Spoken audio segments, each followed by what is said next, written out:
All right, friends.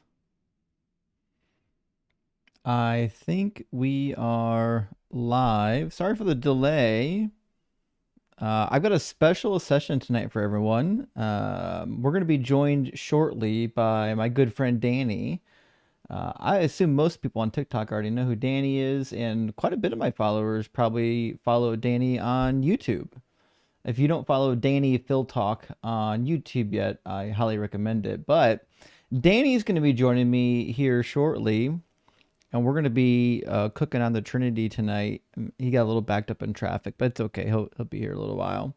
That being said, that's okay. That gives us about 5 or 10 minutes to load up all the guests, let the audience get here, and everyone will be primed and ready to rock and roll here in just a bit. Give me 1 second to turn my phone volume off before I forget, because I do every week. There we go. Thank you so much, Sherry, for the face paint. I really appreciate that, Sherry Lou. Big W. All right, yeah. Snip, there's going to be puzzles today. You know what's funny? I went to Walmart thinking that I was going to pick up a couple odds and ends and also some more soft pretzels, and I forgot pretzels. I couldn't believe it. Like, it was like I needed 3 things. That was it. And I was like, I don't need to write this down. There's only like 3 things. But I did need to write it down. I forgot one of the main things. It is what it is. My mic is maxed out. Hold on. It was pretty close to my face too. Sorry, is that a little bit better? If the mic's overamped, I can take it down a notch too. It's hard to get it just right. There's like a sweet spot, and if it's not loud enough, then the guest is always louder than me. If it's too loud, then I'm blowing people's ears out. It's a tricky situation, but it is what it is.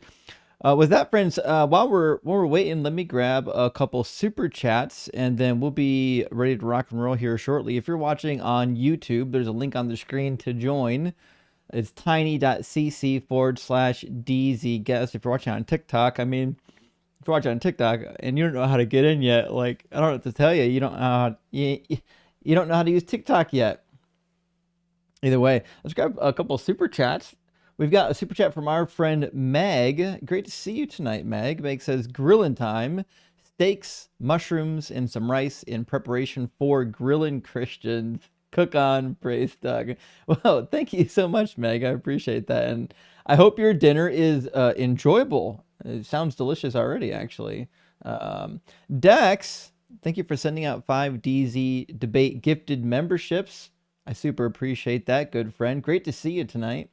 As well as our friend Larry Beck. Great to see you, Larry Beck. Thank you for the 5 DZ Debate gifted memberships. And people ask, if they still ask pretty recurrently, which I guess I'm not too surprised, but a little bit surprised as to how do you obtain access to the Deconstruction cheat sheet. Well, the best way to do that is to be gifted or to purchase your own membership through YouTube or Patreon. All of the members will receive have access to a link to the Deconstruction cheat sheet, and we'll be adding more resources to it nearly daily, like usual. Sometimes big updates, sometimes small updates. I got some big ones coming though real soon.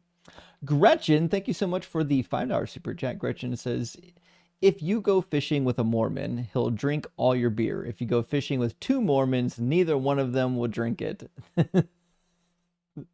This has actually been the case with a lot of the religious people I've known, where like behind closed doors they do all the normal stuff, but when there are other believers around, then they have to save face. Then they have to like abide by all the rules. And I think this is true for the Mormons as well as standard Christians. Probably even assume that it's true for people within Judaism. Things like that. I think it's just human nature, but it's 100% true, Gretchen. And Steven, thank you so much for the $249 super chat. Says, medieval church destroyed church, refuse pay crazy. That was a wild super chat. Medieval church destroyed, church refuse pay. Well, I'll tell you one thing: the medieval church was out of their mind. Like, there's just no doubt about that. But Stephen did give us a follow up here. Stephen says, "Church biggest landowner in Spain, but no money." Yeah, actually, this is the funniest thing. The Catholic Church is one of the most financially viable institutions to ever exist, and is currently in existence. It's weird that they really still need your money all the time. Like, what are they doing with it? They're investing in land. Oh, I'm sorry. They got to pay all the lawyers. And Dan, thank you for the $5 super chat. Dan says, just watched your debate with Wi-Fi on Modern Day Debate. Holy shit, that was a train wreck. Oh my gosh, it certainly was. Welcome in, Dalton. Hey, buddy. Good to see you, buddy. What are we doing? It's funny. I literally just woke up from a nap when I saw your message. Yeah, it's going to be a wild ride tonight. You've seen the Trinity discussions before, I assume, and what, buddy, they're messy. Seen them. I've had them. Yeah. Yeah.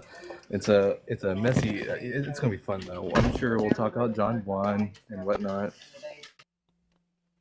They're saying that there's an echo on your end. Is it just on TikTok, or is it on TikTok and also on YouTube, friends? I didn't hear an echo. It's weird that y'all heard an echo.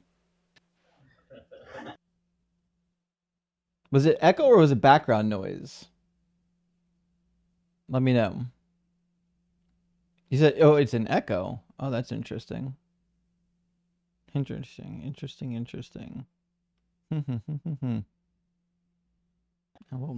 Background noise probably. I'm gonna stay muted until you're done walking my dogs. Okay.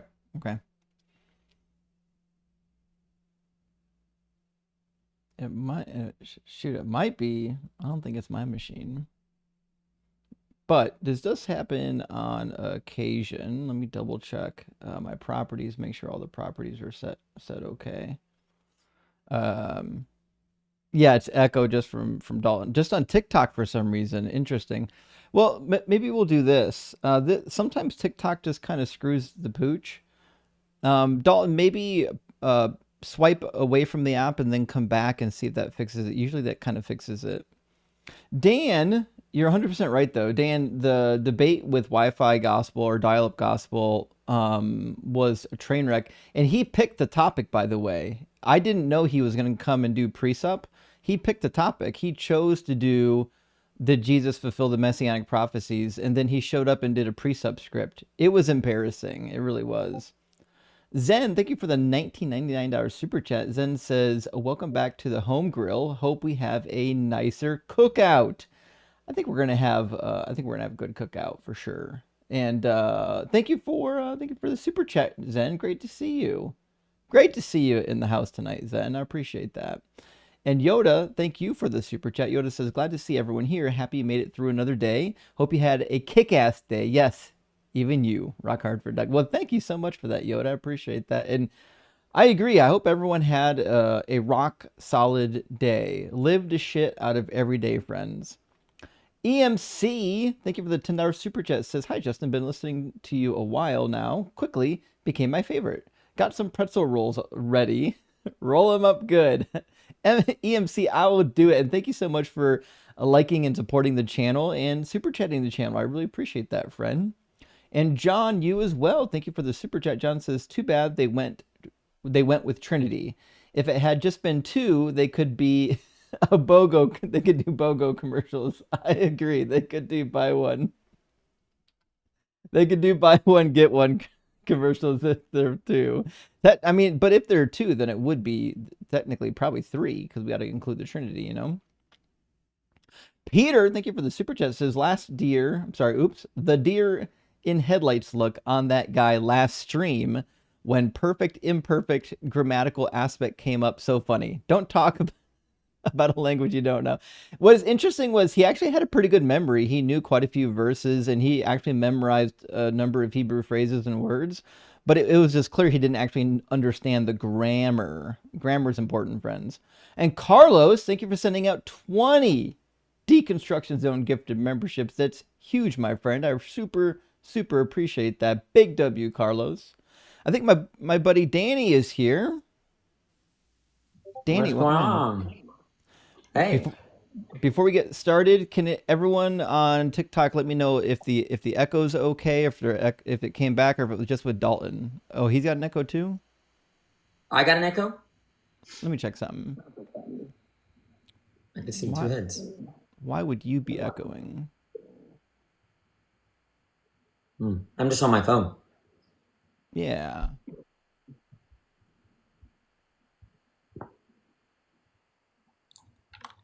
What about now? If he talks now, is it still echoing? It might be Is it my echoing, fault. guys? Give him a second to catch up. Yes? Why?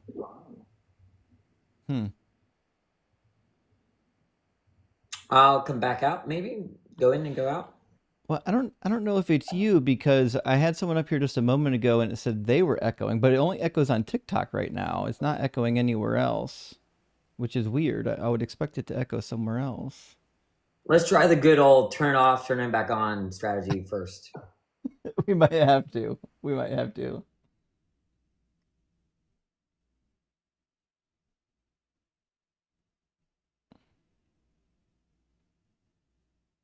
All right, how's the same bat? Is it pretty bad? We'll see if this is any better. Sound like he's in a tunnel. They said it's better.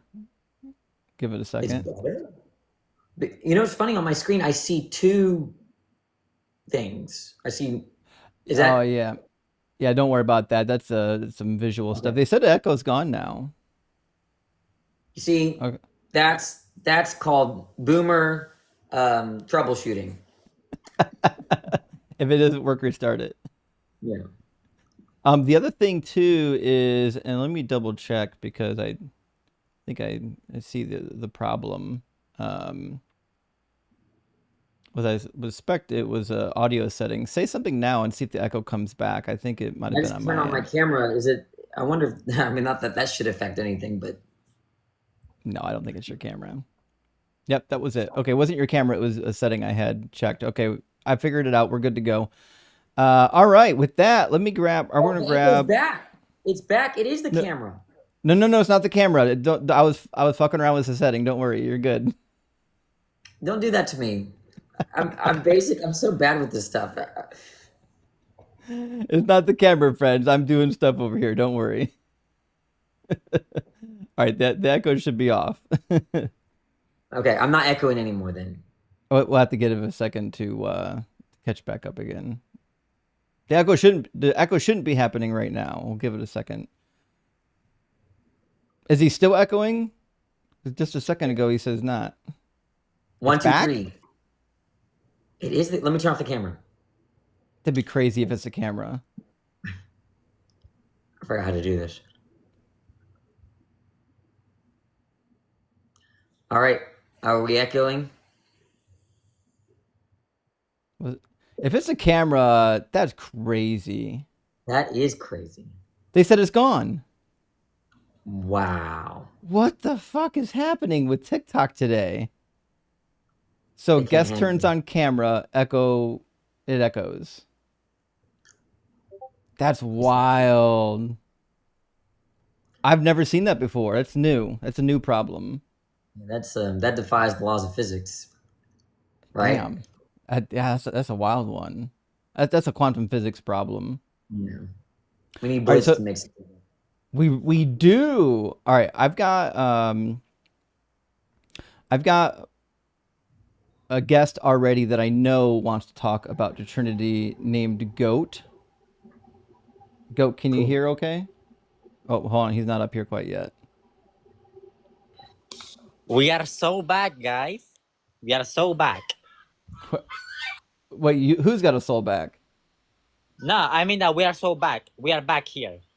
Yeah, we are back. Okay, so Goat, we already know you're a Trinitarian.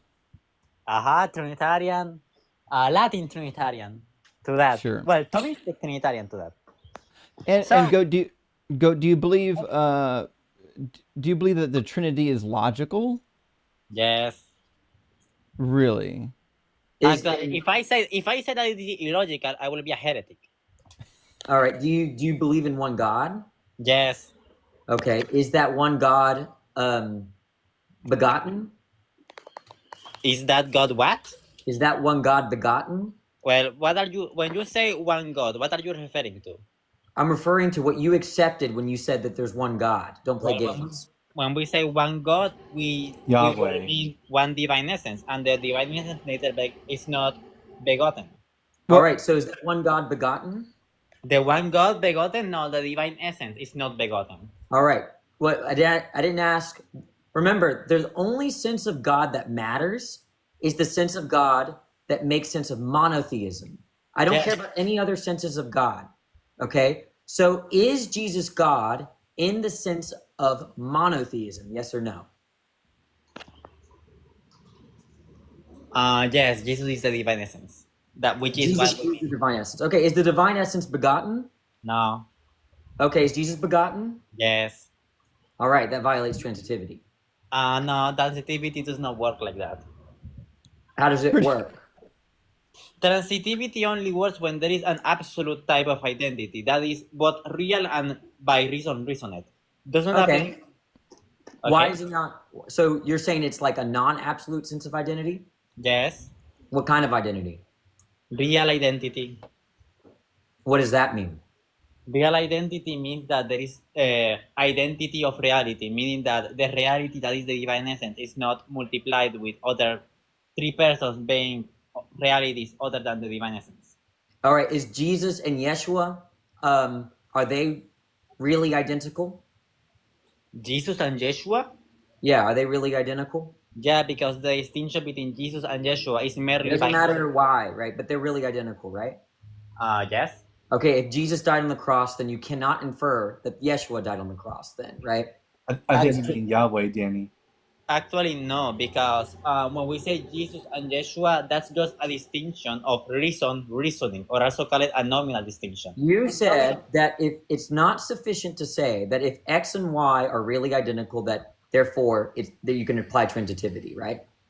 I say that, but that's because I qualify that. What happens is that with Jesus and Yeshua, they are not only really identical, they are also identical by reasoned. So transitivity does apply. They're identical via what? Reasoned. What is that Reason? gibberish? No, there are two types of There are No, real no. So hold on, go. We didn't hear the word that came out of your mouth. What word are you trying to say? reason Reason? Yeah, reason. Reason's not it's not a thing. It's a process. You can't. No, I don't mean You're using it like a noun. okay, wait a second. Let me get my By notes. the way, just Okay, making so- sure, I got people in the comment section asking, do Danny and goats really mean Yahweh, not Yeshua? No, I mean No, I mean Yeshua. I don't mean Yahweh. I mean Yeshua. Yeah, Jesus is the Greek, Yeshua the Aramaic. All right, okay. Well, technically, Jesus is the Latinized form of the Greek. The Greek will be Jesus. Here's to explain to everyone. Here's the problem, right? They want to say that Jesus is Yeshua in the way that what's true of Jesus is true of Yeshua and vice versa. Okay, but then when you say Jesus is God, suddenly that rule breaks, and they don't have a good account as to why it breaks. They just kind of make it up to preserve monotheism. Well, we actually do. Do you know how many distinctions there exist in Catholicism? Too many, right? They make up distinctions to make sense of nonsense all the time. Also, We don't make them as far up, as I'm we explore them. as far as I'm aware, like that breaks the. Since you introduce a distinction, you're breaking the laws of logic. Because if there's a distinction, then they're not identical. Which means if Jesus is identical with God, then he can't be distinct from any part of God. Well, the problem is that you are using the identity and distinction in the sense of formal logic, which it's not what we are talking about. We're talking about the laws of logic. That's what it means when I say the Trinity is illogical, incoherent gibberish. What happened is that there are different models of logic. Formal logic is one thing. I don't- Scholastic logic is another. I don't but know scholastic- anything about those. Go ahead. Yeah, but Danny. scholasticism is like gibberish. You have to adopt a gibberish tradition to make sense of your God. Why is scholasticism gibberish? It's not like you can have a good account on all these distinctions. Like, it's not like you can explain the differences between virtual, formal, material distinctions. All of that reduces to nonsense. I actually can. Do you want me? Actually, I'd rather spare us. We can just go to the Bible and show why the Trinity is false. Okay, show me the Bible. All right. Can God grow in wisdom? Can God grow in wisdom? And under what aspect are you meaning it? Can you grow in wisdom? Yes, I can. All right. Can God grow in wisdom? Under what aspect? Under the aspect that you just accepted. Stop playing games. Under the aspect that I just accepted, well, the sense in which I can grow in wisdom is in the sense of that I am a human. So are you asking if God can grow in wisdom by virtue of being united to a human nature? I'm asking, can God grow in wisdom in the same way that you said you grow in wisdom? Yes, because God can be united to the human nature. Okay, so God can grow in wisdom? Yes. Okay. Is God omniscient? Yes, he's omniscient. Right? Is he all wise? Yes, he's all wise. How can an all wise being grow in wisdom? He does not. You just said, so you're just contradicting yourself. Yeah, you just said he did. Okay, guys, if you guys let me explain with a lot of lengthy explanations, I could. So I think you're a waste of time, honestly. no, I am not. You're just not letting me talk. Okay, let's start. There is the divine essence, which will be like the divine being that contains all the perfection of God. What's And your then definition of essence? essence? That which makes a thing what it is. So all of the characteristics of something? More or less, yes. Okay, so in order for Jesus to share in the divine essence, he must require all of the characteristics of God? When you say Jesus, do you mean the Son of God? God the Son? Yep. So do you mean that hypostasis? No, I'm saying Jesus, the guy that you worship as God. Well, Does he I was does he have 100% of the divine essence or part of the divine essence? You know what, Justin? This is the guy that says, if you ask him, do you drink water? And he says, by water, do you mean agua? Like, Yeah. like, I mean, that's Sí, yo what bebo we're agua. dealing with, right? That's what these people do, right? To obfuscate, you ask a very basic question like, do you drink water? Well, do you mean agua? Or do you mean, blah, blah, blah? And in the Latin or Greek, right? This is what they do. Everybody observe. no. Yes, What this is happened this is worse than words don't mean words. This is what are words. No, guys. What happened is that this is actually a very complex issue. And Oh, water's very complex. Have you heard of agua? That's what you're doing. I think when Justin said Jesus, I think you know exactly what he meant when he said Jesus. And He that's means why I'm that fellow crashing from out, right? Nazareth. Suddenly, when we ask questions, right, about Jesus, what do you mean by Jesus? What are you talking about? I don't know anything. You act like a non-cognitivist. Well, when I say Jesus, do you mean like the human nature? You see, this is what I'm talking about. You know Well- exactly what we mean by Jesus. The man that died for your sins. The man that died for my sins. Okay, is that the human What is nature or the what is hypostasis? Jesus? I don't know. No, I do know. I have a concept. It's crazy that you don't know what Jesus is. No, I know what Jesus is. What I don't know is what he means by that.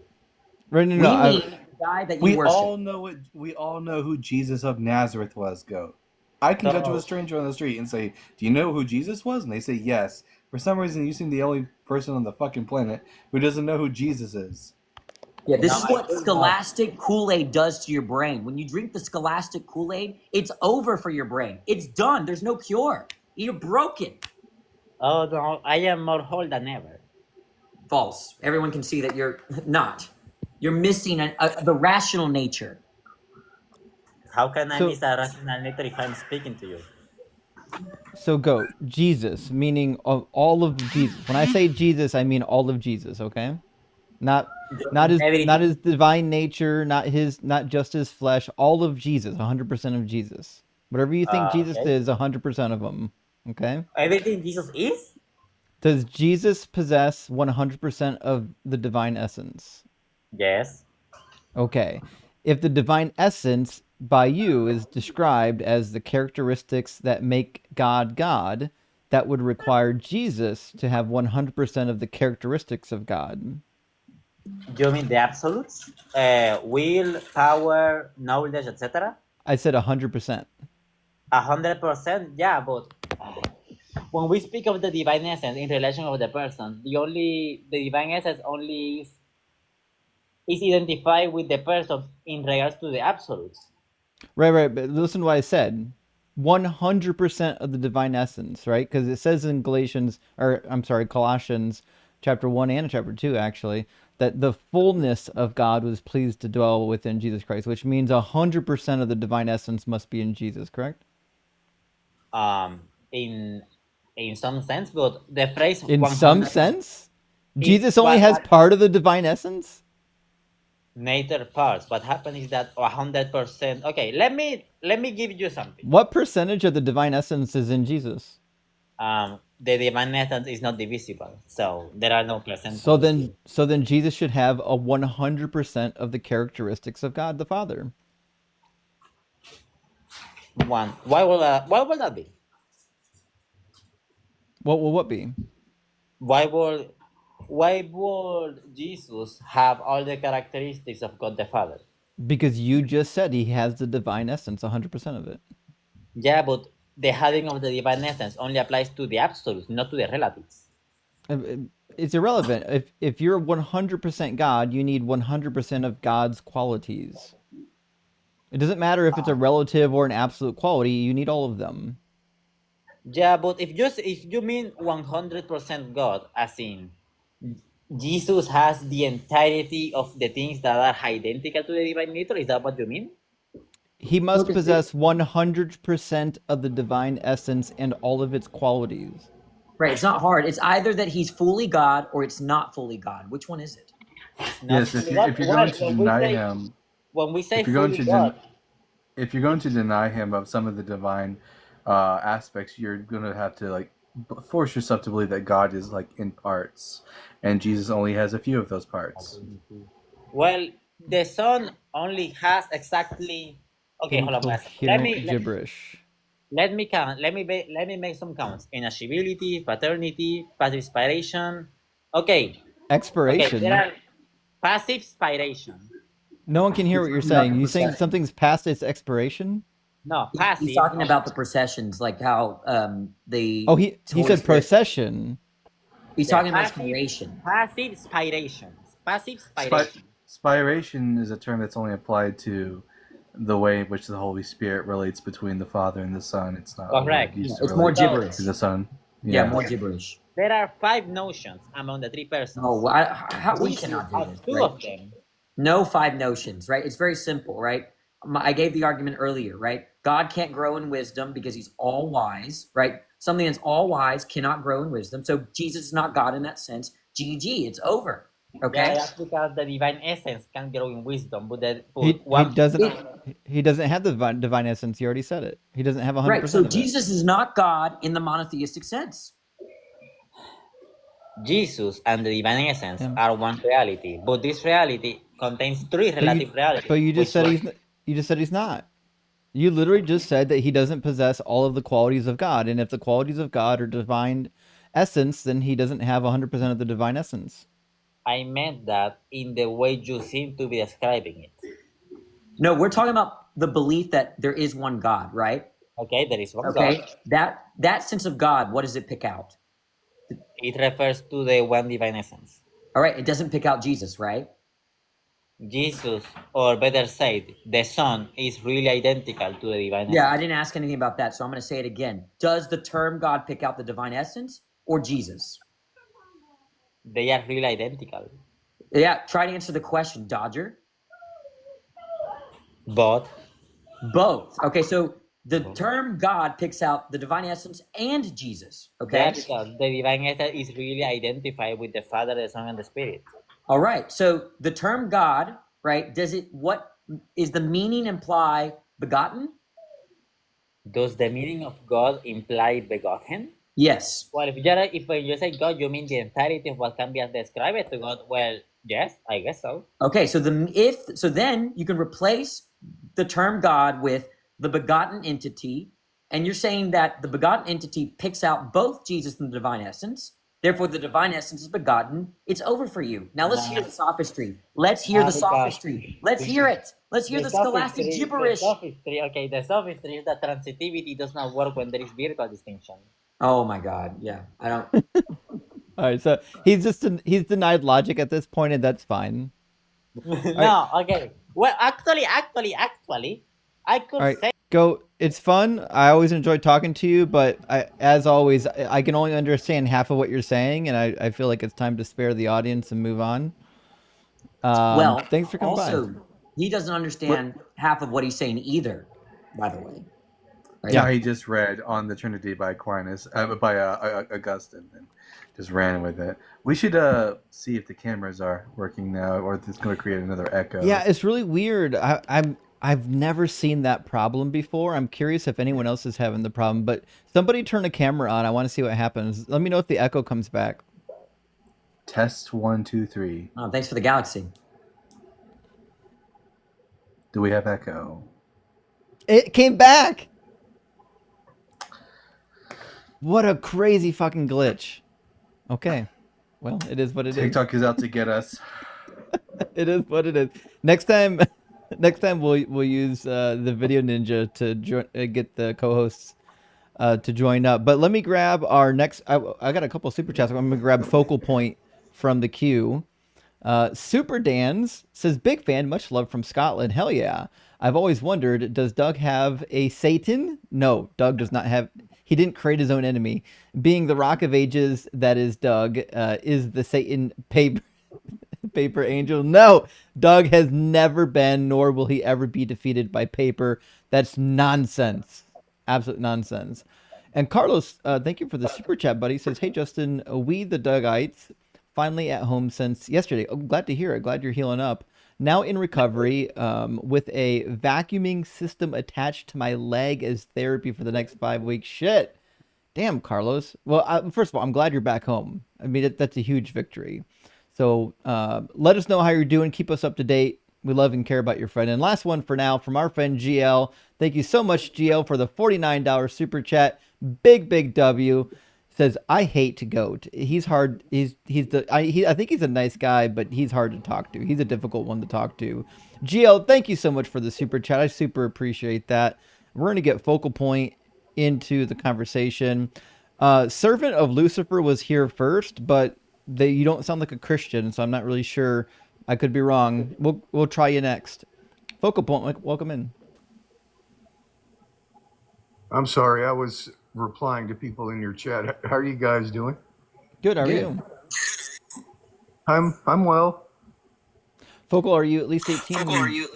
Oh shit! Oh yes, Oh, it's I was coming from Danny. born in '71, man. Yeah, I'm definitely older than 18.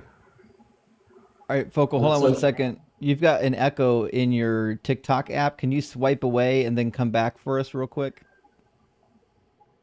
By the way, Danny, it's nice to meet you. Well, nice to meet you too, man. Oh, you guys haven't met yet. Yeah.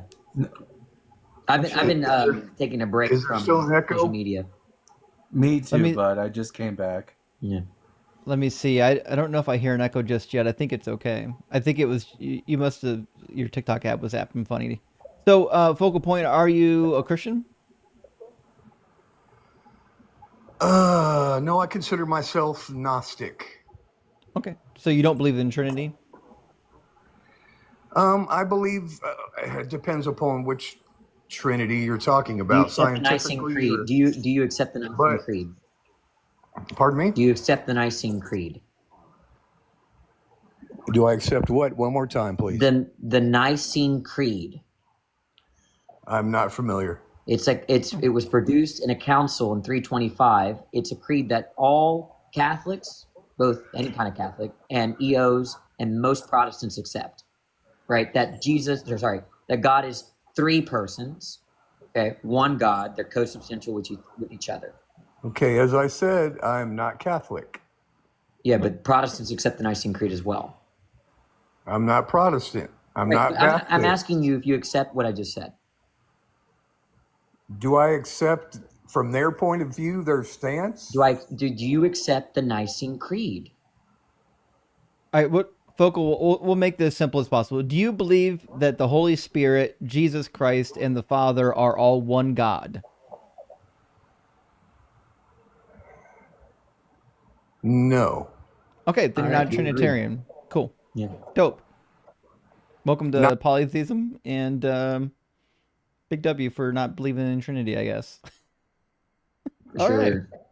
we'll grab our next What the one. hell was that all about?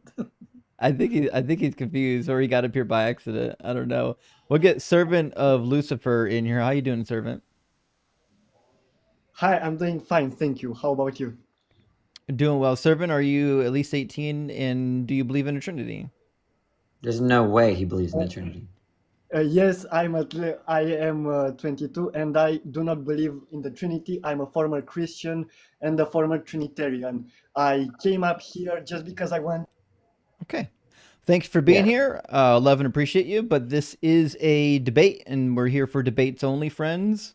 I've never met a Trinitarian that would call himself servant of Satan, by the way. That would There's got to be one out there. Oh, come on, this is got to be a really weird Christian somewhere out there. Yeah. Well, I thought, well, maybe he's riffing on the goofy idea that because Revelation, Jesus says that he is the bright morning star, that The he morning just star. has a weird interpretation, but that's okay.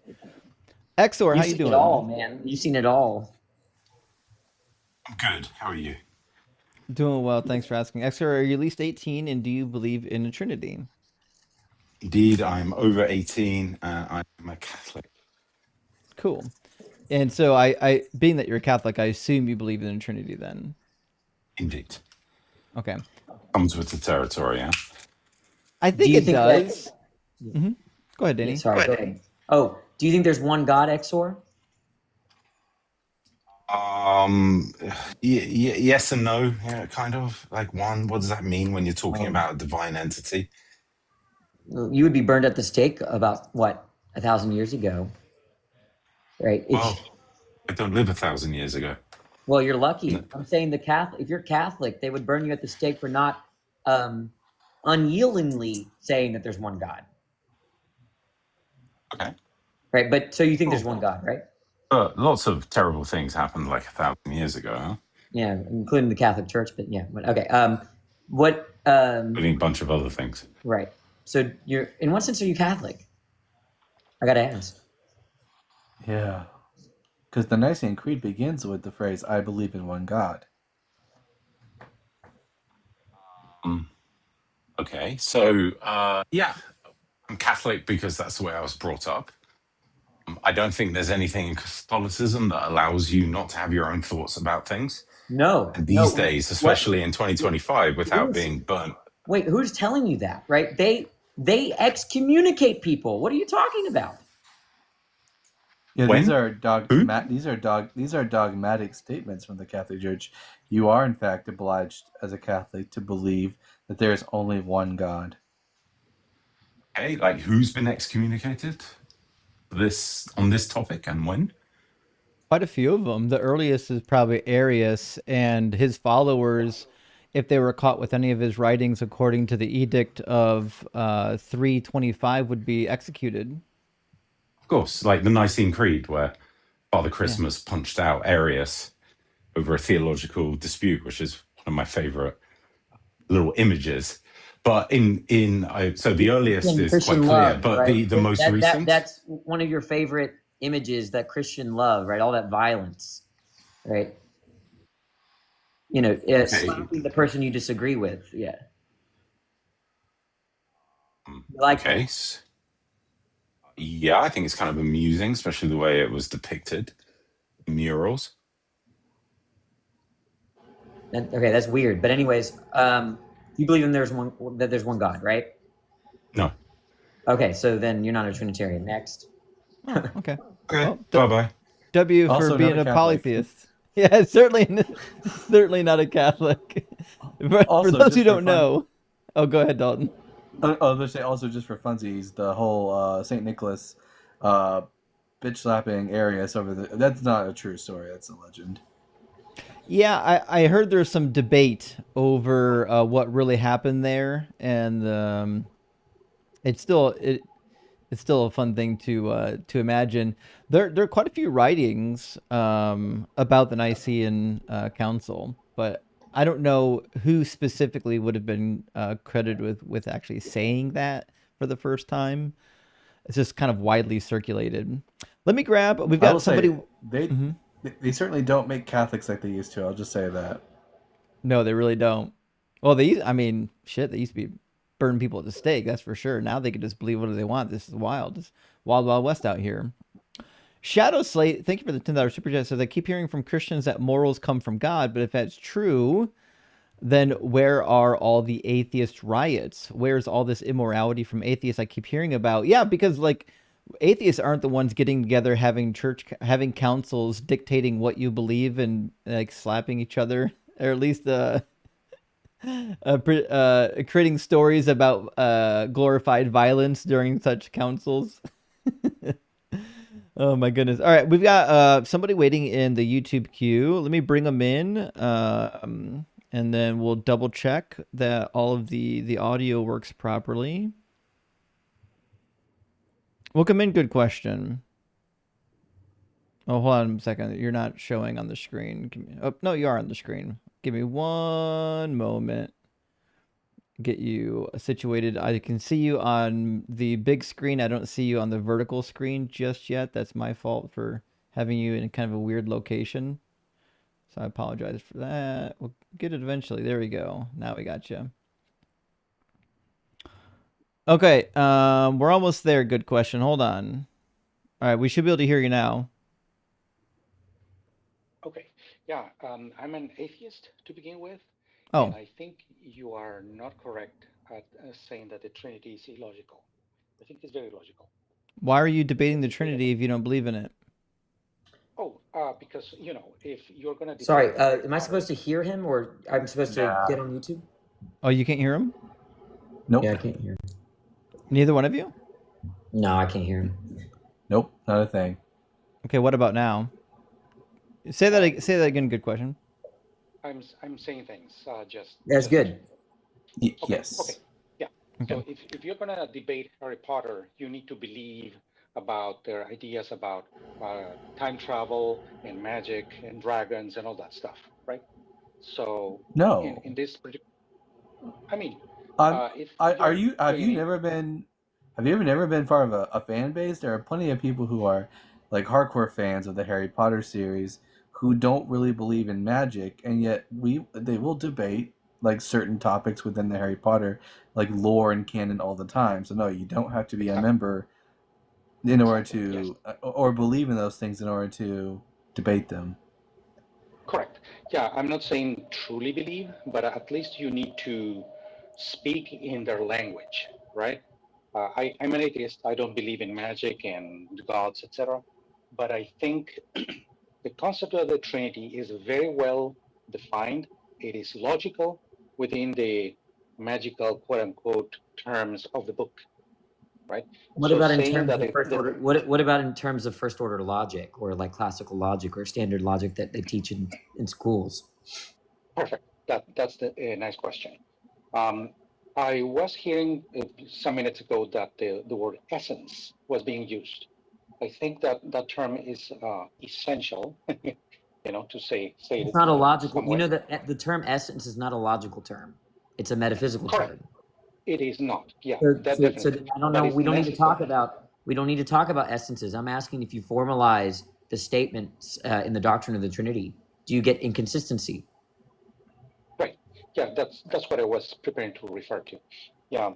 If you use the term essence and the 100% conceptual term what essence is for, you can say that Jesus is 100% God, the Father is 100% God, but God is not Jesus, God is not the Father.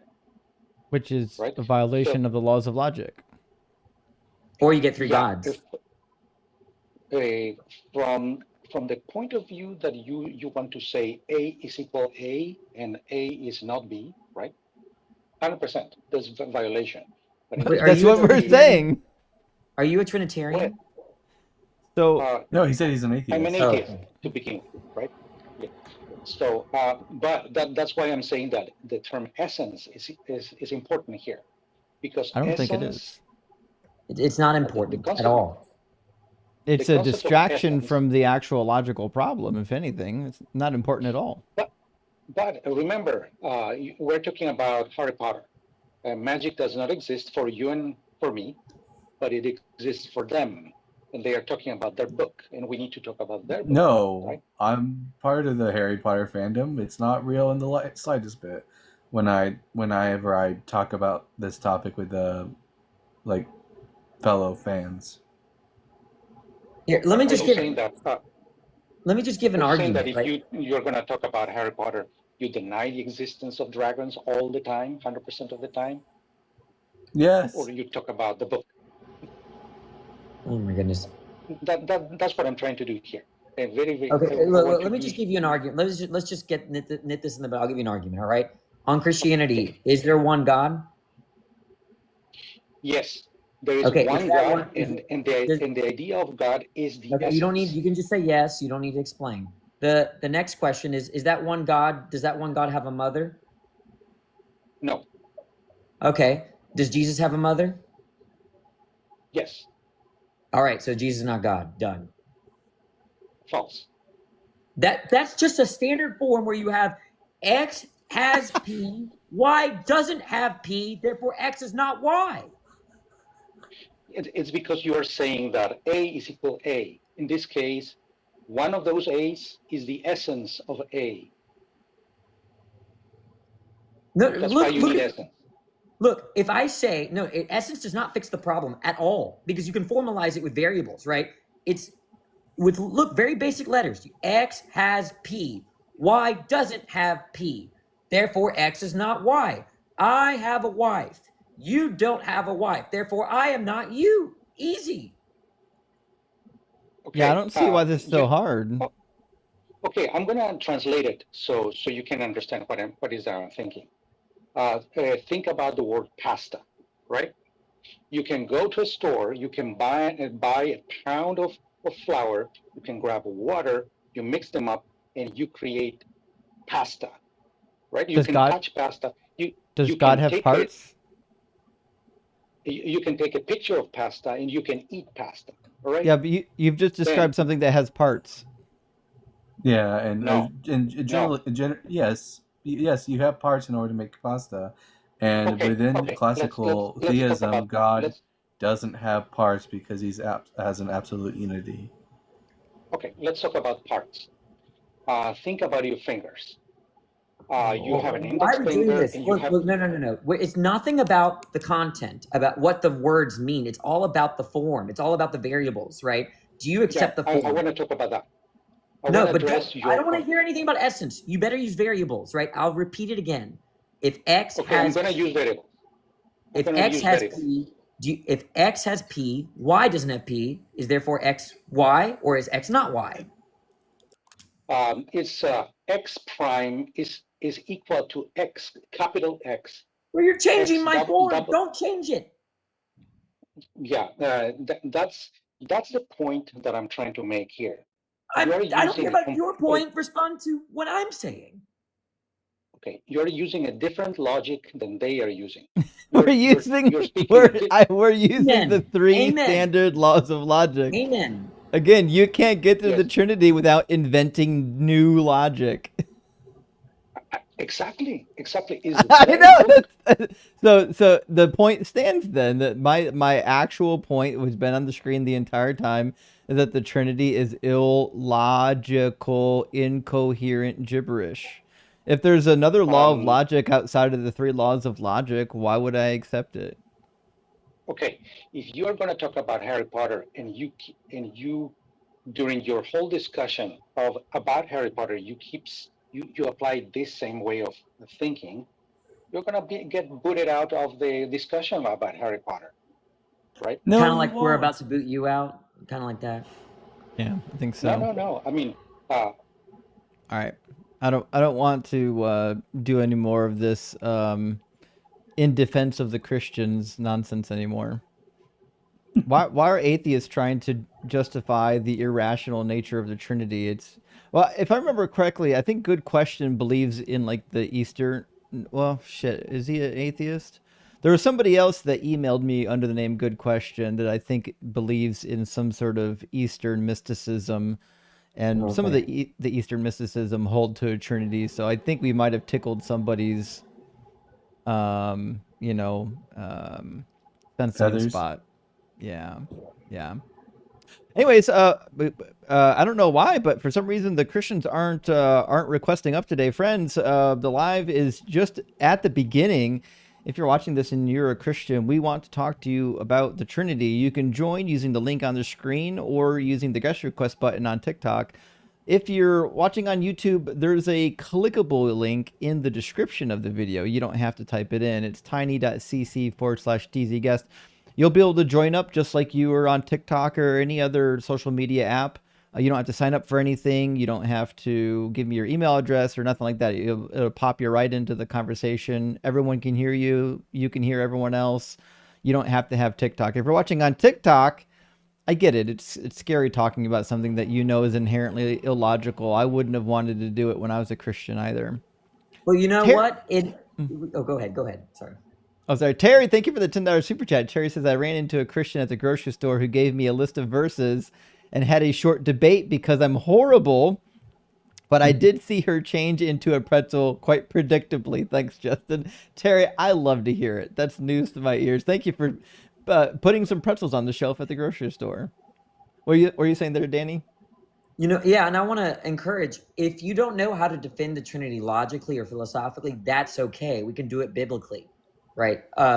We don't, some people are not good at philosophy, right? Some people are not good at Bible. We can do either of them. So if you want to, we can actually show that, especially when you take the Gospels isn't explicitly Trinitarian. So I think a Trinitarian, I think that we agree that, let's say, an Arian position might be stronger than a Trinitarian position because the way that Jesus relates to the Father seems very subordinate. Oh yeah, when the last guest said that the Trinity makes sense within the scope of the book, I was like, oh my God, no, it does not. Well, I think we almost had a guest and it dropped out. I don't know why Focal Point came back. I'm starting to get the feeling that Focal is a troll. Focal, I thought you said you didn't believe in Trinity. No, sir, I'm not a troll. I would just request that when you want to discuss a Trinity in a different aspect from the Bible as in a scientific point of view, please tag me. I'm not here to discuss a theological Christian Catholicism type point of view specifically. So all right, your invitation will be in the mail. All right. Yeah, I think the term Trinity only makes sense within the Trinity only makes sense within the framework of Christianity. Like talking about the Trinity in any other context just is not even more illogical. Yeah, you have to make up new forms of logic, which now that I got Danny here, I want to ask. Danny, I watched you a long time ago absolutely roast inspiring philosophy on the Trinity, and it was really fun to watch. I can tell you were really getting under his skin, but towards the end of it, he became honest and mentioned that you have to abandon the classical laws of logic to get to the Trinity. And he said he adopted this thing called Quine's logic. And what the fuck is Quine's logic? Okay, so there's a story there. Later. So first of all, Quine accepts classical logic. So that's the first mistake. So then he tried to clean it up and said, oh, I didn't mean Quine.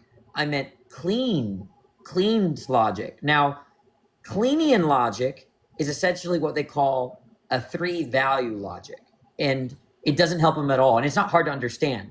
In classical logic, when you have a proposition, so let's say it's raining outside, it's either true or false, right? There's only two options, two values. Either that statement is true or it's false.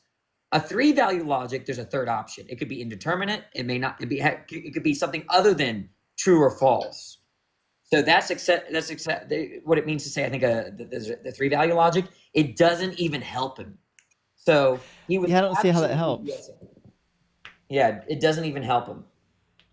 I mean, it sounds like the point of introducing clean three-value logic is just saying that there could be some middle ground. So like the what's the third? I always forget the name of the third law of logic. The excluded middle. Yeah. So basically, the goal of clean logic is to compete with the law of the excluded middle. Is that what they're doing there? Yeah. Well, there's a subtle difference. Yeah. Basically, the technical term for specifically true or every proposition true or false is bivalence. It's related to excluded middle. But yeah, the idea is that there are certain statements, like for instance, take this proposition. This statement is false, period. It's a weird, like, it's a paradox. So one solution is that proposition is neither true or false. You have a third option. And so you've deviated from bivalence if you count that as a proposition. So, and I'll state for the record, there are very intelligent people that reject classical logic, right? But if you reject classical logic, it's usually because of some weird paradox that's very hard to deal with, and not because of your religious tradition, right? If you're abandoning a very standard, simple logic to make sense of what someone said in some church 2,000 years ago, right? You're just coping, right? Now, if you're trying to advance a type of logic to accommodate very strange paradoxes like the liar paradox, that's way more respectable.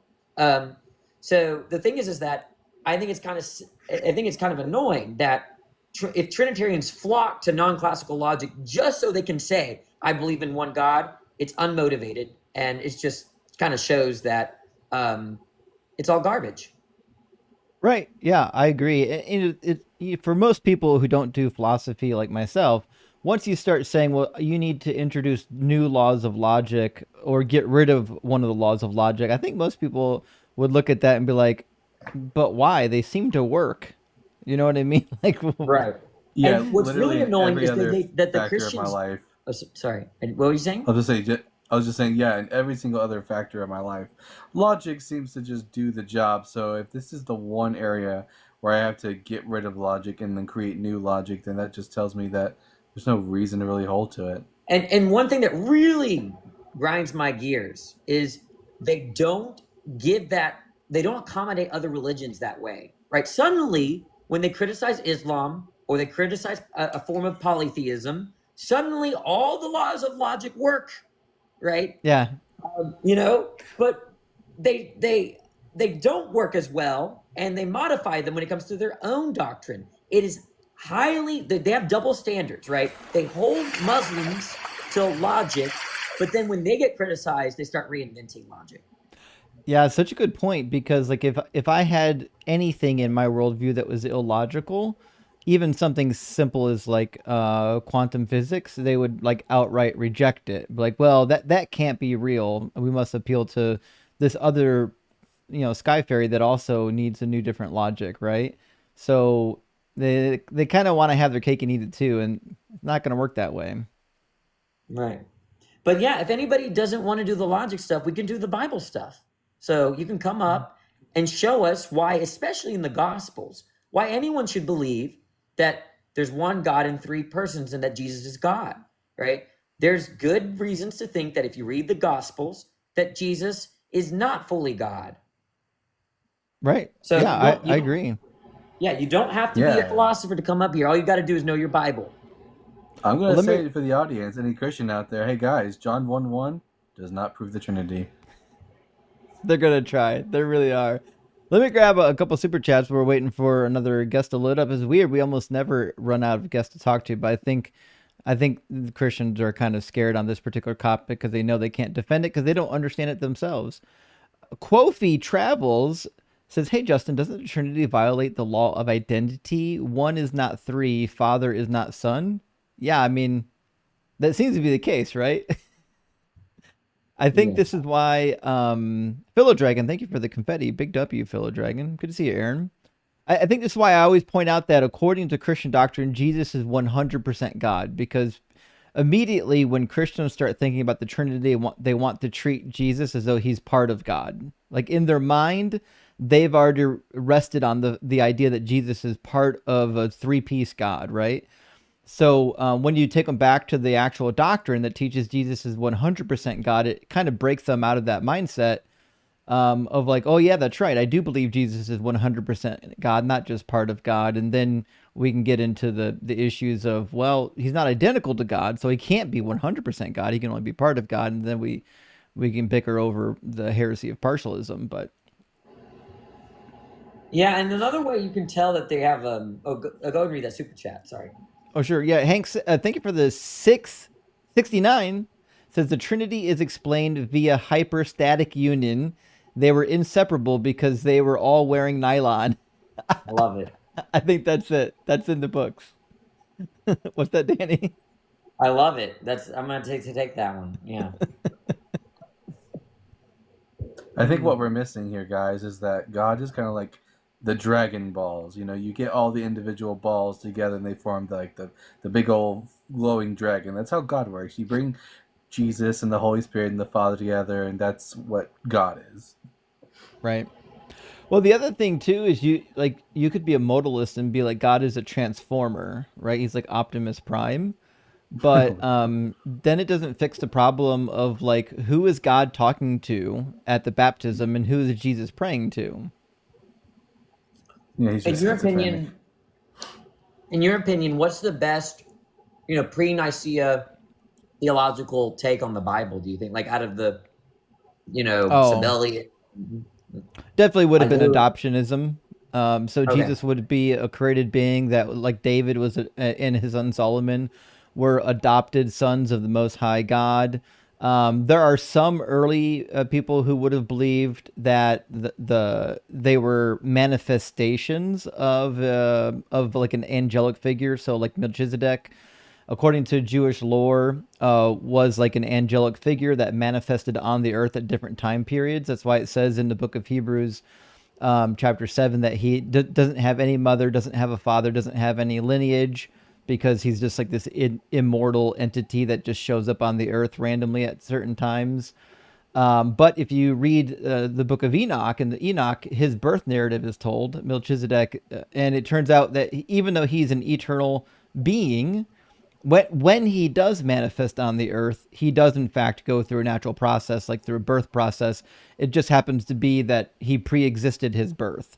But in this model, Melchizedek is not a deity. It's an angel. Now, in like true Jewish fashion, the angels are like second class deities. So it depends on how you conceptualize God, because all of the angels were considered Elohim. I would imagine the earliest Christians would have understood Jesus as one of these angelic manifestations on the earth who was elevated to be an adopted son of the Father. Oh, absolutely. I think if anyone wants to get like a really good idea of how the early Christians would have seen Jesus, their best text to read would be the works of Philo of Alexandria. Right. All right. Well, we got a guest in the box. It looks like we'll bring him in, see what we get. How you doing, Hey, guest? I'm doing super. I'm on a break right now. So I could probably apply quantum physics to kind of ground the I guess the poeticism of the Holy Son. Was it the Father, Son, and Holy Ghost? Have you heard about it? Are you a quantum physicist? Yes, I am. Do you think that quantum physics follows the laws of logic? Well, actually, we can apply computer architecture to it. Right, but do you When you believe that say, quantum physics follows the laws of logic? Like, do you think that quantum physics is logical? Well, it's a mathematic, so of course Okay, yeah. it's So, objective. It's based on quantifying data. That's the whole point. right. So and if by the you way, do, when you say, oh, go ahead. I'm All just right. trying to, So I'm basically, just trying to make the sure we're on the same page here. When you say that quantum physics explains the Trinity, we're at least agreeing at the beginning that quantum physics is a Man, logical you're system. working In your too slow. Would you like to hear the equation or not? no one cares about the equation. All right, bye. Okay. I really wanted to ask him what he meant by saying that he's a quantum physicist. Yeah, I should have asked him, because Quantonaut just requested up here a second ago, and he actually is working on his PhD in physics. I somehow seriously doubted it, yeah. I dropped him too soon. We should have kept him so we could hear the equation. I can only see part of your name. It's the real something. How you doing, real? Good. How are you? Doing good. Thanks for asking. Real, are you at least 18, and do you believe in the Trinity? I'm 38. Yeah. Cool. Yes, I do. You're Cool. talking like God the Father, God the Son, Holy Spirit. Yeah. Of course.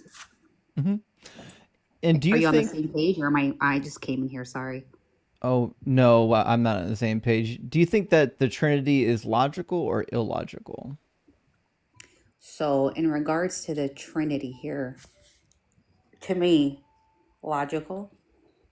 Okay. Do you think that because one of my problems with the Trinity is that the Bible depicts Jesus as subservient, as learning, Mm, as vulnerable, as mhm. tempted. These are as partly physical, as temporal in time. These are attributes that God doesn't have. So it looks like they're two different beings. It looks, but that's not. Okay, but is God like? Does God Jesus get? is God. Okay, can God be tempted? Jesus is God. So what you're asking here is so it's I God. think that wasn't. It's God the Danny Father. asked a very specific question. Yeah, I was asking if God can be tempted. No. No. Was Jesus Right. tempted? Was Jesus tempted? Yeah. As in, As in, I think, That's what verse is that? Matthew? I forget. Matthew chapter 4. Yeah, Jesus is tempted in the wilderness by Satan. okay, what's your? I'm sorry, I'm not understanding your question. What's the question? So, Well, like, Danny, think about this He argument. was Think tempted about. by the devil. Okay, and then I'm sorry, I'm trying to understand. It's like I'm going to give an analogy or an But you don't example. believe in the Holy Trinity. What do you believe in? I'm confused. We just believe that the Trinity is false You believe the Trinity is false. Why is it false? because of the argument I'm about to give, right? Go ahead. That essentially you're saying that Jesus is God. God can't be tempted, right? But then Jesus was tempted, so there's a problem. Okay. Does that make sense? What's the problem? Well, it's like saying, can the president of the United States command You the cannot army? compare the president to Jesus Christ, but go ahead. I'm giving you the logic, right? The logic is that if the president of the United States has the power of the army and Joe Biden doesn't have that power, what can we infer logically? Okay, now I have a question for you. Wait. Oh, can you answer mine and I'll answer yours? I didn't pay attention because that's no comparison to Trump. you have to pay attention to his argument if you're going to have a It's to conversation understand with the us. logic, right? Because logic works no matter what you're talking about.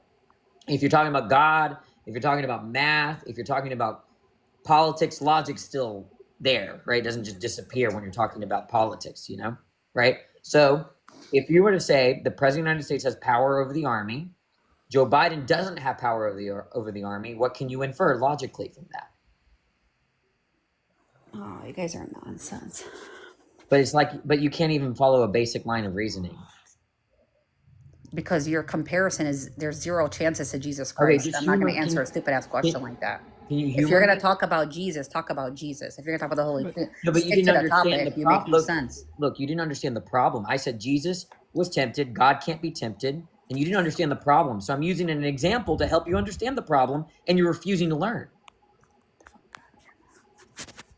So no one's comparing Jesus to.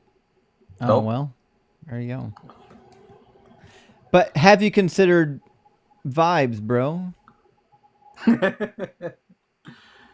Oh, well. Well, we'll try again.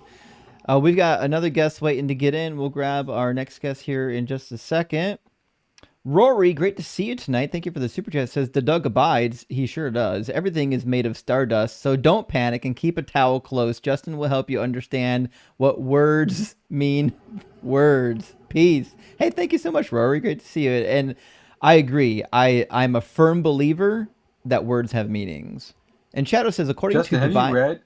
Mm-hmm. I will say he said keep a towel close by. Have you read or watched Hitchhiker's Guide to the Galaxy? I saw the movie way Oh. back in the day, and I've forgotten basically all of it. I only remember the answer. 42. Yeah. Oh my god, you need to rewatch it or read the book. The book's my top 5 favorite books. I'll Honestly, have to get everyone loves that movie, but when I watched it, I was like very confused the entire time. That's the point. Okay. Now I get it. Yeah, it's like the Trinity. Shadow says, according to Divine Transformers theory, the Trinity is logical because Orion, Pax, Optimus Prime, and Nemesis Prime are all the same person. Is that true in Transformers? That can't be true. Shadow, I don't know about I wouldn't that. know. I've got doubts, Shadow. All right. Last one from Good Question. I think Good Question trying to rectify himself says, I'm 100% atheist. We believe you. Good question. It's boring to insist on the inexistence of magic in a Harry Potter convention. The co-host, not Justin, seems scared of listening to words about myths. No, that wasn't the point. Good question. We were talking about logic.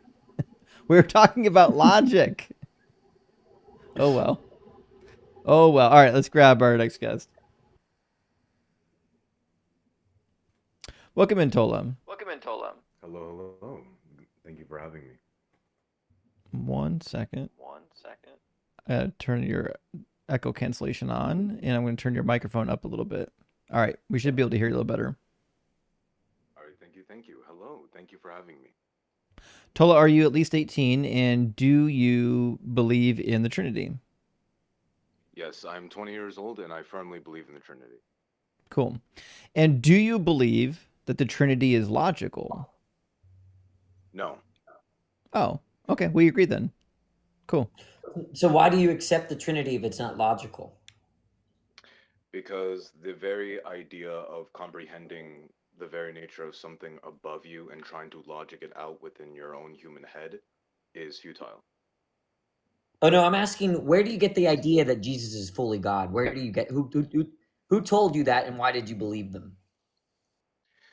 So it says, I think in the book of John, the very first verse opens up, in the beginning was the Word, and the Word was God, and the Word was with God. Right now, I would love to break down. I would love to break down the Greek of that verse because we have a huge problem here, Tola. So, in the Greek of the text, it doesn't actually say, and the Word was God. Lacks the definite article. You could probably get, and the Word was a God, or the Word was divine. The word theos here is not one of, does not indicate identity. It indicates quality. Okay. So the thing is, but it does restate itself 3 different times in the Greek, does it not? In the Greek, what it says is in arche, in the beginning, Yes. in ho logos was the Word, kai ho logos, and the Word, in pros ton theon was with the God. It uses the definite article there. It's ton theon. He's with the God. And then it says kai theos in ho logos, and divine was the Word. Here, theos is not indicating identity. It's indicating the quality of the logos, that the logos has godly nature, but that doesn't make him divine. This is something that already existed within the Jewish backdrop of the New Testament. If you read the works of Philo of Alexandria, he often uses the word theos in order to describe the logos, but he didn't believe it was like the God. Indeed. Well, ultimately, you know, I guess the whole thing, I can't really argue with like the Greek. If that's what the Greek says, then ultimately who am I to like go against it? But the thing is, why was it important that the theos, right, however you say it, was noted as divine? Well, there are different takes on that, but there's a very big tradition that competed with Trinitarianism and politically lost, unfortunately. They're called the, quote, Arian position or the Unitarian position, right? They basically accept a lot of the same sort of soteriology as Trinitarians do, right? That Jesus, is not just a mere creation. He's the firstborn of all creation, right? He's the first thing created. In fact, he's the only thing created before everything else, before time, right? So the Arians denied the Trinity, but they elevate Jesus above everything else except the Father, all right? So it's important to highlight that Jesus is distinct from the rest of creation while being distinct from God. Yeah, this is John's position that Jesus is this, if you will, almost archangelic being, the one who bears God's name in use of power. Well, that's the thing, is like Jesus himself, right? Is Jesus himself an archangel? Well, the early Christians would have seen him as an archangelic figure for sure, because the logos which John mentions was an archangelic figure within Jewish angelology. So then why is it that they call them Lord? Lord is just like David was called Lord. You could, because of course in the Greek it's all kurios, but in the Hebrew you could have Adonai, which is the word we use for God, but Adoni, which is the word we use for like other lords, like King David was called. Bathsheba referred to him as my Lord. Yeah, indeed. But the thing is, regardless, Jesus still had this level of reverence that was basically above all kings, right? Even he himself states he is the Yeah, King of because Kings. he's the Son of God in the text. Remember, the Arians thought that, in other words, you could reject the Trinity and still think that Jesus is your Savior. Yeah, but the thing is, you need to think that Jesus is both your Lord and Savior, though. Yeah, there's an explanation for that. Yeah, that's perfectly acceptable. I mean, sure, if King David saved a town of people from a Canaanite onslaught, he would be their Adoni, their Lord, and he would be their Yeshua, their Savior. So being Lord and Savior is not indicative of being the God of Israel. Being the God of Israel, right? But the thing is that even then, like, at least the interpretation of that verse, and I guess this is where you guys could answer this like for me, right? In the Greek, right, of what you've explained at the very beginning of John, what is the Greek interpretation of what the word exactly is? It's divine. Theos is used qualitatively. That's the in John 1:1c when it says kai theos in ho logos. Theos here is quality. It's the quality of what the logos is. It's not the identity of what the logos is. It's not who he is. It's what he is. He is divine. Note Yes, that correct. the Jewish scholar Philo of Alexandria actually spoke of the Logos and even referred to it as a deuteros theos, a second God. A second God, but the thing is, a second God, right? And that's the whole thing about it. The interpretation of what that exactly means, right? Is that Jesus, right? If we were to follow the whole thing with, primarily what Christians believe in, there's only one God, right? What does it Well, mean today they when you believe have that that. that says Yeah. second Hey God? Tola, no one. For some reason, your microphone is so quiet, and I've cranked it up to 800%, and no one can still Gotcha. hear you. Gotcha. It just So means I have to get super close to the microphone. Yeah, I yeah. got you. So I see what you're saying, that within the modern paradigm of Christianity, there is this very strict monotheism, but such a monotheism doesn't exist in the first century CE. At best, what you have is monolatrism, where there are many gods, many lords, but for us, Yeah. there's just the one God. In other words, the God of Israel is put above the rest, but it doesn't deny the existence of other divinities, such as angels, demons. Angels are Correct. seen as being divine beings. Yes, indeed they are, right? But the thing is that ultimately, and well, I guess, could you even make the argument that the whole thing of what you say, like, okay, the theosis is to basically state the quality of the word, or the quality of that logos, right? That identity. Could you even say that could be interpreted as okay, this is how much reverence that he has, that it's of a divine nature, or is it saying that the word itself is divine, if that makes sense? That's The point those is two. that whatever nature he has, it's not the same nature that the Father has. It is like it though. The It Father is not like it, divine. of course. Yes, Right. but what Dennis is saying is it's not equal in identity and in essence to like what God has. So the early Christians thought of Jesus as being the icon theon, the image of God, but the image of God Yes, is he not is. God himself. It just means that he is a reflection of what God is. Yeah. Have you ever read the I Nicene? disagree. Well, Tola, have you ever read the Nicene Creed by any chance? Not exactly. Not within its whole form. No. Okay, but do you recognize the phrase "true God" from "true God"? Right? Do you True God, recognize that? yes. Right. Yes. That word "true" means a lot, right? Because Correct. it's specifying it's the highest, right? The highest authority, the Yeah. highest form of being God, right? So it is Yeah. to exclude any lesser gods, right? Which was on the table, right? That Jesus was divine, but a lesser sort of being than the true God, the Father, right? So the Nicene Creed explicitly says that they're co-substantial, true God from true God, whereas the Arian position is that you have true God creating the firstborn of all creation timelessly, right? Yeah. And still having extreme status to where it's divine, higher than all the other angels and everything else in creation, but doesn't meet the standard of, quote, true God. Yeah. Well, here's the thing. I do agree with you because we do believe in orthodoxy that the Son and the Holy Spirit proceed from the Father, right? That is a thing.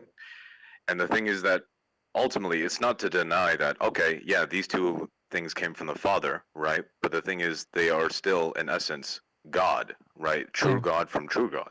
Hey, And that's where it's established. Sorry, I didn't mean to interrupt, sorry. one second, Tola.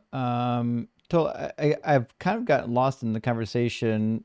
Are we at the point where we're trying to convince them that the Bible teaches a Trinity? Yeah, we've been discussing what the Bible actually says about Jesus versus what Christianity says about Jesus. Okay, Yeah, so to be clear, a guest doesn't believe in the Trinity. No, I do believe in the Trinity. Absolutely. I thought you said you didn't. He doesn't think it's No, logical. I do. He doesn't I think don't it's think logical. Oh, I apologize. Rather than- I forgot that.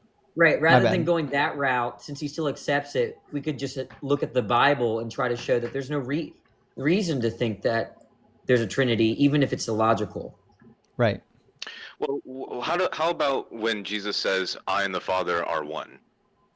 Yes, later on in the Gospel of John, Jesus prays his prayer to God in chapter 17, where he says, "Father, let them be one, even as we are one." So he says that the unity that he desires for his followers is the same kind of unity that him and the Father experience. So it's not unity in essence; it's unity in like goal and purpose. Like they're striving for the same thing. Well, I disagree. I think it's both. how are we? No, you can't just. It says even as we are one, even as we are one. So it is directly comparing the type of unity Even experienced between the Father and the Son as the type of unity experienced between believers. So are you and the rest of the Christians one essence? Are you all one actual one Christian? No, actually, you're not one unironically, essence. we are made to be the body of the Christ. If you were to take But then if you count the way Trinitarians do, there's only one Christian on your view, since there's one essence. Only one Christian in my view, due to one essence. In what way? Like, what do you mean? Because Trinitarians want to say, or at least some of them do, right? Want to say that the reason why there's one God is because the persons are consubstantial. There's one substance, okay? And then you're saying, well, look, there's one substance, essence, same thing, right? Then you're saying, well, look, amongst the believers, the various distinct persons that accept Christ, we are also one essence. But y'all are billions of Christians, not one Christian. And so if you use the same logic, if you use the same counting, you get three gods. Yeah, you get three gods, but they're all the same thing. They're not. Okay, then you gave up Trinitarianism. The three gods is not Trinitarianism. The thing is, here's the thing: so Trinitarianism accepts the idea that there's three different godheads, but it's all the same. No. You said three gods, and they don't even accept that, by the way. But are there three gods? Okay, so then, no. Then I agree to something that like ultimately I didn't mean to basically. No problem. What did you mean to say? What did you mean to say? I meant that God has three different natures, right? No, that's not what they think either. Three natures. One nature. It's one nature, one essence, one substance, one ousia. Yes. But not the thing is, three. it comes in three different. Sorry, not three No, different. no. Sorry, using wrong words. I was about to say Three the different classical. forms. Three different forms. That's not the word for form, like morphe. No. Like, what do you mean, ousia? No. I'm saying that like there's three different forms of God: the Father, the Son, and the Holy Spirit. Okay, So what do you I mean don't by think there's form? anything. sounds like It's just modalism. it's the same God, but it's just comes in a different way. I guess you could say. That's compatible with heresy. Not exactly. That's what the modalists say. That they say the exact same thing. Not. I That's don't know modalism, what a modalist Patrick. is. So how's that a heresy? I fail to understand. Because you said that all that the sufficient conditions for there being Trinity is that there's one God, three forms, right? Yes. All right. That's what it's. Is it that a form is not a person, right? No, those are two different things. No, two different things. I guess let me define a different word for form. So I guess you could say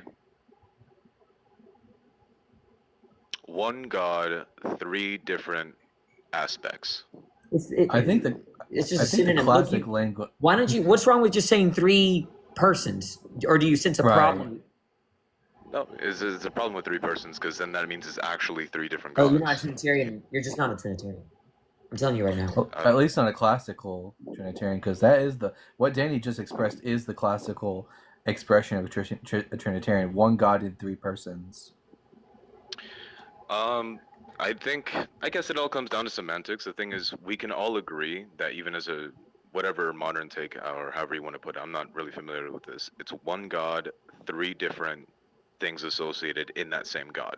So right? parts. No. But you have to understand that there was a lot of debate about what that term thing is supposed to be, whether it's a form, a mode, a hypostasis, a person, right? One will make you a heretic, the other one will not. What you Okay, believe is actually but- a lot closer to Mormonism than classical Christianity. I wouldn't say that, no. I don't think it's crazy to say that God has three different forms of which are all the same thing.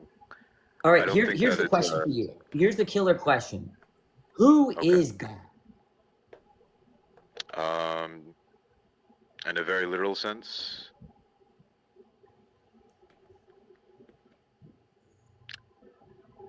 in a very literal sense, like who is God? Right, like who is the president? It's Trump. Who is God? Jesus. All right, so if the Father is not God. No, the Father is God too. Two. Okay, so if I say who is president and you say Trump, Biden, and Vance, how many presidents are there? There's three different presidents. There would be three different presidents, right? Yep. Okay, now if I ask who is God and you say Father, Son, Holy Spirit, if you use the same logic, how many gods? It's one God. No, if you use the same logic. That's the thing. That's why it's not logical. You get three different gods by okay. technicality, but going against logic, it's one God. Yeah. Right. So basically, I think this kind of illustrates both of our positions, which is one, this is clearly three gods, and No. we'll try this again. So it's three gods, and you're saying, well, it is one God if you abandon logic, and all we're saying is correct. We can't see a good reason to abandon logic. It seems like a silly thing to do. And if you're willing to abandon logic to believe in Trinity, that's okay.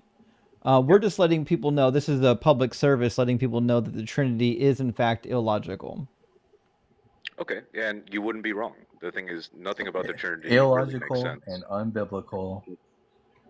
But that's the thing. Nothing about the Trinity necessarily makes sense, right? The thing is that We agree. What really comes down to it, okay, go ahead. Sorry. No. What really comes down to it, I want to hear. What really comes down to it is understanding that the very nature of God within itself is something that's unexplainable and really not definable. Yeah, but you see, your Bible doesn't even teach it either. It's not a matter of the Bible; it's a matter of the church that was established by Christ. Why do you trust their interpretation? First off, that church doesn't exist anymore. Because well, Why do you in what trust way? their interpretation? Well, he doesn't. He's not. Oh, sorry. He does. Sorry. I apologize. Indeed, I trust in interpretation because that interpretation came from the early church fathers of the Why do you original trust Catholic them? Church. Why do you trust the early church fathers? Because that church, that was the same one that God established himself when he said, Peter, you'll be the rock of which I build my church on. Oh, wait, So- okay. So Clearly not. before 325, when a third of the church was Arian, did God establish that? Okay.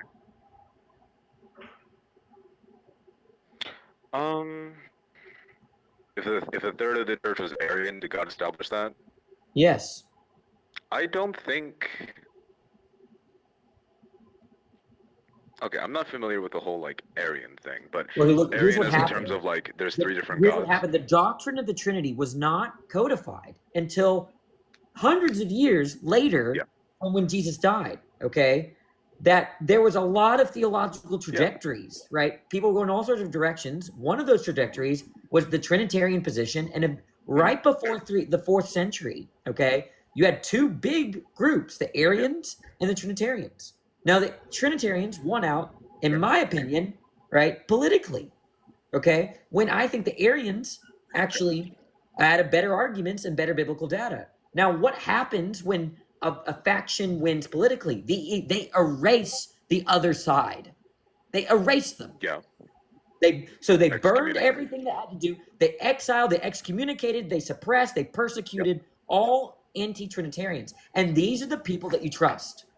Yeah, and to be sure, like even early church fathers that you would recognize that are vital to the tradition, they disagreed, right? Justin Martyr says that we reasonably worship him, having learned that he is the Son of the true God himself, holding him in second place, and the prophetic spirit in third, meaning the Son is subservient to the Father.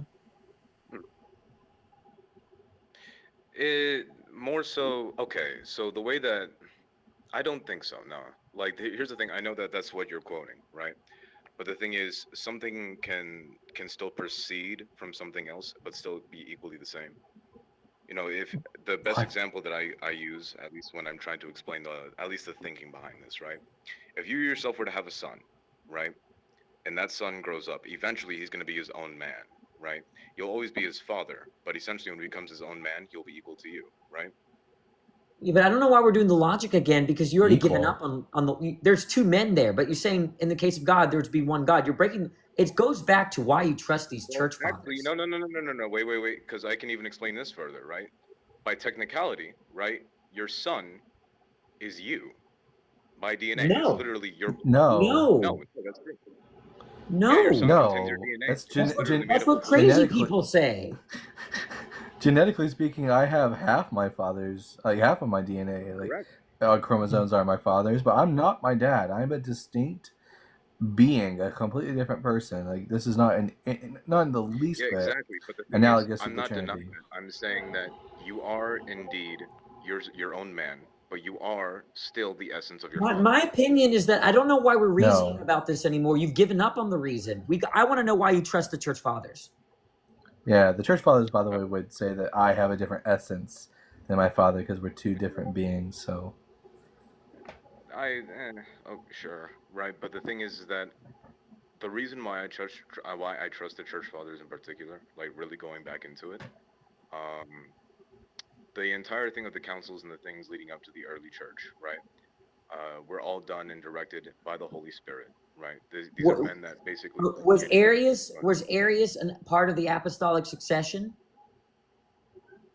Arius. Arius, the yes, guy that kind he was of a bishop. You know what? You're I an don't know. EO, right? You're an Eastern Orthodox. You know what apostolic succession is, right? Of course. Right. Did Arius have apostolic succession? Don't know. He did. He was a bishop. He did? Okay. Yeah. Good. A third of the Apostles church can that still had apostolic succession, right, was Yeah. anti-Trinitarian. Okay, cool. So that Even doesn't apostles work for can you. be wrong. Saint Peter was a Judaizer in the early years of the church.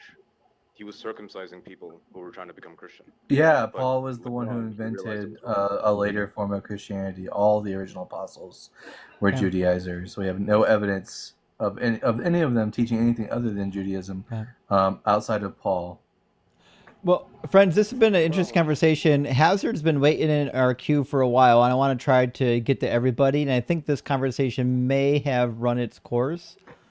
Sure, yeah. I'm not sure there's much meat left on this particular I'd actually bone. like to say one more thing before. I'd actually like to say one more thing before, like, you know, I move on to the next guest. I understand that there's a line, but the entire idea of trying to sum up and make a reasoning behind the very nature of God past basically what everything is. I used to be very anti-Trinitarian myself, until I realized that I'm kind of stupid and I don't really know what God is or really how like the nature of how he works is.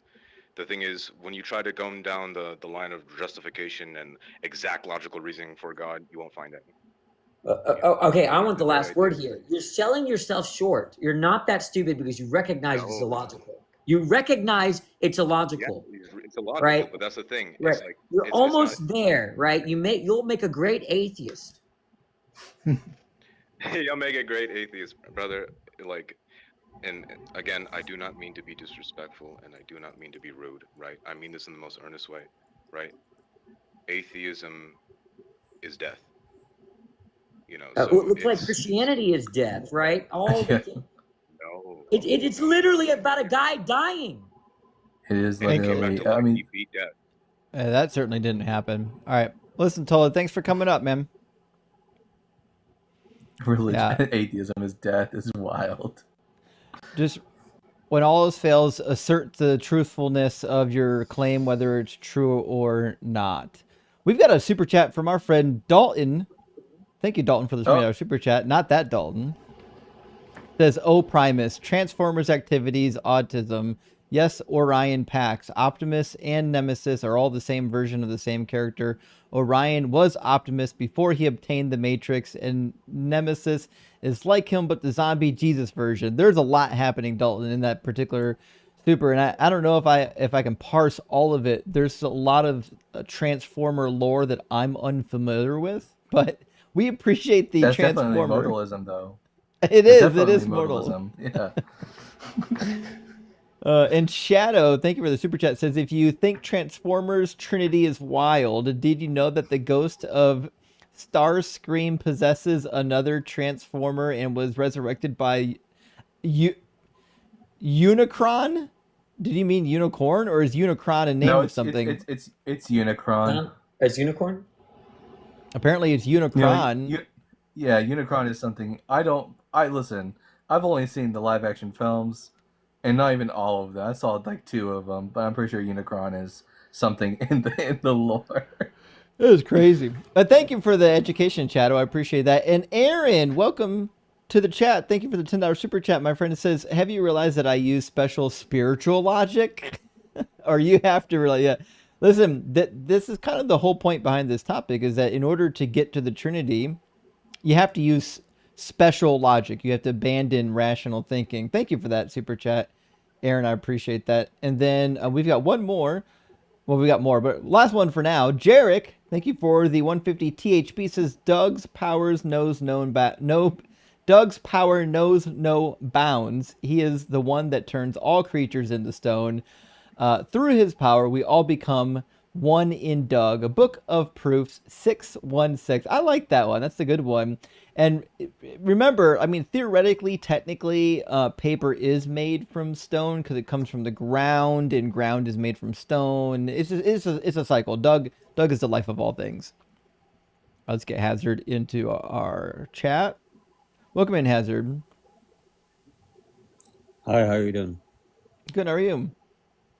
I'm doing pretty good. Hazard, are you at least 18, and do you believe in the Trinity? Yeah, I'm 29, but I believe in the Trinity quite different from that other guy that was just up. You believe in the Trinity that is espoused by Christians? I believe in what is established as the Bible. Okay, so you're a Trinitarian Christian. Yes. There's Okay. a problem here, Hazard. The Bible No, doesn't because there's many establish a people who. Trinity. No. What I'm saying is like there's many people who claim the Christian name, but they'll have all different interpretations of what they believe. That's okay. Right, you're we the one true Christian. You've got the right one. I know. Every Christian we talk to is the only one who got it right. So, do you think that the Trinity is logical or illogical? I don't believe that you can apply logic to something that exists outside of time and space. So, All right, yes or no? you can't apply. Wait, how many persons is God? I believe it's 3 that act as one. Are you using logic to count to 3 persons? Well, I guess you can put in that sense. Yeah, I'm using logic. Okay, so you do apply logic to God. So we got that done. Yeah, I believe that you can apply some logic. You use the same logic that you count persons to count gods, right? Because you're saying that Jesus, Father, Holy Spirit are distinct. Therefore, Yes. they're 3 persons, right? Well, if you count the same way with gods, then how many gods would there be? 3. There you go. But it also says in that there's a authority level, and it was in First Corinthians 8:6. It says that the Father is the only God in all things that came through His Son Jesus.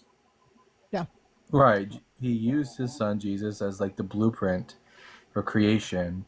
But I mean, that doesn't get you to the Trinity.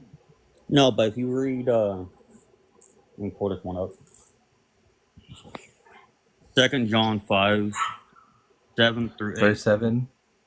Oh Yeah. no.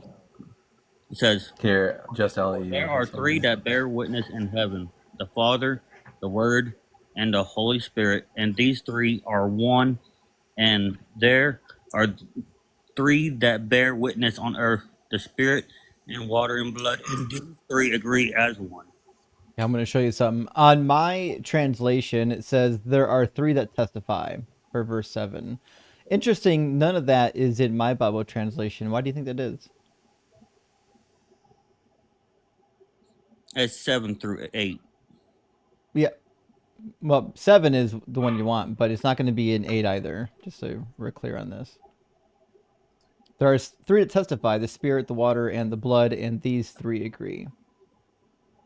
Hey, Justin. What I'm taking that as is that they agree as one, as in like they're one in mind and essence. Wait, who's they?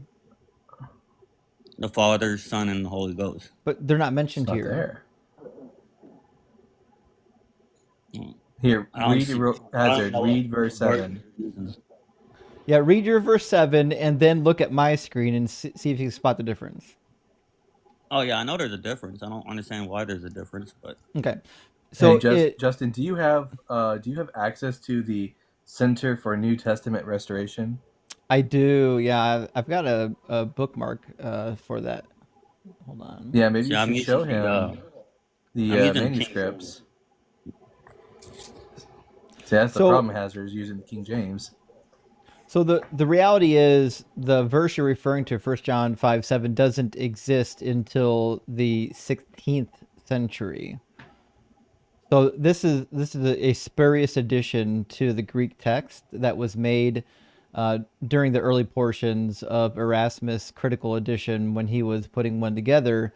He didn't even want to include it. There were others that kind of pushed him to include it and manufactured a Greek text that included it, even though there wasn't a Greek text for it. But we don't actually have any Greek manuscripts that include this. So I get that it would be really helpful if that was in the Bible, but that's not in the Bible. All right, and then pull up on, I guess, your version, because apparently mine and yours are different. Right, pull up Genesis 1:26. Oh, that's boy. not going to help you here. Genesis 1:26, you think? Let us? Yeah, let us. Us say. Our image. So what? That would mean that there would be more than one. More than one what? Yeah, more than one God. Mm-hmm. Yeah. Yeah, there's many gods, I know. The Psalm 82 has a bunch of gods too. No Trinity, though. There's no Trinity here. Yeah, are you from? So in the ancient Near East, Hazard, there was a belief in something called the Divine Council. Basically, you would have a large assortment of gods, not just three gods. You would have many, many gods, and at the top of the echelon of gods, you would have the chief deity, which would be El Elyon, which means God Most High. Um, this is what the ancient Israelites would have believed. They weren't monotheist, and what we see in Genesis 1:26 through 27 is just a vestigial remnant of this ancient belief in many gods. It's that human beings were made in the image of the gods. So the Most High God says to all the other gods, "Let's us make man in our image to look like us." Right. which would be the Father, right? All the gods, not just Yahweh. Like literally, all in the ancient Near East mythology, all of the gods look like humans because, from the perspective of the ancient Near East, humans were made to look like the gods.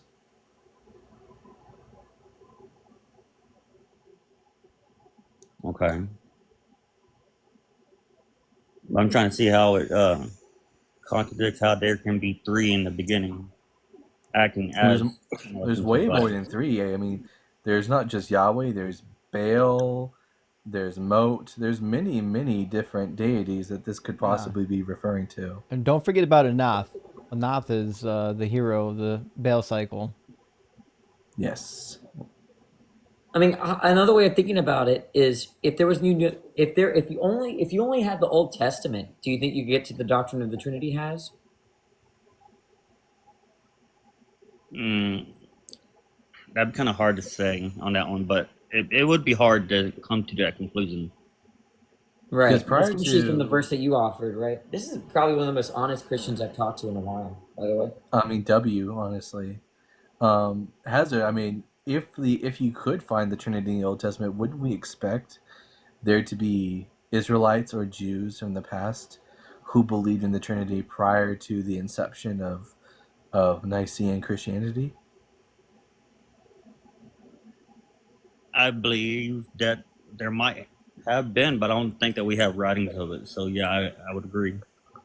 Yeah, I mean, if we don't have any evidence of such Israelites and Jews existing, then we can probably it's best to say they probably didn't exist. There are no Trinitarian Jews, and there are Jews today who have the entirety of the Old Testament.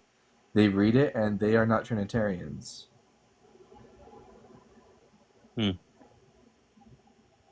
Well, I know that apparently also I think a lot of the other Jews also don't believe that Jesus was the Son of God either. For good reason. Yeah, I mean, mostly because in Judaism, the title "Son of God" is not special. In Judaism, every man is a son of God, even David. Um, Yeah, even Jesus says that at one point where he says, isn't it not written where I said that you are also God's for you are also sons of the Most High? yeah, that's because Jesus is like misquoting the Psalms in that instance, but or he's misinterpreting it. But anyway, we should really get back into the topic of the Trinity. Do you have anything perhaps better from the Bible that could support the Trinity?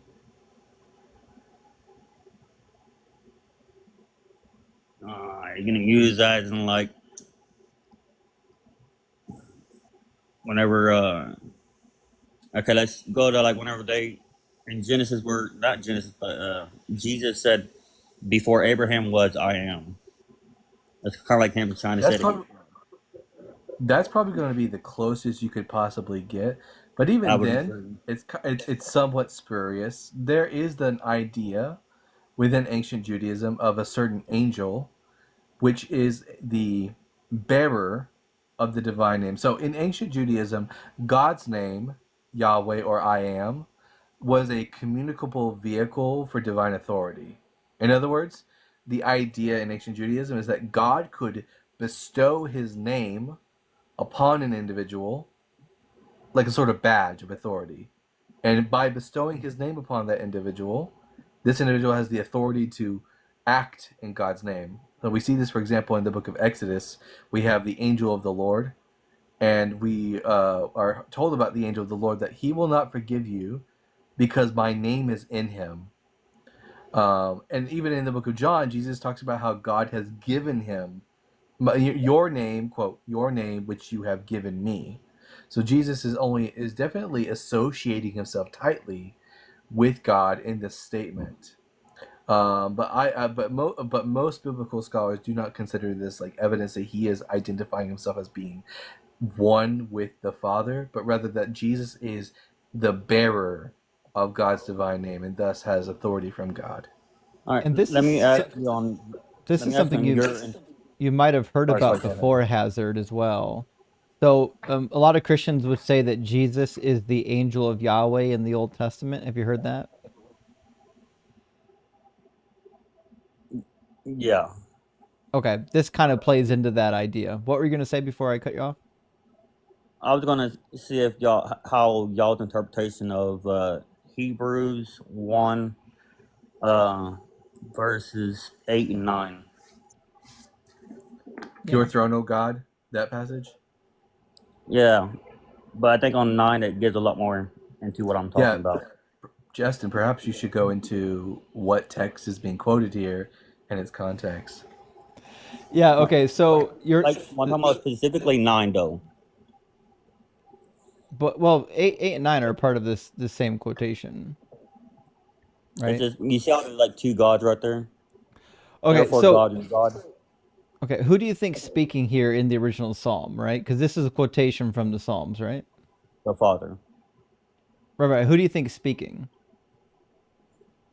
Right here, it sounds like it's the Father talking.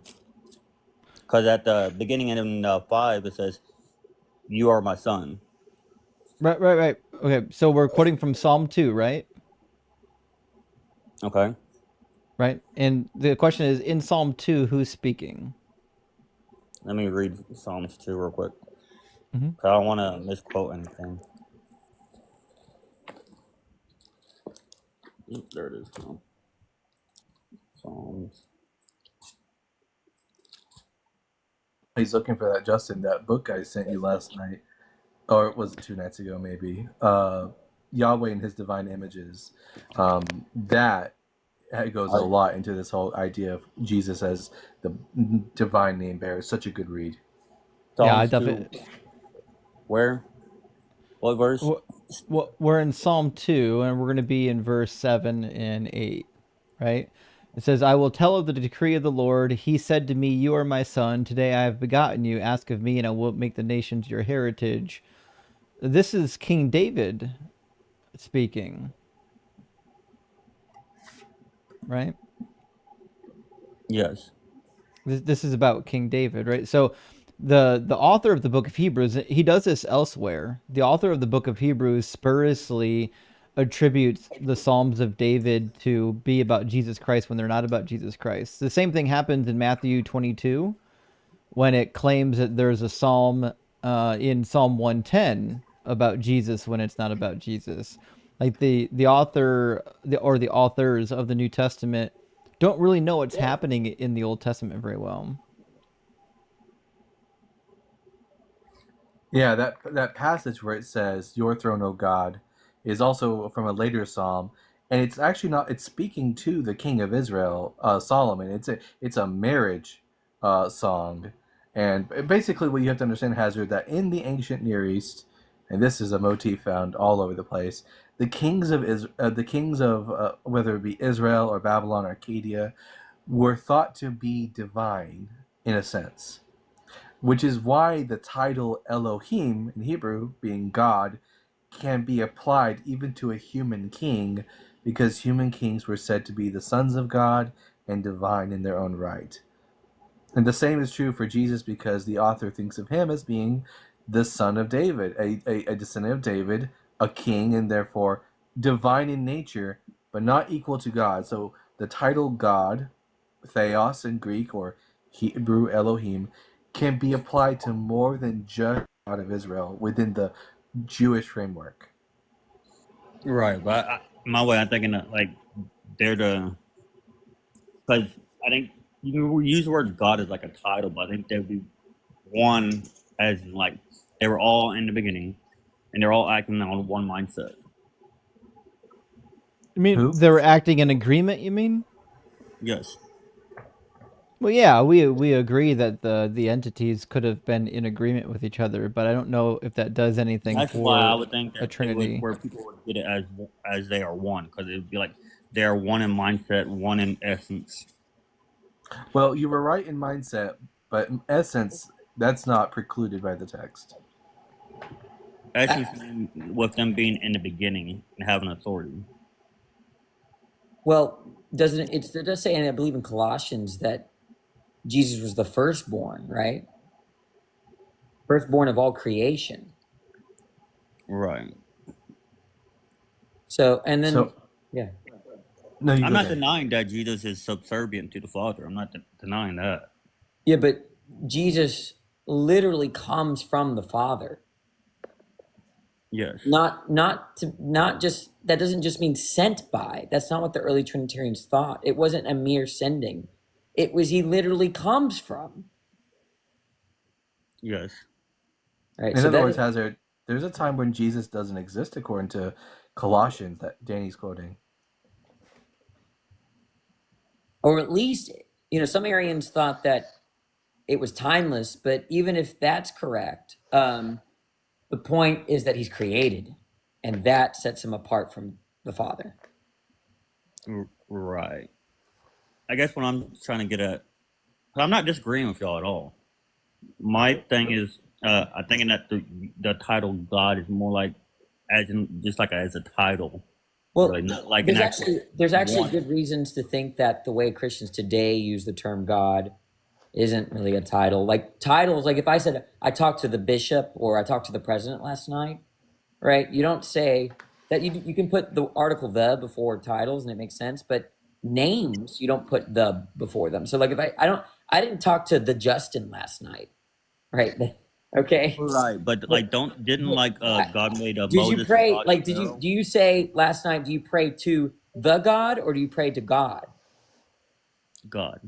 Right, because it functions like a name in the way that Trinitarians are thinking about it. Right, and then you close your prayer within the Son's name.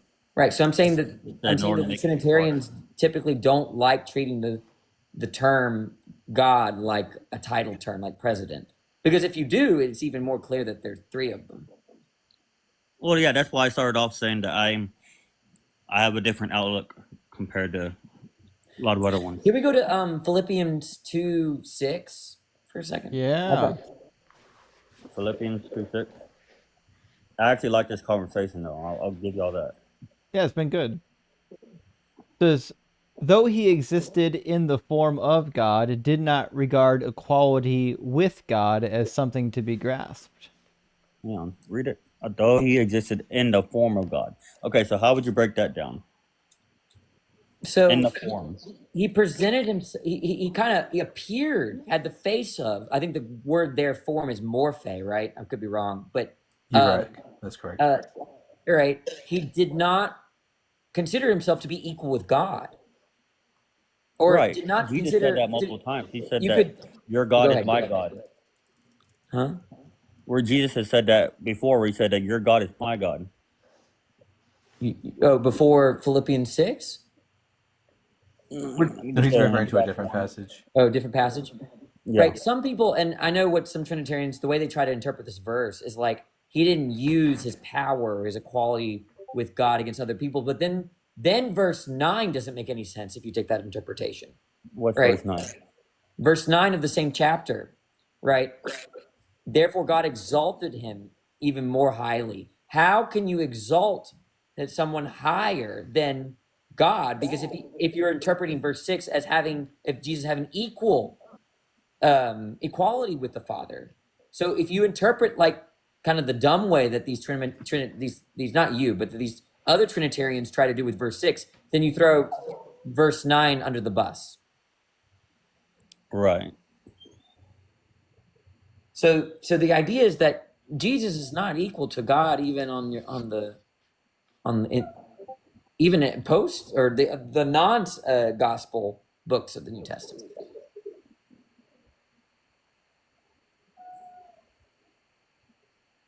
Right.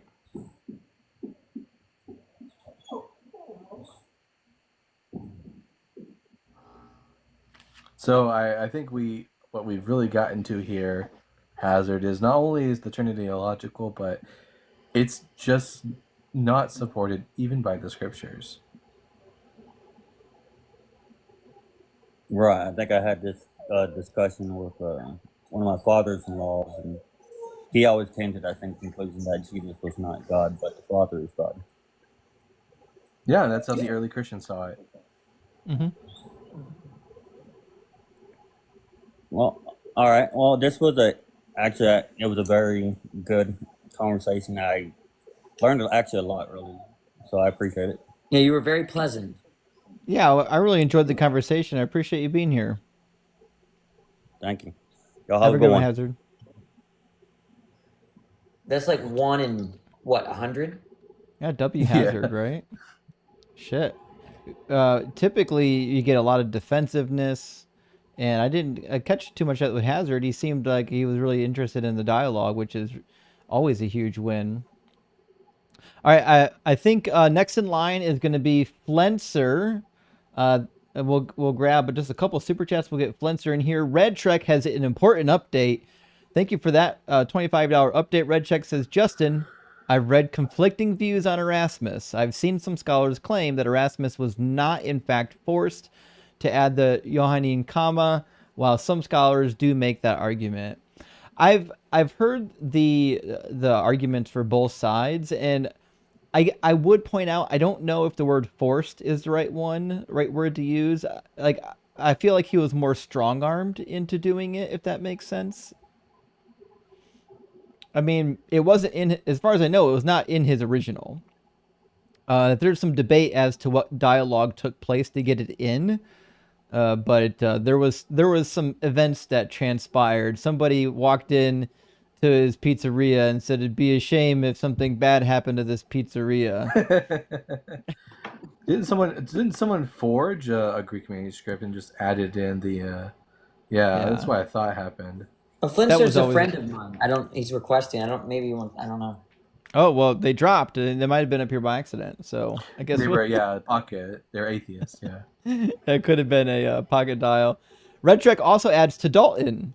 I thought Arius was the second in command to the Bishop of Alexandria. I believe the Bishop of Alexandria was solidly against Arius's view.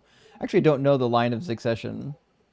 Yeah, I'm not familiar with the line of succession in Alexandria. I know that Arius was quite close with Eusebius, but I have no idea. Yeah. And super chat from our friend Dugald. Dugald, thank you so much. Has got a random DM asking me some questions because they said you mentioned me.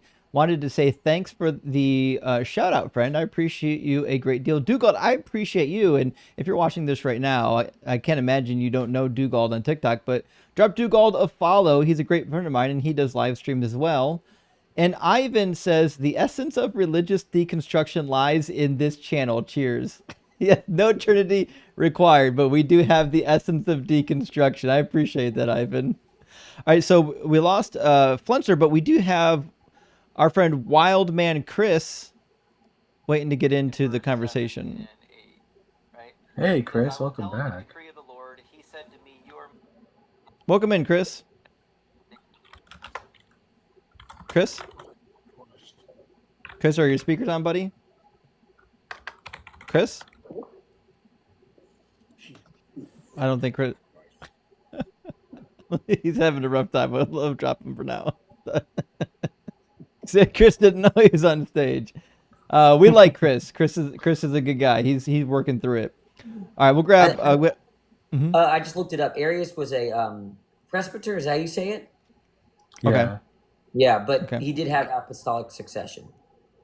Dope. Until, later. Then they took it away.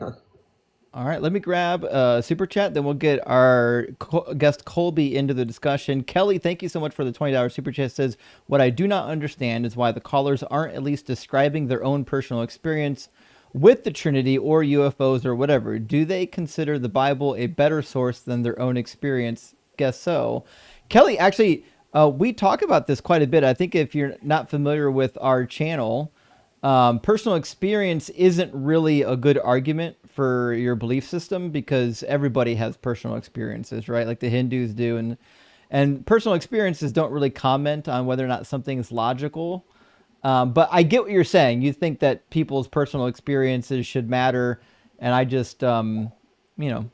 Yeah, Yeah, that I was don't know how one has a personal experience with the Trinity. Listen. Yeah, I'd love to hear it though. If somebody was visited by a Trinity, tell me about it. You know what I mean? that was Hume's point, by the way, that if we take all these people's personal experiences seriously, then they'd all defeat each other. So Right. Yeah. There is a self-defeating situation. Colby, welcome into the conversation. Are you at least 18, and do you believe in the Trinity? Yeah, I'm 51, and I definitely believe I'm a Christian. I believe in the Trinity. Cool. How you doing? And do you think that the Trinity is logical or illogical? Oh, I definitely think it's logical. So here's my reasoning. Here's some of my reasoning for that. For you, are you one person or are you three people? For you, Well, I'm one. okay. But if we were in a psychology class, they would say you're three because they'd say you had an id, an ego, and a superego. That's three parts of you, So God has parts, right? And well, yes, yeah. Like it's. I mean, obviously, I'm Fuck. sure with your question that you've heard Colby, the story of the egg. you're going to super hell, buddy. Yeah, are you denying divine simplicity then? I don't know what divine simplicity is. I know what the Trinity is, and so it's one God in three parts. So No, that's a heresy. That's partialism. Generally, no, classical. It's one God, and he's the Father, the Son, and the Holy Spirit. So is So Yahweh that's not only, heresy. the That is Father biblical. is only, so the Father is only 1/3 God, and the Son's 1/3 God, and the Holy Spirit's 1/3 God. Yeah, this No, that's not true. theism, Like, so if you have an ego, that's your whole self. You have your id, that's your whole self. You have a super, they're Well, I all don't- three your whole self. To be sure, nobody here knows what an id is. Maybe somebody does. I have no idea Well, what an id is. But how about I teach This is that then? Freud- Instead of that, how about we Freudian talk about I psychology. water? know what an ego let's is, look at though. water. Like to be sure, I water don't has think three forms, egos right? actually exist. I think egos are describing brain states. Yeah, Okay, isn't well, how this about Freudian water? If ego's too hard, psychology? how about water? Just let's keep it simple.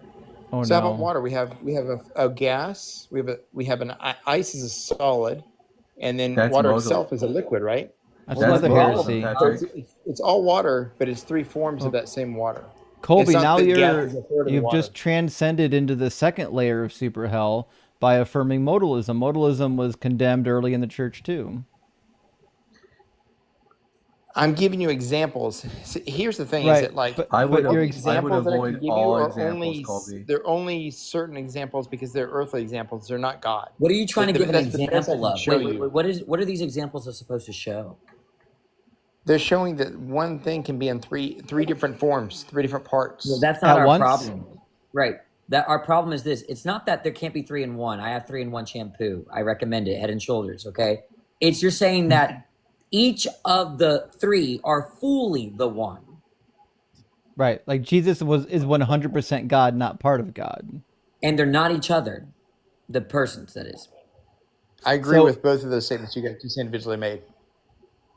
So the problem you have is you haven't given an analogy that follows that logic yet. Well, there's Yeah, not an analogy that can fully cover God, right? I mean, God is Yeah, God is omnipresent. way He's, you can he's make everywhere. the- He's everything. He's the Alpha and the Omega, right? There's Yeah, the nothing only else way that's you Alpha and the can- Omega, right? Right. So you agree with us that there's no good analogy, there's no example that you can give us. Not as a human, I mean, What God's are we, beyond our gods? understanding, Like, come right? on. God's beyond our understanding. See, God created math, and You know So what's he's beyond beyond logic. understanding? You know what else is beyond understanding? Contradictions. No, contradictions aren't beyond understanding. So we can understand that when things contradict each other. Tell me But what it there are some means to things be that a are married. that are really beyond our comprehension. Can you tell me, do you understand what it means to say that there's a triangle with no sides? Do you understand what that means? That's just false. There's a difference. No, do you understand what it means to say that there's a triangle with no sides? Does that make sense to you? That is just a false. That's a false object. Right. So I'm going to Because a repeat triangle myself. has to Do you have three sides. understand? I'm going to repeat myself. Do you understand what it means to say that I have a shape with no sides? It means that you're making an error. That you are making an error, not God. That's not what the person means. No, they don't mean error. Do you know what I'm they saying mean? that when you say that a triangle by definition has three sides. Yeah, right? It's a three-sided object, right? Here, So it's a yes or no question, correct? Do you know what it means? Either you don't or you do. it's like saying 2 + 2 is 5. Do you know what that So I'm means? going to repeat It the just means you're question wrong. since you're dodging, right? The question is it a yes or no question? Either It's not a yes or no question. It's Okay, not a so yes what's or the no third question. option? It's a yes or no question. The third option is that you're wrong. That's just an incorrect. What am I wrong about? 2 + 2 is not 5. A triangle cannot have no sides. All right, so let me repeat the question. Do you accept the law of excluded middle, meaning that it's either P or not P? Yeah, sure. I haven't heard of this law before necessarily. I don't remember that from school, but yes, yeah, sure. Law of exclusion. Okay, it's either the case you understand the meaning or you don't. Which one is it? So, do you understand the meaning of 2 + 2 Let's go ahead is and answer 5? the question. I'll wait. I'm asking you. I'm answering with a question. I'm not going to Do you answer your understand questions if you don't answer mine.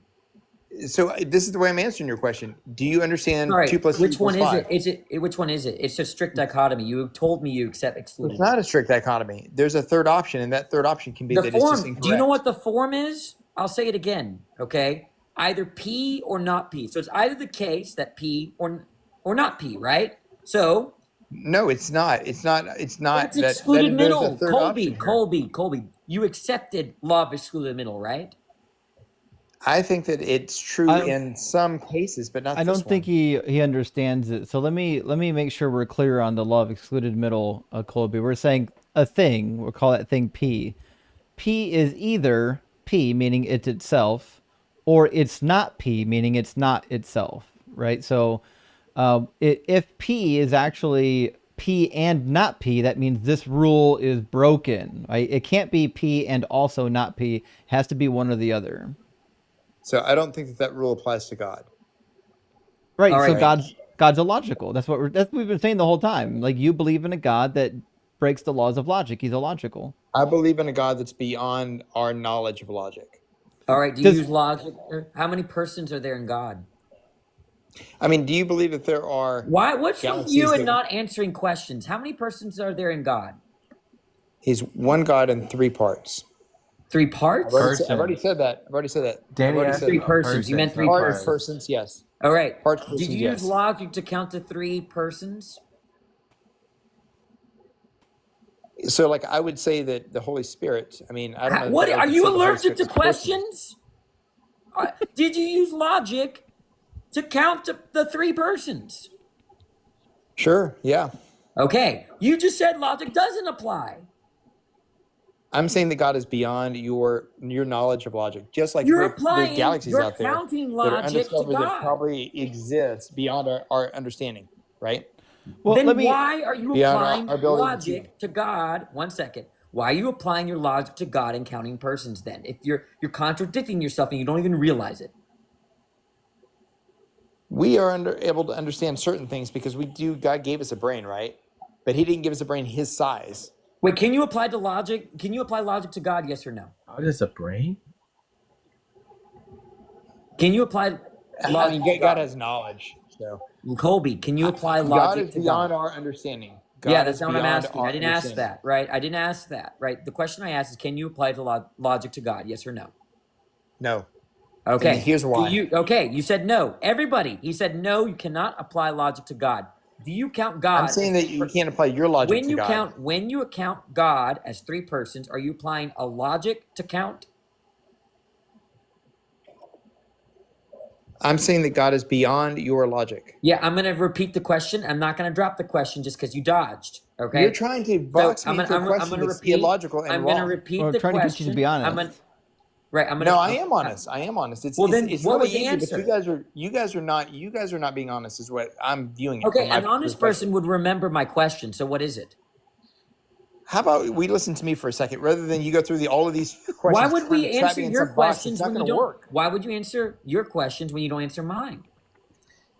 I thought you guys invited me on to talk, but I don't guess you want to hear what I said. Well, why would we talk to you if you don't answer questions? Did you come? Did I come on here just to be interrogated, or is this a After two-way you street? answer mine, I'll answer yours. All right. Well, I have answered yours several times when I tell you What that was God is the beyond what? your How logic. did? Sorry, what was your answer to the last question I asked? God is beyond your logic. No, do you remember the last question I asked, Colby? Are you paying attention? I am paying attention. I don't know what All the right, last question you've asked, because you've asked Okay, so several I'll repeat questions. it Because the because last question you I asked is, can repeat you it remember for the your last question gold. I asked? I will repeat it for your goldfish memory. So here's the question: when you counted God as three persons, did you apply logic? Yes or no? You can apply some amount of logic. Sorry, was that However, a yes or God no? is beyond your logic. Was that so? That was a yes. That is not a yes or no question. How is it not a yes or no question? Did you not hear my answer? I No. just gave you an answer. It was It's gibberish. pretty simple. It's obviously it's a yes or no question. Either you do or you didn't apply logic. You're trying to. It's like you made a. It's like you made a fishbowl. Yeah, you're allergic You to put a fish in questions it. and logic. All right, listen up. It's like you made a fishbowl, and so you put a fish in there, and the fish has to breathe the water. There's certain logic and certain rules that go into that fishbowl. Right, you are But the do fish. you have to? You are the fish You with the have to. rationality of a fish in the fishbowl, and I'm fishing you right now. So do you, the creator of the fishbowl, do you have to breathe the water? Because that's the rules inside the fishbowl, right? That the fish, he's got to breathe the water. What the He's got to fuck have is gills even and this breathe through the water. analogy? I think you And the might be thing too. is that you. I think you might The be too thing is stupid that to you talk don't have to abide by those rules, because you don't live in the fishbowl. Neither does God live. Listen, Colby. In order to have in order for two people this to is have God's a conversation, creation. in order for two people to have a conversation together, one needs to ask the question, the other one answers. Then the other person can ask a question, and the other one will answer. But if you refuse to answer questions that are asked of you, So I did you're answer the basically- question and said it was beyond logic, right? You said it And was then I not a asked the yes or no question when it was. It's not. No, I disagree. You applied logic. My answer is I disagree. Colby, it's the easy argument. You said logic doesn't apply to God, but then you use accounting logic to count to three persons. That one God is three persons. You use a logic. So you're just contradicting yourself and you're coping. So, No, Colby, I'm telling you that God is beyond your logic. Did you mean that sometimes God is beyond logic and sometimes he's in logic? I guess I would agree with that. Sure, I would agree with that statement. Okay, All so right. God is When are the partially cases blind. where when are the cases where you can't apply the logic? Can you apply normal counting methods to God or no? I mean, it's one God and three persons. One God and three I'll persons, repeat right? the I've already question. said that. I'll repeat the question. Can you apply our normal I just answered your question. You don't. It's a yes or no no, you question. did not. Can you apply the normal counting ways or methods that we use today to God? Probably not, because All right. So then you can't count three persons. He's one and three. Then you can't count three persons. I can. It's just that it's beyond your logic, and it's beyond our human collective understanding. Okay. Not your understanding. Give me the reasoning. Give me the reasoning why there are three persons and not a million. I would love to. Here's the deal: is that, like I told you, it's fishbowl. God created this fishbowl, the universe, basically, the analogy of the universe, right? The fishbowl. And so we live inside that fishbowl. We have to follow the rules of that fishbowl that are inside that fishbowl. But God does not necessarily live inside the fishbowl. He created the fishbowl. It's his fishbowl. He can stick his finger in there and twirl it around. Does the fishbowl represent what is logical? The fishbowl represents the universe. Yes, I'm going to repeat my question again. Does the fishbowl represent? Does the fishbowl represent what's in? Yes, it represents science. All right. So if it's logic. not in the fishbowl, then it's not logical, right? It's beyond our understanding of science. Right. The So fish I'll cannot repeat the possibly question. understand I'll repeat the glass in the question. fishbowl, I'll right? repeat the question since you don't answer my questions. So if it's outside, in your analogy, if it's outside the fishbowl, it's not logical, right? If it's beyond our understanding. Yeah, I didn't ask that. I'm asking if it's outside. I didn't ask. As far as me and you go, yes, it is outside of our logic. Okay, I want to point out how dishonest you are first. I just said it's beyond. It's beyond our logic. Shut your mouth. Right? 1 second. Everybody, When I answer the question, you want to hear the answer. mouth. Shut your mouth. Here's what happened. I asked you, in your analogy, if you're outside the fishbowl, are you not logical? You changed my question to, if you're outside the fishbowl, can it be understood? You changed it, right? So I am not asking about understanding. I'm asking about logical, not logical. So do not change my question again, okay? So the question was, in your analogy, when God was anything outside the fishbowl, is it not logical? I think it's beyond our understanding. That's not the question, Colby. Try to answer his question, not the one you want him to ask. So if we operate in, like, you could say three dimensions, maybe 4 dimensions if you include time, right? However, if you included another physical dimension, right, with like, have you guys seen that dimension with like where the ball comes through our dimension? Right. Yeah, but this I mean, again, so this again basically, doesn't it's beyond actually our understanding answer of the logic to question. watch that ball come through our Colby, dimension, right? nobody's asking if it's beyond our understanding. I don't know why you keep trying to say that. That's not the question on the board. The question on the board is God logical or illogical since he's outside of the fishbowl and the fishbowl contains the logic? I don't think you're applying human logic to it though, and there's a limit to our Okay. logic because there's a limit to our understanding. Can God be illogical? Yes. Okay. Okay, Can you It's a name human understanding? Yes. Can you name We're done. one contradiction that he can do? For example, God can can see he? all of time at once. God That's not can a see the contradiction. beginning of time and That's the not end a of time at that's once. not a contradiction. It's a statement of his ability. A contradiction would be like, can he? Would do a paradox. Can he make a burrito so hot that he can't eat it? Is that something he can do? I would say that God can eat a burrito of any temperature. Oh, so then he can't Can make he a make burrito it- so hot that he can't eat it. He could make a burrito of any temperature, and then he could eat that burrito of any temperature. Same as Okay, a so rock, right? so then he's not capable of creating a burrito so hot that he can't eat it. He's capable of creating a burrito of any temperature. This is my question is, he can can't he eat. create a burrito so hot that he's unable to eat it? I suppose there's no burrito that's so hot that he can't eat it. Okay, Could so God- my question is, did- Colby, this is the dishonesty that he keeps pointing out. I didn't ask you any of those questions. My question is, by the way, it's a yes or no. I understand your question. I get your question. Is he capable of creating a burrito that is so hot that he cannot eat it? I've already given you this answer twice. You You guys just don't haven't. like my answer. Keep in mind the answer I is a have. yes or no. No, the answer is beyond yes and no. You're not asking look, yes he's not or no ready questions. for this. Let's just You're ask answering him. yes. You're not asking You yes or can't no like- reason. questions. You can't reason out of a bag. So let's just ask, why do you accept the Trinity, even if it were logical? Why? Why do I accept? Say that one more time. Why do I accept the Even Trinity? if the Trinity were logical, why do you accept it as doctrine? Even if it's logical, why do I accept it? Is that what you said? Logical? Yes. Yes.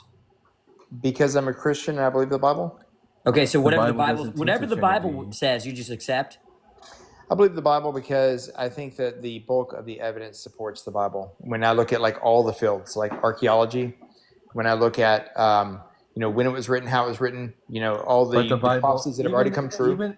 Even if the Bible was 100% true, the Bible does not teach the doctrine of the Trinity. I think that it is a little bit unclearly written in the Bible. I would agree with that. And so if So you then look why at do you like 1 accept the John Trinity? 5:7, which is something I would expect you guys to bring out, that that maybe there's some questions with that particular verse. Okay, so You know why what do I'm you saying? accept the Trinity then? It's not the Bible. What is it? No, it is the Bible. It is in the Bible. I think it's just What hard to about the understand. Bible teaches the Trinity? Where? Give us the verse. Okay, let's go with the Gospel of John. In the beginning was the Word, and the Word was with God, Oh, and the Word God. was God. Second time Right? of the night. I'm going to start taking That's tally two marks for parts of John it. 1:1. So, in the Greek of John 1:1, this is the second time we discussed this tonight. I'm going to start keeping Yes, logos. tally. Word means logos, and Yeah. the logos is the Word of God, which is Jesus. No, Just that's not what it pay says. attention. So we'll break it. Yeah, we'll break it down. So in the Greek it says, "In arche, in the beginning, ein ho logos was the word, kai ho logos, and the word, in pros ton theon was the God, kai theos in ho logos, and theos was the word." And when it uses the word theos here, in your translation it's going to say, "And the word was God." But the second instance of God in John 1:1 is not a word indicative of identity, it is a word indicative of quality. It's better rendered as, "In the beginning was the Word, and the Word was with the deity, and the Word was deity." Not that it is the deity, but that it has the quality of deity. The Word is divine, but not equal to God. This does not teach you the idea that the Word is identical with Yahweh. Everything except the last sentence was correct. Everything, and so when it says leading up deity, to my last sentence corroborated with my last hold on sentence. one second. No, it doesn't. So when it says deity, and you're saying it's not just the God, it's like God, but not the God. So this corroborates a Trinity. No. It's what you don't seem to So see. prior to the writing of the Gospel of John, Judaism already had a concept of the Logos, and the Logos in ancient Judaism was not identified as being Yahweh itself, but was seen as I agree divine, with you because that the Jews. there are more things in Christianity and Judaism that are divine than just Yahweh. Something can be divine or have deity and not be the deity. I agree with you that the Jews disagree on whether Jesus is the Messiah, which is to say God. But That's not what I this said. is how Christians have That's not what I That's written said, this word for entirely 2,000 years. unrelated. And just because you want to come and redefine it doesn't mean it's really Colby, redefined. that's not what I said. What I said was that the concept of the Logos, the Word, existed prior to the Gospel of John. It existed within the writings of Philo of Alexandria, early 1st century CE. Philo was a Jew who wrote about the Logos, and he even said that the Logos was divine, using the Greek word theos, but it wasn't identical with Yahweh. Something can be divine or have deity without being the deity. You understand? Like Jesus or the Holy Spirit as opposed to the Father. Or Michael the Archangel or Gabriel. Those are also things which have deity or have divinity. Only in the way that angels would qualify for that, because they're angels. The There's a ancient difference. Israelite, I mean, the ancient Christians would have seen Jesus to as a us, kind of the angel. angels were made a little bit higher than us, right? I mean, that's what the Bible says. The angels were made a little bit higher than us. It doesn't mean that they're God, but they're definitely higher than us. That's what the So Septuagint says. that's for how sure, they kind of but- qualify. Yes, but the angels were seen as having divinity and deity. Jesus was no different. Just because the ancient Christians thought that Jesus had deity, Jesus was different. Well, no, sure, different in that he is the highest of all of God's creations. Were any but of not the other angels there at the creation of the world? Does it say that anywhere in the Bible? No, that's what makes Jesus unique, is that he is created. He's a created being according to the He book is of not a Colossians. created being. He is the only Yes, begotten he's- Son of God. So he's created No, only well, in the sense that Mary born him, but he was there at the beginning of time before the Mary. book of Colossians explicitly refers to Jesus as the firstborn of all God's creations.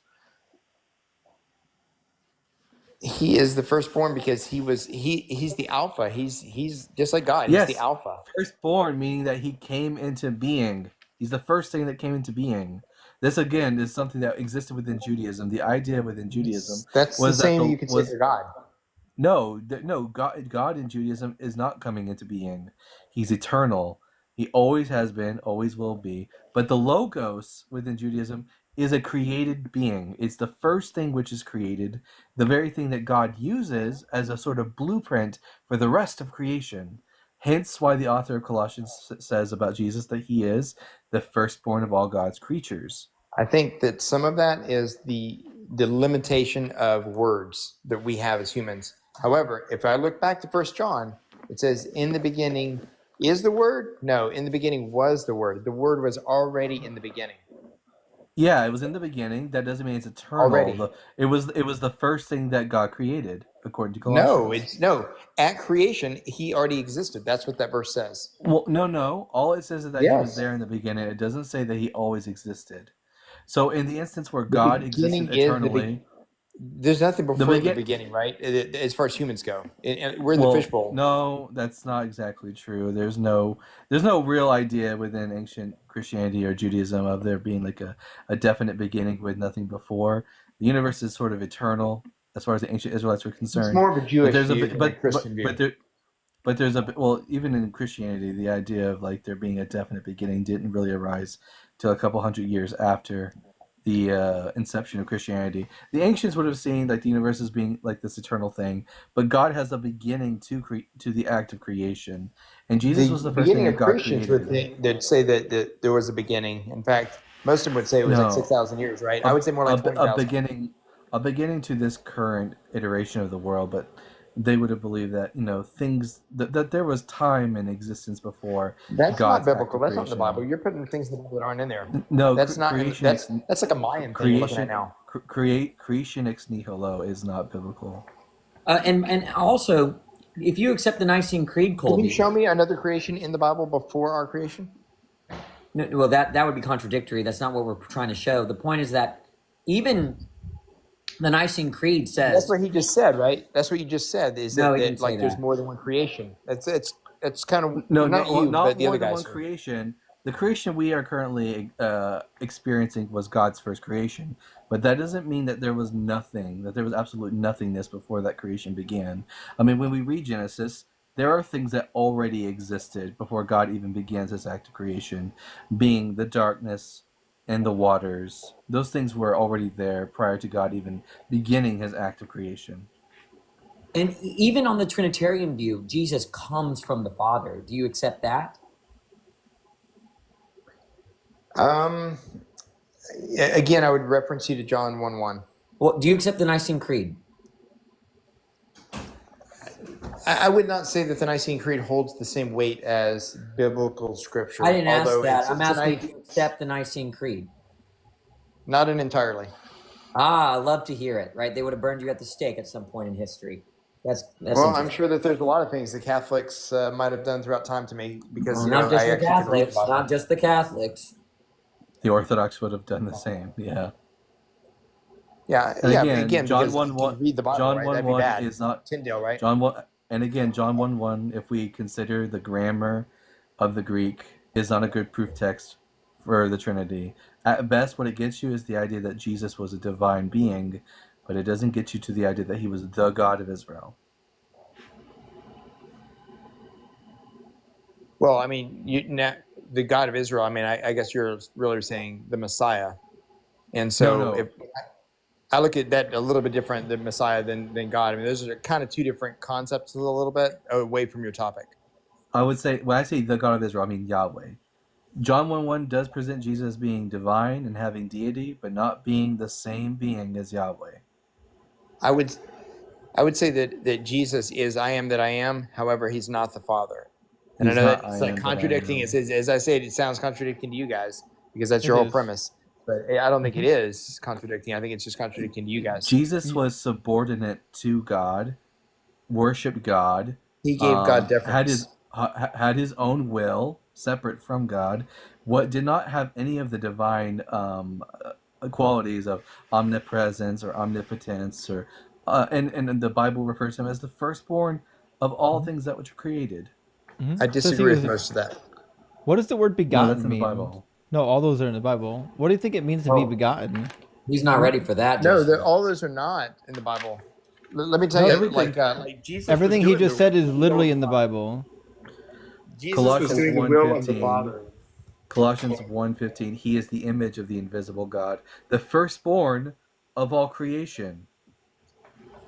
Firstborn, what does that mean? That he's the firstborn of all creation. Yes, like I say, God is the Alpha and the Omega, right? Means he's begotten. He's created. He's the firstborn.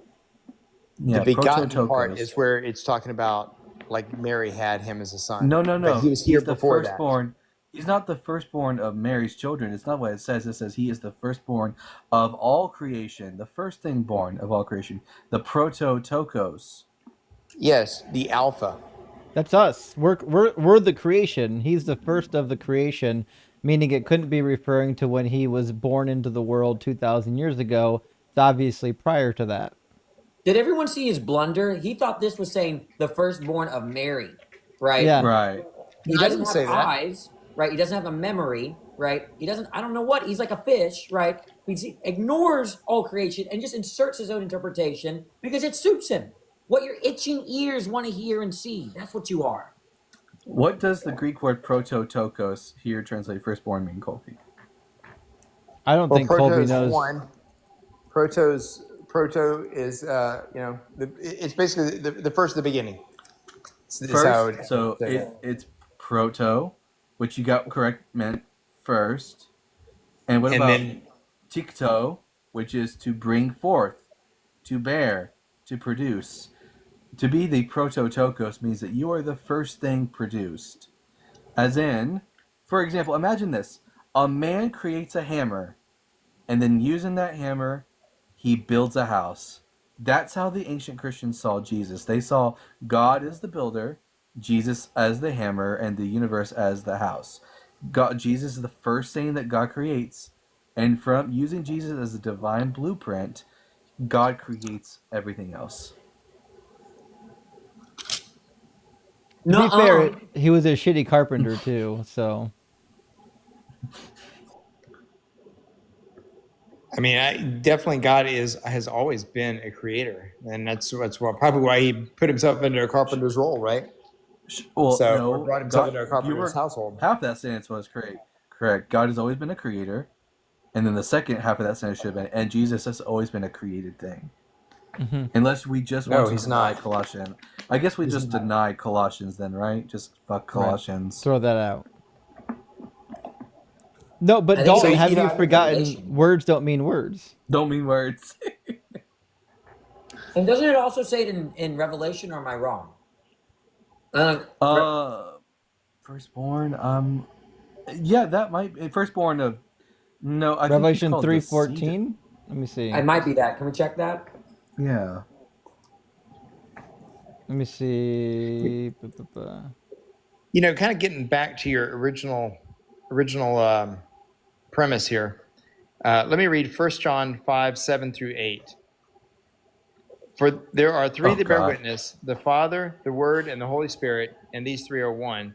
And these are the three that bear witness: the Spirit, and the water, and the blood. And these three are in agreement as well. Prior to the 16th century, there's not a single 14th century. 1500 be the 14th century? No, it'd be the 16th century. Yeah, so 14th century. There's a 14th century. I got 1550 is when I got my first copy here. Yeah, Erasmus was around in the 1500s. He's the guy who made this part of his critical edition. Okay, and prior to that, there's not a single Bible that contains the passage you're quoting, Colby. It says here, these words. Hold on a second. Let me look at it a little bit closer. These words are found in Greek manuscripts dating no earlier than the 14th century. That's what I have right here. Fine. Even if we use that your notes here, that means that there's not a single Bible that existed prior to the 14th century. However, so quoting 1 John 5:7 isn't going to get you anywhere because this is a fabricated text. However, I would say that most of the texts we have from that time are bits and pieces of manuscripts. We have very few full texts. No, that's not the case at all. Codex Vaticanus, Codex Sinaiticus, they're full. Yeah, I mean, you can name about 10. I agree with you. And Washington. We have full we have full texts of the New Testament that don't contain this verse. The evidence would lead us to believe, and that's what we go by here, because me and Justin and Dan, we respect on some level what the Bible says, so we use the evidence, and the evidence tells us that prior to the 14th century, that 1 John 5:7 is non-existent, at least the segment, the Johannine comma, and therefore probably wasn't written by the author of 1 John. Can we go to Revelation 3:14? I want to know what he's going to say to that. Yeah, yes. Hold on. Revelation 3:14. Oh yeah, look at that. That's a good one. To the angel of the church in Laodicea, write the words of the Amen, the faithful and true witnesses, the origin of God's creation. Who's the witness there, Colby? Let me read it one more time. And the angel of the church of Laodicea write, these things say to the Amen, the faithful and the true witness, from the beginning of creation of God. So if Jesus is the witness at the beginning of creation. It doesn't say from the beginning. It says hey arche tes kitiseos tutheo. That he's identifying as the beginning or the origin of God's creation. There's a definite article before the word arche, meaning beginning.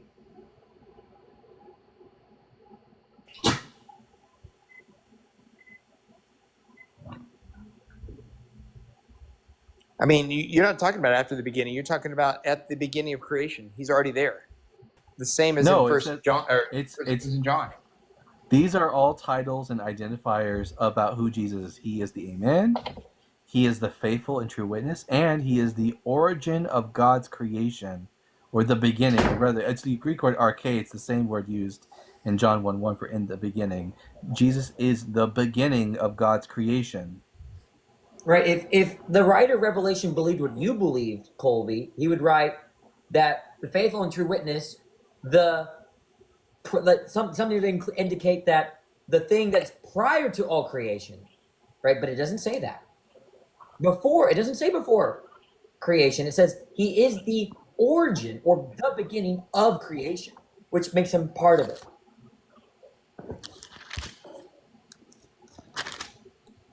So the author of the book of John and Revelation are the same author. It's John the Apostle. No, it's not. John the Revelator or John the Elder is, even in church history, is the traditional author of the book of Revelation. And also, we don't know who wrote John, but that's besides the point. Definitely not the Really, same because author. he talks about like him running faster than Peter in it, the apostle that Jesus loved, that sort of thing. He doesn't say anything about himself. I mean, it talks about he the doesn't beloved use his disciple. name, but he uses a euphemism to say it's the one that Jesus loved, right? Yeah, we don't know who that is, and that could just as well be Lazarus. It's the Apostle John. It's pretty obvious. Oh, it's certainly not obvious. Because if you go to chapter 21, there's clearly multiple authors, and they seem to be receiving people's testimony. It says, this is the disciple who is testifying to these things and has written them, and we know that his testimony is true, but there are also many other things. This is the part, we know his testimony is true. Who's ever writing this book is a we. So he's talking about him and the other apostles there, and he's no, the apostle. he's not. As you just said, you said disciple, and that basically just means apostle. Colby, where in the text does it identify the beloved disciple as being John? Because I'll tell you this: the Gospel of John, prior to the first appearance of Lazarus, there's no mention of the beloved disciple, and Lazarus is called the disciple that Jesus loves. And the fact that he's resurrected from the dead, it makes sense that Peter would look to him at the end of the gospel and say, "What about this one? Is he going to die?" So, I mean, from the book, we know that he must have been a Jew when he's writing this. From the style of the book, there's more than one. No, he certainly wasn't a Jew. First, like for example, I was actually going to bring this up to you as a contradiction. You could bring forth later, Justin. But the author of the Gospel of John has Jesus quoting Psalm 82 out of context, but also refers to Psalm 82 as part of, quote, your law. The Psalm 82 is not part of the law of Moses. And a Jewish author would not refer to the law as your law. He would call it our law. And the author would not refer to the Passover as of the festival of the Jews. Yeah, there's nothing in John that would lead one to believe it was written by a Jew. There's about 30 different times John says, or the gospel says, that the Jews did this or the Jews did that. Never once does the author include himself as part of the Jewish community. I very much disagree with that, and I know that this gospel was written in Greek, prove it. but they would have multiple languages that they would know, including Aramaic and Greek and Judaism, which are all spoken in Jerusalem at the time. Well, no, they would not all be spoken. The average Jew, yes, they were. Speak they were Greek. all three spoken in Jerusalem at that time. The average Jew would have spoken Aramaic as their tongue. They may have known some Hebrew from when they went to the synagogue, and they would not know Greek. You would have to be very educated in order to learn Greek.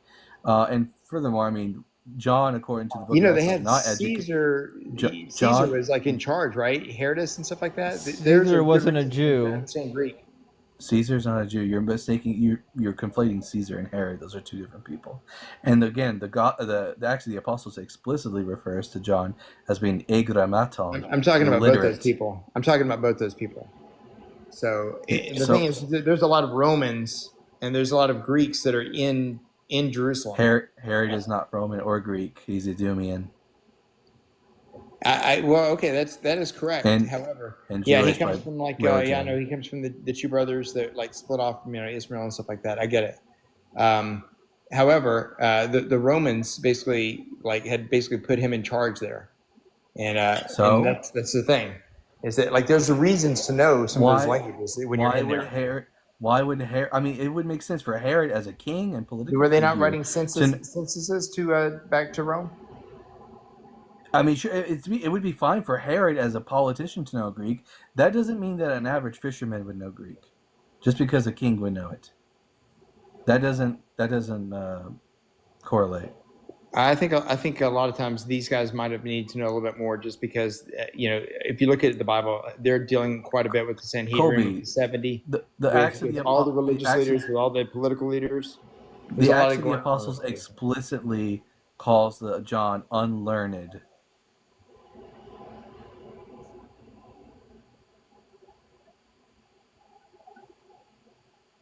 Where is that happening? Unlearned. Chapter 4, isn't it? Yeah, they call John and Peter and James agrammaton. Are you saying John chapter 4 somewhere? No, Acts. Acts. Okay, so Acts was not written by the same person as wrote John. So is Acts wrong and John isn't unlettered? What verse is it in chapter 4? I don't know what verse we're really talking about here. Let me find it. Call John unlettered. Let's see. 4:13? Acts 4:13. Yep. It says that they are uneducated or unlettered or illiterate, depending on your translation. But the Greek here is agrammatoi, which is a without and grammaton letters.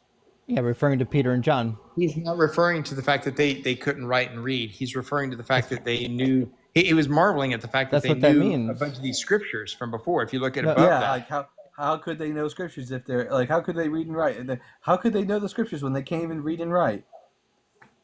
That's what it means to be unlettered. No, he's saying how would they know the scriptures? Because it's like if you're a Catholic in the Middle Ages, you probably wouldn't know the scriptures. Because you couldn't read. If you're in the Middle Ages, you didn't know the scriptures. It's because you were unlettered. That's what agrammatoi means. I don't have the I don't have the Greek Justin here can to pull see up that. the Greek. So. It just Justin means can without pull up the Greek. Yeah, without letters. I'll pull it up for you. So the Greek, we have agrammatoi. Yeah, I would say that the letters they don't have would be like the Old Testament in front of them. The Talmud, the Jewish Talmud. They are literally called idiotes and agrammatoi. These Where are does two that words. say that in this verse? I don't see that in this verse. Acts 4:13. They were called idiots in Acts 4:13 because I don't see that. That's Idiots, not idiots. The Greek. No, yeah. No, the Greek is idiotes, not the English. Idiotes and agrammatoi. So idiotes, are you saying means uneducated or untrained? What are you saying? Which one of that does that mean? Yes, the common folk who are unlettered. I know you're trying to show me some of the Greek up there. I can't really read that. It's on my phone. It's way too small. I can explain. So, what does the prefix "a" mean in Greek, Colby? I guess not, like not educated. And then you have the word gramma, which is where we get the word grammar. And it means lettered. Not grammared. I got it. Yeah. However, without lettered. That does not necessarily only mean that they can't read or write. That could also mean, in this case, that they didn't know, that they should have known all they of didn't know calculus, they didn't know calculus, or they didn't know physics. Is that could mean that, right, Colby? The Talmud, right? The Talmud didn't exist They're yet talking about as a things written that are text. from the Old Testament there. No, the Talmud didn't exist as a written text yet. It's paired with the Greek word idiotes, which is like the word for like the common folks. The Hebrew cognate would be amha eretz. Like these are common folk who are unlettered. When you have the Greek words idiotes and agrammatoi next to each other, the indication here is that these people are not educated. They cannot write. They cannot read. They're just common folk. Because remember, the vast majority of people in the Roman Empire were illiterate and could not read or write. They barely understood Hebrew, which is why you had to. He's saying that they have understanding of the scriptures here, the and opposite. He's amazed that they have understanding of the scriptures. Well, no, they're surprised by their understanding of the scripture because of the fact that they cannot read or write. I think it's because they shouldn't have had that much understanding of the scriptures. Colby, you'll because they just say cannot read or anything, right? write. Colby, Yeah. you'll just say anything. Kobe's You'll say having a big whatever. old glass of Coca-Cola right now. Like All we're right, not. Kobe, We we appreciate you coming up, Oh, but I think we've had you up for a while now. It's been 45 minutes, and so far Yeah, I it get you. sounds like the basis of your argument of all of our points have been nuh-uh, and that's fine.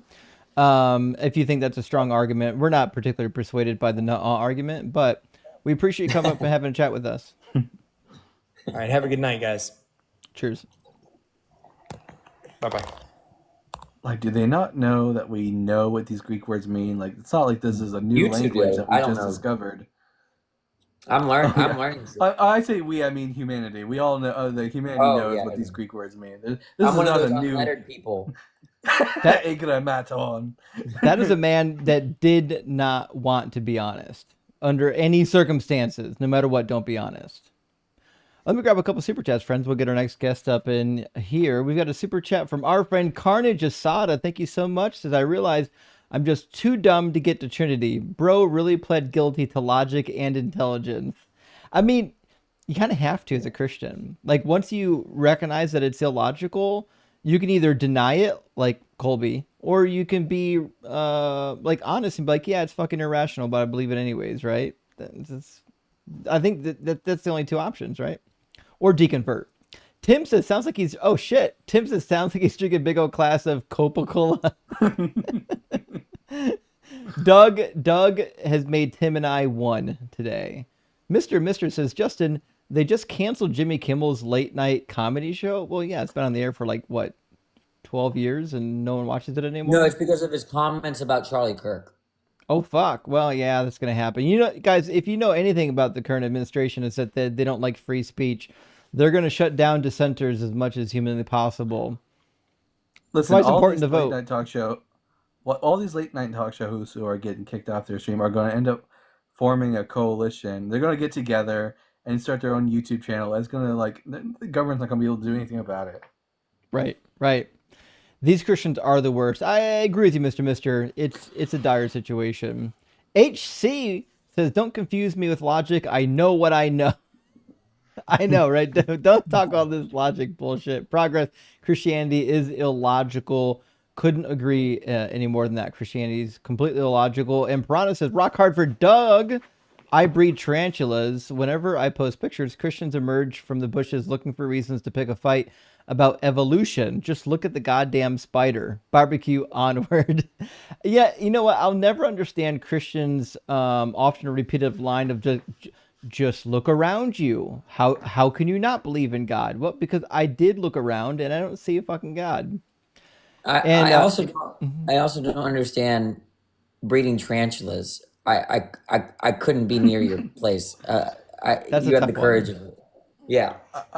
I feel like the next time I have a really obstinate Christian asking me for proof of evolution, I'm just going to say, well, look at the trees.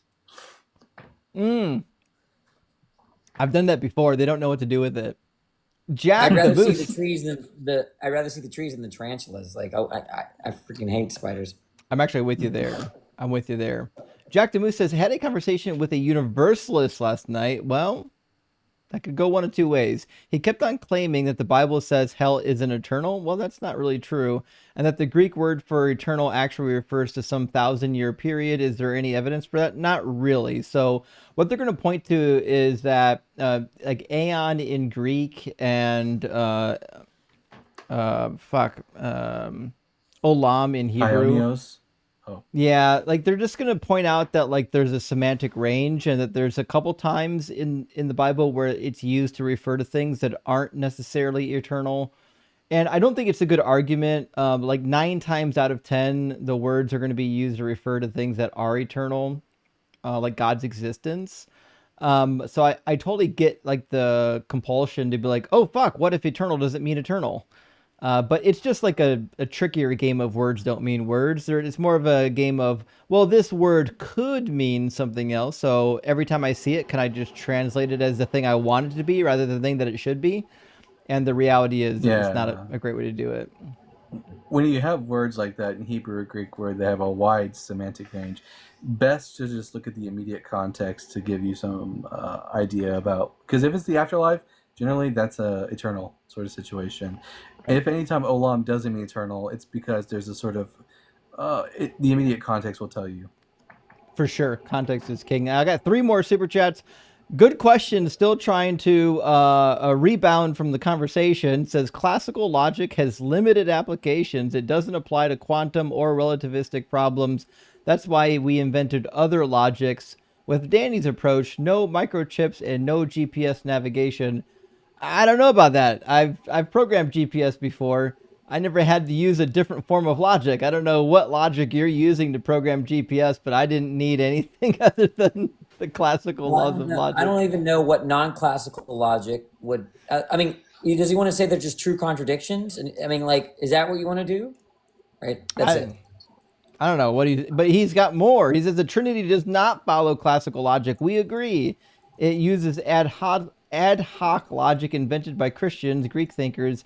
If you want to talk about God, you need to use the props of the fantasy script. Well, we don't. We're rejecting forms of logic that don't logic. It's okay if you adhere to logic that we don't adhere to. Our claim is based on the logic that 99% of everyone here holds to. And last one from our friend Adele. Great to see you, Adele. Says, love the topic and the background, friend. I've been listening, but had to take down the family at Uno. Congratulations.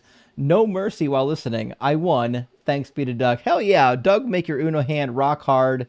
And I hope you got some draw 4s to throw at some of your family members for when they act up. Good to hear from you, Adele. Thanks for the super chat. Now, Sappy's been waiting to get into the conversation, so I'm going to grab Sappy real quick from our YouTube queue. Welcome in, Sappy.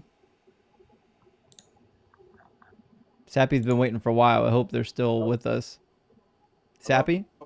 Yeah, we can hear you. Yeah. It's a little quiet, but we can hear you. Well, it might not be quiet. It might just be that your connection's crappy. So Sappy's got a crappy connection. Yeah. Yeah. Yeah, it's a I rough. just Do you wanna have ask, it? do you believe in the First Amendment? What? I think you're lost. We're talking about the Trinity. Yeah, but that's what I'm trying to get at. Do you believe in the First Amendment? What do you mean by believe in it? Like, do you believe in the First Amendment? Do I believe it exists? Yeah. All right. What's the relevance? Do you have a weight limit with these people? What's wrong with you? I think he's lost. I think he's in the wrong place. Did you get lost on the way in? I think you should do like only 220-pound people.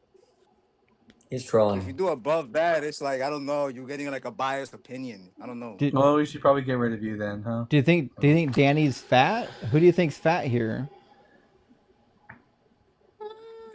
Are you fat shaming? Maybe not above 220. I don't know. Depends on the height and weight. Well, okay, so all right. So not Donald Trump. I guess. Okay, so what's this got to do with the topic? Nothing really. I just want to say that it's like, Yeah, no one cares. All right, we're going to move on to hopefully an adult. I don't know what that was, but I hope your mother wasn't listening. She's not going to like that. I wonder why fat people were relevant now. Was he? I feel like he was trying to talk about somebody on stage, but I mean, I don't know. I am 240 pounds, so maybe it's a jab at me. I don't know. But how There's could more he of me have, to love? how could he have possibly known it? Unless he follows me around. I know I've gotten a lot of. It just fat sounds like he's shaming a on weirdo, TikTok. right? He's just a weirdo. Yeah, sounds like a weirdo. All right, let me grab Austin from the queue. Welcome in, Austin.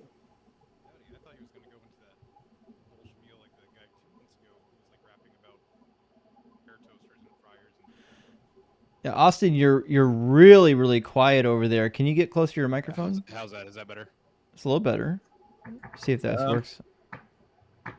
Hold on, let me. Might be my microphone. I can go get my other mic if you want me to come back. Yeah, And it looks like you've got a Focusrite microphone. Does it have a manual gain knob? yeah, I turned the gain all the way up. It Okay, might so be the quality of the mic. Let me go get my other mic if you want to kick me out, and I can message you when actually, I'm back. I mean, I think it's okay. I can hear them. It's Everyone okay else to can. me. Yeah, everyone else Yeah. can hear you. Yeah, I can Chat's hear you. saying they can't hear. Well, they're a little bit delayed. I turned your microphone up. They should be able to hear you now. Oh, okay, cool. It should be okay. So, Austin, are you at least 18, and do you believe in the Trinity? Yes, and I do. Okay, and do you think that the Trinity is logical or illogical? I think it depends on the stance you take.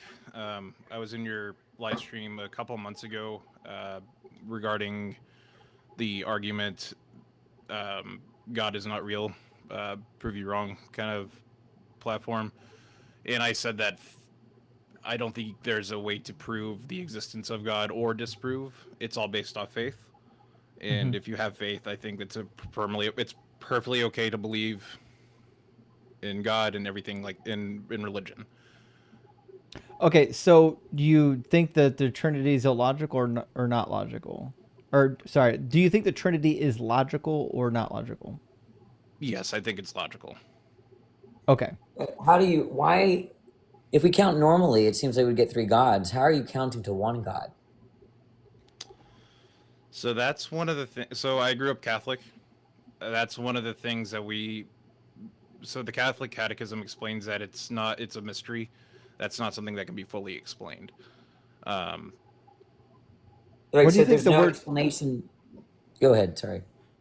What do you think the word mystery is doing for you there? Can you repeat that one more time? Yeah, you're saying it's a mystery, but I don't know what that means. What's the word mystery doing for your position?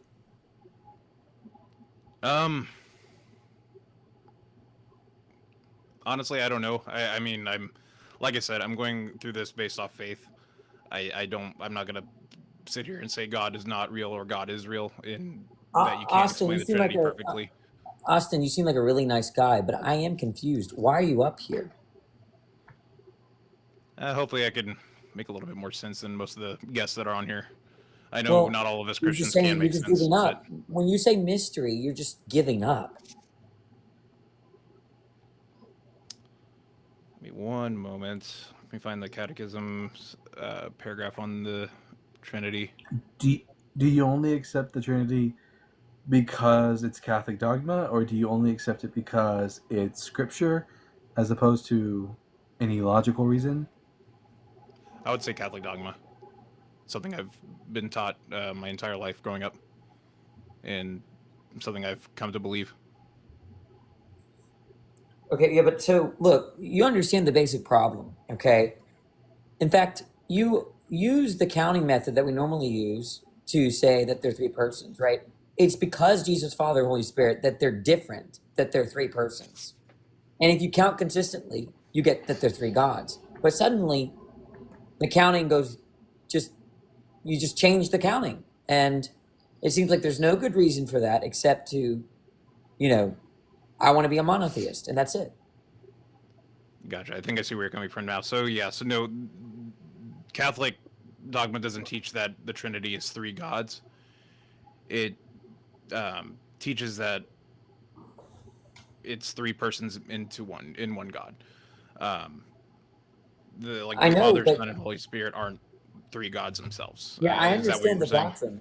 I understand the doctrine. I'm just saying that the way that you're counting persons, why don't you continue the same sort of logic when you count gods? And if you don't know the answer to that question, then you know where we're coming from, and there's not much to talk about except maybe Bible stuff. No, I think I know where y'all are coming from, and I want to say I have a perfect answer. I don't. Okay. Do you think that the Bible supports the doctrine of the Trinity? I don't think it supports the doctrine, but I think there are references to the Trinity within the Bible.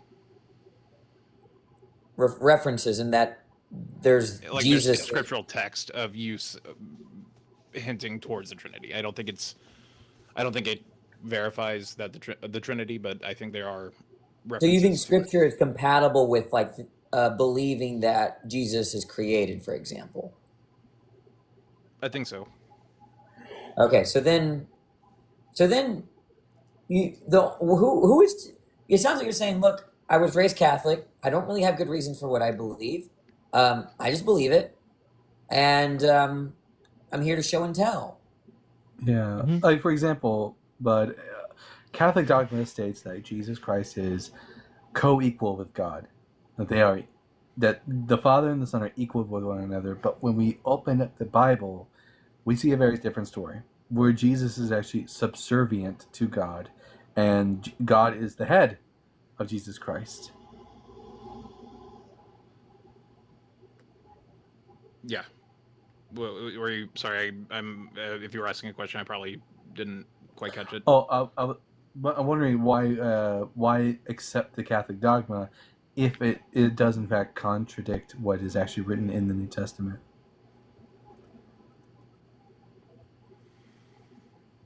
I think again, it all ties back to faith, really. I mean, So why are you not up everybody here? has I mean, I like you. You seem very honest and chill, but why are you up here? I don't know. I mean, I've talked to Justin before. Yeah, so we've okay. talked I a few just times. always, yeah, we Okay. have. So it's always fun to come up here, just chat again, just kind of see every different perspectives of everything. Okay, Yeah, I fair get enough, that. fair enough. But it seems like you almost agree with us. You're like 90% there. Yeah, you might not quite be ready to debate this topic. Oh no, I'm not ready to debate any topic for that matter. I know Justin's much more knowledgeable on this than I am, and I know you're not Christian or anything, so by all means, I know I'd lose any argument against you regarding this. I think just bringing faith into it, I think it's a more fair argument from my standpoint, at least.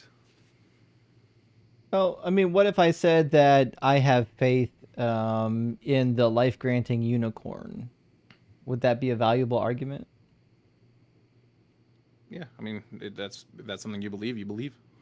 Right, but we're right now we're trying to query what is the ultimate truth, not necessarily what somebody believes, right? So like if you say I believe that Yahweh gave life to everybody, and I said I believe the life-granting unicorn gave life to everybody, and both of us were just resting on faith, how could somebody determine which one of us was correct?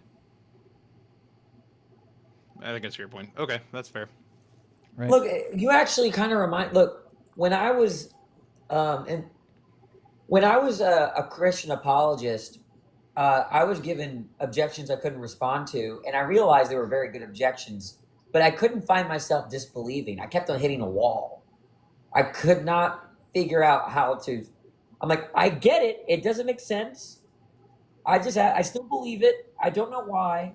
It sounds like that's where you're at. You're just hitting a wall, and you kind of agree with all the problems, and you just can't stop believing. That happened to me. It sounds like It's not necessarily that. Like because I'm only 28. I've started really following my practice in faith like when I was probably, I want to say probably 4 years ago. So because I mean, as younger kids, we never really fully appreciated church. I don't think this is one of the things I said to Justin, and we never really paid attention in church. I think we were always bored out of our minds for that 1 hour growing up. So I think now it's like I'm just finally starting to learn everything about my faith and my religion. And but that should. I mean, you can learn a lot about fantasy, Harry Potter and Lord of the Rings, right? The point is that learning a lot about Catholicism is different than learning about why it's true. oh no, I understand. Like I think there's different truths that people might have. It's like I said earlier in one of my debates a few months ago. I'm going to believe it until the day it is revealed. If it's not true, then it wasn't true. If it's true, then How about this? even better. Do you think that to have faith in something, you have to know, or rather, if you believe in something to be true, you have to understand the concepts that build that sentence or the term. Like, if I believe that it's raining outside, I have to understand what raining is and outside is to believe it, right? Mm-hmm. Okay, so whatever you have faith in, you believe in, you have to understand the meaning of those words. Okay, the Catholic Church, there's like meaningless gibberish all over the place. Good example is that they think the Eucharist is literally Jesus. Like, what does that mean? Do you know what that means? Yes, and I think What that's does that one mean? of those other mysteries that ties in for Holy Communion. Yeah, but what does it mean to say Jesus is the little piece of bread?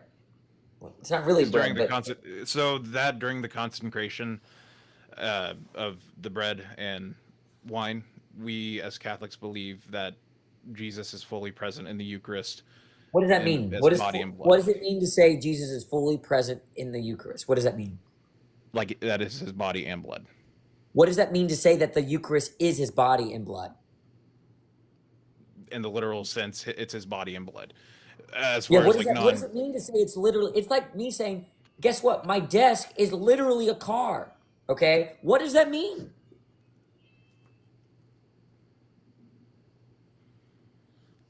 as far as a deeper meaning, I don't know.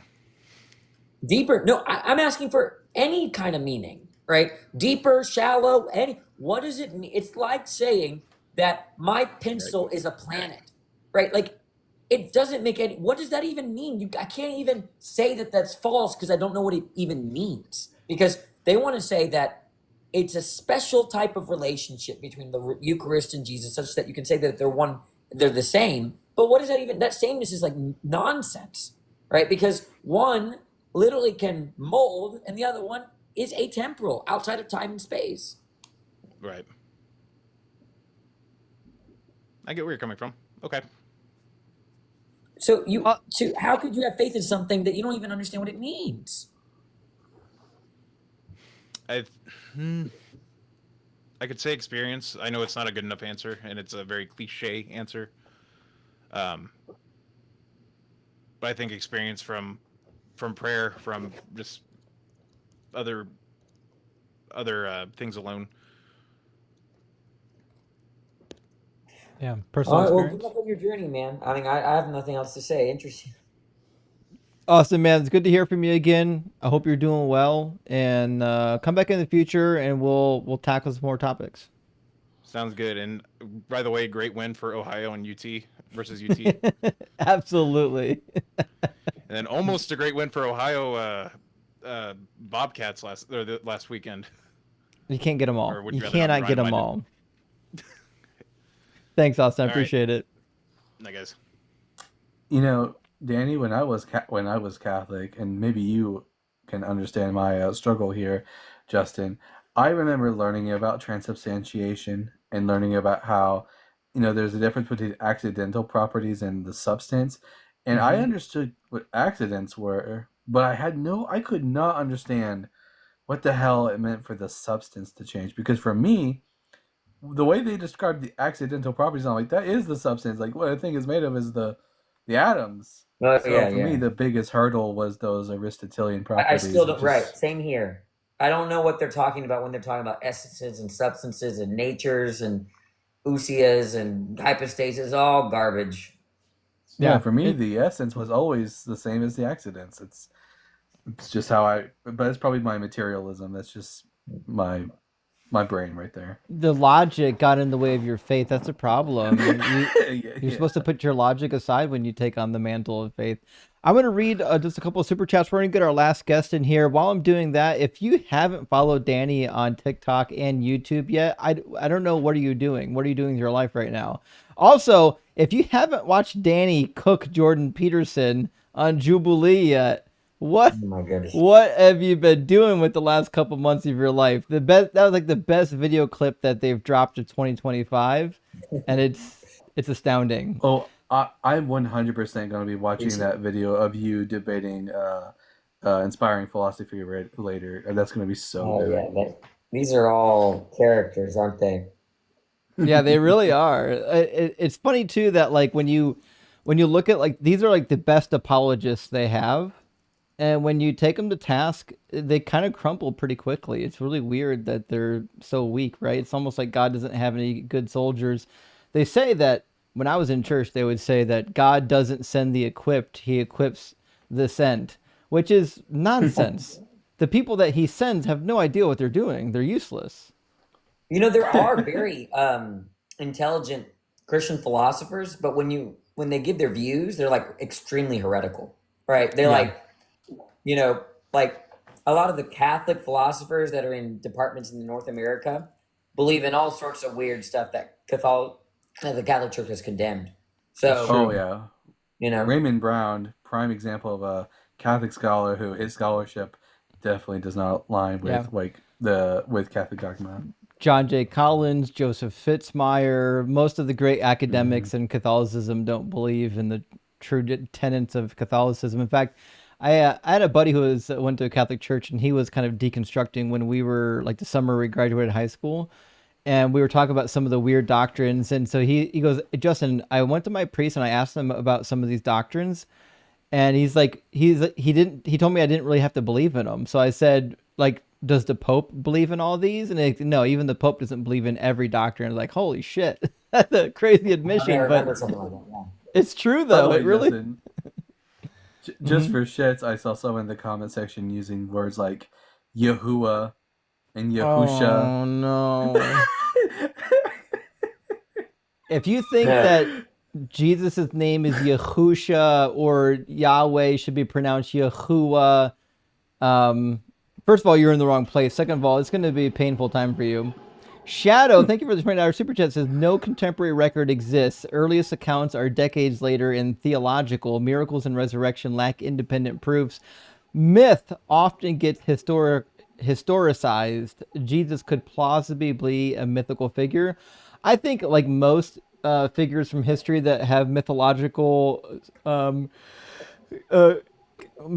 stories about them, like they were originally real people. It's just that what we know about them has been mythologized. Like even Alexander the Great, there's all kinds of mythology about stuff that he clearly didn't do. Same thing with Vespasian. Vespasian performed miracles which he clearly didn't do.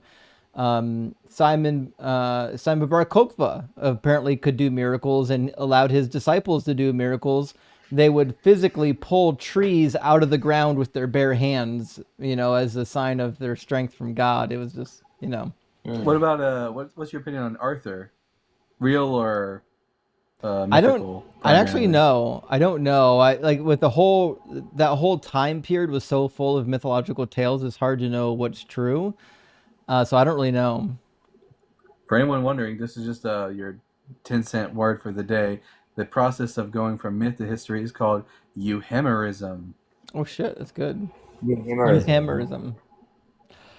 We've got one last guest to get in here is Sarah Gilchrist. Thank you for the $20 over Cash App. I super appreciate that. And also Dr. Joe with the clarification. Thank you so much, Dr. Joe, with the clarification over Venmo. Says the id, this is from Wago, the id, the ego, and the superego are ancient theories of Freud and legacy status not considered valid. I'm glad an actual professional in psychology could tell me that. I recognize them as like psychological words, but I couldn't put them into something intelligible. Thank you for that, Dr. Joe. We're going to get LD in here. Welcome in, LD. LD. Wow, your connection's got to be really bad when even TikTok won't let you up. All right, we'll try Scotty instead. See if Scotty actually knows. I have it on good authority that Scotty doesn't know. How you doing, Scotty? Scotty? Scott? Oh, sorry. How you doing, I Scott? didn't mean to. I'm good. I didn't mean to come up. No worries, I got you, Ben. Well, we're gonna get a last Scotty guest here. doesn't Somebody's got to get it, right? Did anyone get that? Yo, what's up, bro? Just one quick thing for you. Sorry, I'm new to your live. I'm just quick question for you. Are you gonna answer the question on whether or not you're a Christian and you believe in Trinity first? No, I'm not a Christian. I'm a Muslim. We don't believe in the Trinity, so I completely agree with your prompt. Just okay. Yeah, no one cares about your pedophile god. Okay, so I think that's all of the guests for tonight, friends. I can't stay up late. I can't do like a midnight 1 o'clock live tonight. But thank you so much for being here. I'm going to read what's left of our super chats. I don't think we've got too many left that didn't get read, but I'm going to go through the super chats. Guys, make sure. Oh, actually, there's a bunch I didn't read yet. I never mind. I lied. I got a bunch of super chats left. Guys, make sure that if you have not followed Danny and have not followed Dalton Bible Guy yet, please do. Both good friends of mine, both making content And Danny, I haven't seen you live recently. Are you going live anytime soon? Yeah, I might go live this weekend, but there, some. I'm okay. I'm doing well, but there's some work because the Peterson stuff made me way more public, and now that has affected work in a way where I'm less online, and there are other reasons as well. Right? Let's Gotcha. just point, and what I do, everybody knows, and so now things are different. I totally get that. Yep, I've seen this play out before. It was one of the motivations behind me switching to doing this full time. People started to send letters to literally people sent letters to the president of my company trying to get me fired. People are insane out here. It's I got death threats. It's weird that Right. all you got to do is disprove people's religion, and all of a sudden they become violent. Well, Not looking forward even to today, that. and I don't think anyone realized it or saw it, which is a good thing. But they were doxing me in the chat today. Today? Right? Yes. Fucking. But Not I thought surprised. it would be better to not say anything because people don't. Sometimes when someone intends to dox you, by saying stop doxing me, it brings more attention to it. So I didn't say anything. Right. Yeah, I agree. But yeah, there were people in chat putting my stuff. Yeah. So Well, It guys, just That shows makes how it very good not you're. fun. I mean, if they're that threatened by you, that they have to do that, you're doing something right. I'm saying. that's true. Well, anyways, I I'm- appreciate you having me on. Danny, thank you so much. I'm going to read through the super chats. You friends are welcome to hang out, interact with the super chats if you want. If you got things to do, by all means, go get your things done. Thank you so much for being here. And Danny, I couldn't imagine somebody better to cook on the Trinity with. This is such a fun topic, and I don't think I've done it in probably a year. But I was about to say the same thing because, I used to think that the Trinity was the only way to read the Bible, and then I did had a friend, a Unitarian friend, that literally pointed out 4 or 5 verses, and I realized it's not obvious at all. In fact, the Unitarian position is actually really strong. Actually, I And, agree. Yeah. Have you talked to Metaphysics Mike on this? Yes, I have. And I'm realizing that if you have family members, for me, I'm very philosophically minded, not very I don't know a lot about the text and Greek or anything like that. But I'm noticing that there's a whole group of people that are more persuaded or understand better when you give a biblical objection over a philosophical one. And so learning from you two, right, it's helped me, right? In how I talk with my family, because my family doesn't do all the philosophy mumbo jumbo stuff, right? But when you read some of these verses, then they have to pause, right? Because that's how they understand that that's their turf, not mine. Right. And so it's a lot easier to talk it. So I really do appreciate you two. And, Yeah, a lot of Christians aren't really the reason they believe, despite what we've had come up tonight. A lot of Christians do not believe in the Trinity because it's logical. They only believe in the Trinity because they feel like they're bound to by their text and by their religion. If they feel like they have to be a Trinitarian in order to be a Christian. So ultimately, it's the Bible that you have to sort of delve into. But the philosophy is so good. Like the way you don't know the Greek, you would at the beginning of this live, I was like, I have no idea what the hell Danny's talking about. So I'm glad you were here for that. Oh, you had no idea. Oh, when I was talking about when was this? Today? Oh, this was just at the very beginning. I don't know jack squat about any bit of philosophy. Oh, I won't say that. Oh, I just don't. Okay. I don't know the technical terms. So the way you hear me speak Greek is the way I hear you with philosophy. Well, the thing is that what's happened is that they created a language game, and if you get rid of their language game, is actually very simple. Yeah. What makes it difficult is actually them, not philosophy, right? They create all these terms. Abuse the Greek, abuse philosophical methodologies in order to try to feel secure about their doctrine. And it's very frustrating because you have to learn that game if you want to participate in the philosophy mumbo jumbo. But the nice thing about the Bible is I feel like if you know the Greek, it's less of they can't just make stuff up. In Right. philosophy, Yeah. it's really easy to make stuff up, and because people, that are not trained in it, they're like, okay, what are you talking about? So it's not It's not easier your to fault. It's pretend not like anyone's you fault. It's know their the fault. philosophy. Yeah.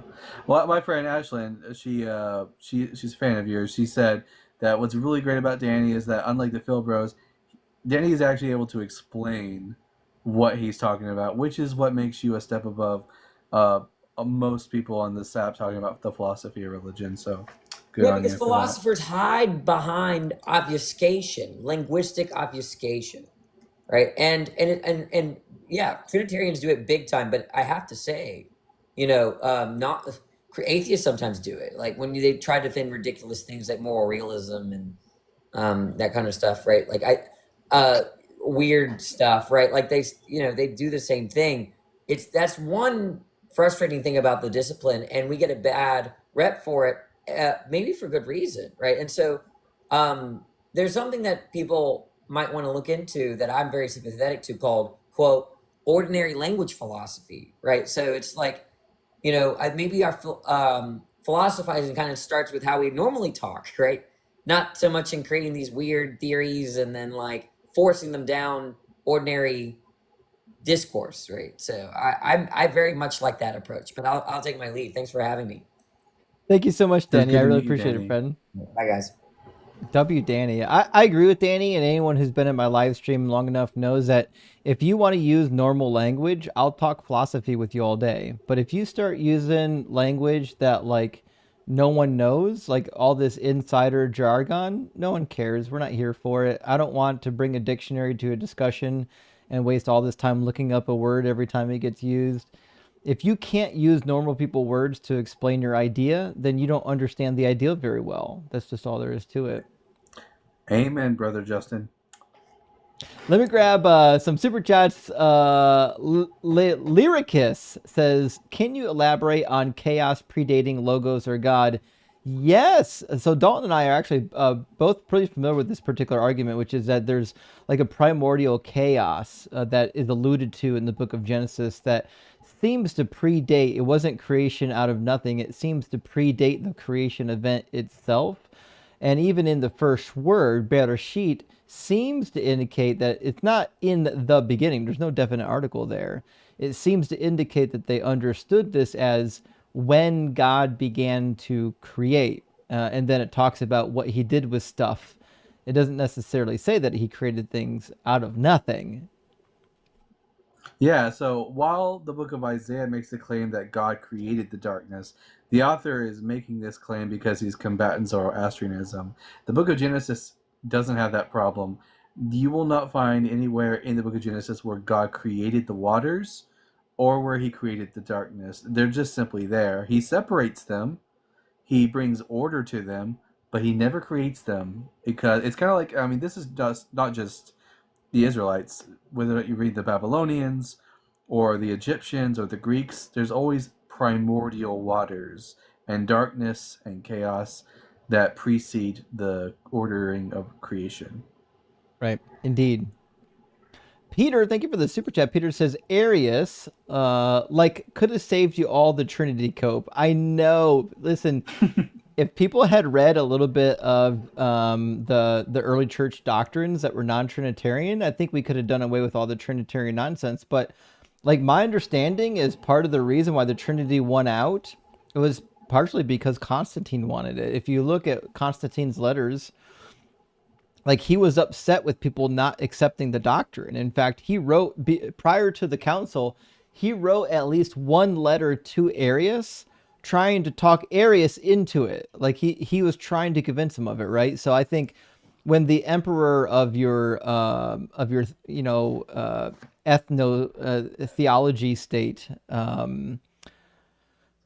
wants you to believe a particular doctrine, you're likely to be persuaded of that particular doctrine. And so I think the fact that Constantine... As I understand it, you correct me if I'm wrong, it wasn't even just the Trinity, it was only like the relationship between Jesus and the Father. Like, the Holy Spirit was a matter that was settled at a later council, Laodicea or something like that. I don't remember. Yeah. To be sure, there wasn't one council that decided this. It was a series of councils, which would lead you to question, like, how effective is the Holy Spirit's communication? It sounds pretty shitty. Like if you have the multiple councils on this topic. It took 300 years, Justin. The Holy Spirit he's got dial up internet. The Holy Spirit is an oven, not a microwave. It needs preheated. You have to give it time to work. That's have you ever gone to like a charismatic healing service? Oh, I grew up charismatic in a charismatic sort of system. Yeah, so I know exactly what you mean. Sometimes God needs a couple of times. And actually, funny story. You know that one very stereotypical healing session where, oh, it looks like one of your legs is shorter than the other. Oh God, had that happen to had my pastor do that to my dad. Yeah, you know what? I had a person that I knew, and I knew that sometimes they did faith healing services, and they didn't live in my state, but they visited my church once, and I thought they were a decent person, even though I didn't really believe in the faith healing nonsense. I was still a Christian. And then in the middle of the service, they did the whole leg lengthening trick. I was like, fuck, this person's an asshole. And I didn't realize it. Now I got to rethink. I didn't realize he was a Yeah. There's no way they could possibly cognitive dissonance themselves into believing that they're really doing it. They have to know that they're It's one thing to believe that God's going to do miracles when you pray, and then to just go out and do that. It's another thing to intentionally deceive people by doing the who's got a leg longer than the other leg trick. It's like the hallmark of fake faith healers. It's, you know. I can only imagine, just as a comedy skit somewhere out there's a Jesus skit where he's telling one of the disciples, looks like one of your legs is longer than the other.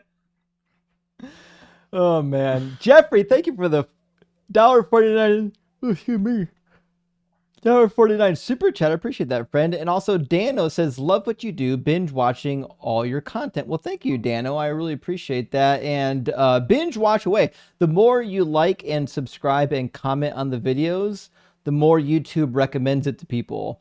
So please, by all means, friends, if you enjoy a video, like and comment and share. It really does help the channel a lot. And Ehud the Leftist says, it would appear that goat is really quite nothing,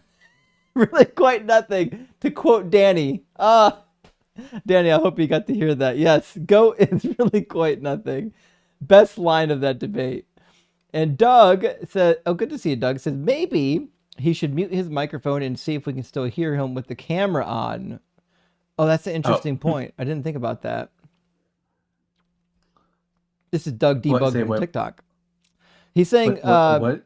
He's saying turn your camera on and mute your microphone and see if it echoes. But I think that would only be echo if I talk, not if you talk. But I think it was only echoing when you talked.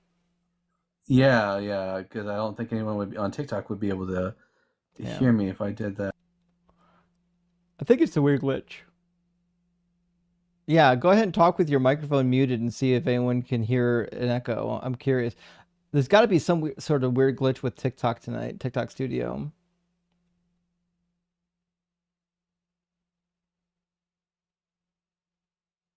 Or they updated the app.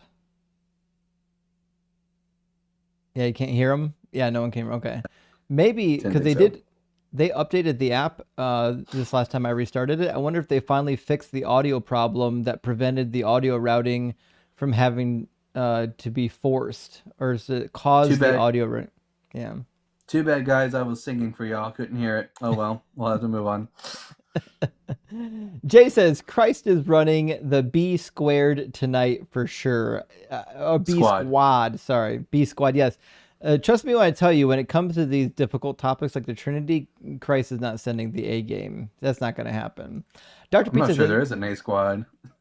For the Trinity, there's not. Listen, here's advice, Christians.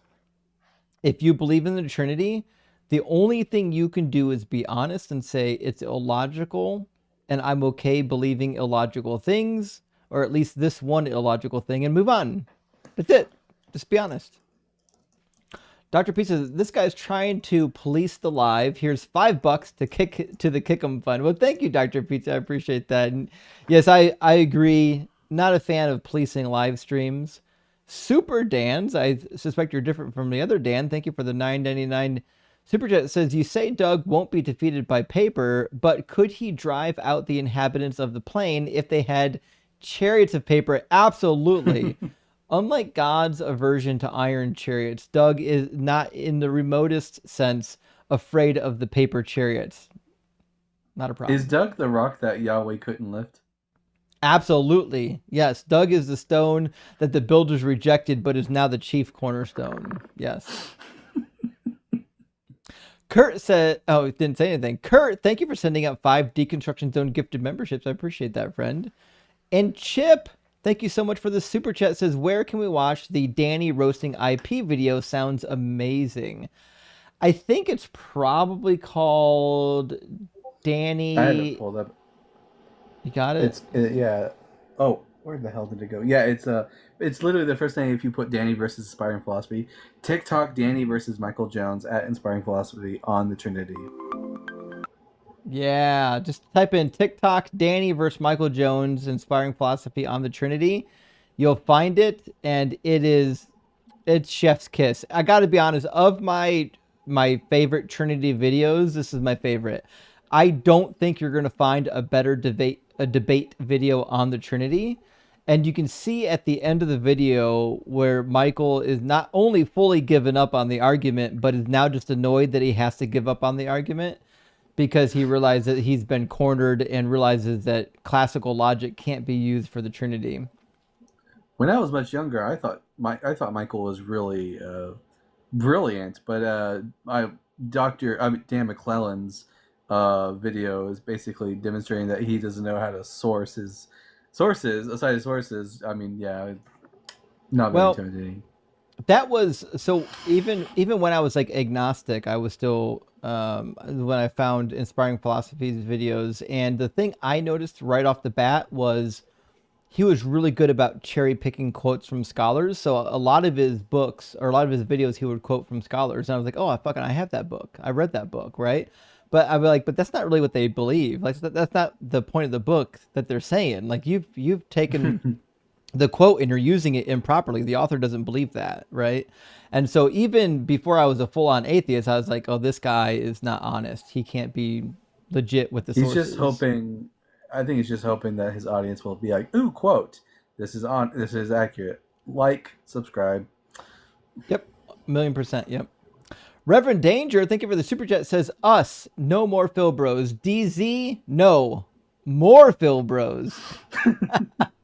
Sorry, Reverend. Sometimes you have to. When it comes to the Trinity, you have to do a little bit of logic. And here's the funny part is typically these type of discussions bring out the philosophy bros. I brought one with me and they ran. They couldn't, as you noted, not a single Phil bro showed up tonight to debate the Trinity because Danny was here. If it was just me, they would have shown up. But once they see Danny, they're like, oh fuck, my word salad bullshit won't work here, and they didn't request up. Forum Galorum, thank you for the super chat, says, in Matthew, when Jesus told the apostles each would judge a tribe of Israel, Judas was still in the number. Which tribe will he judge?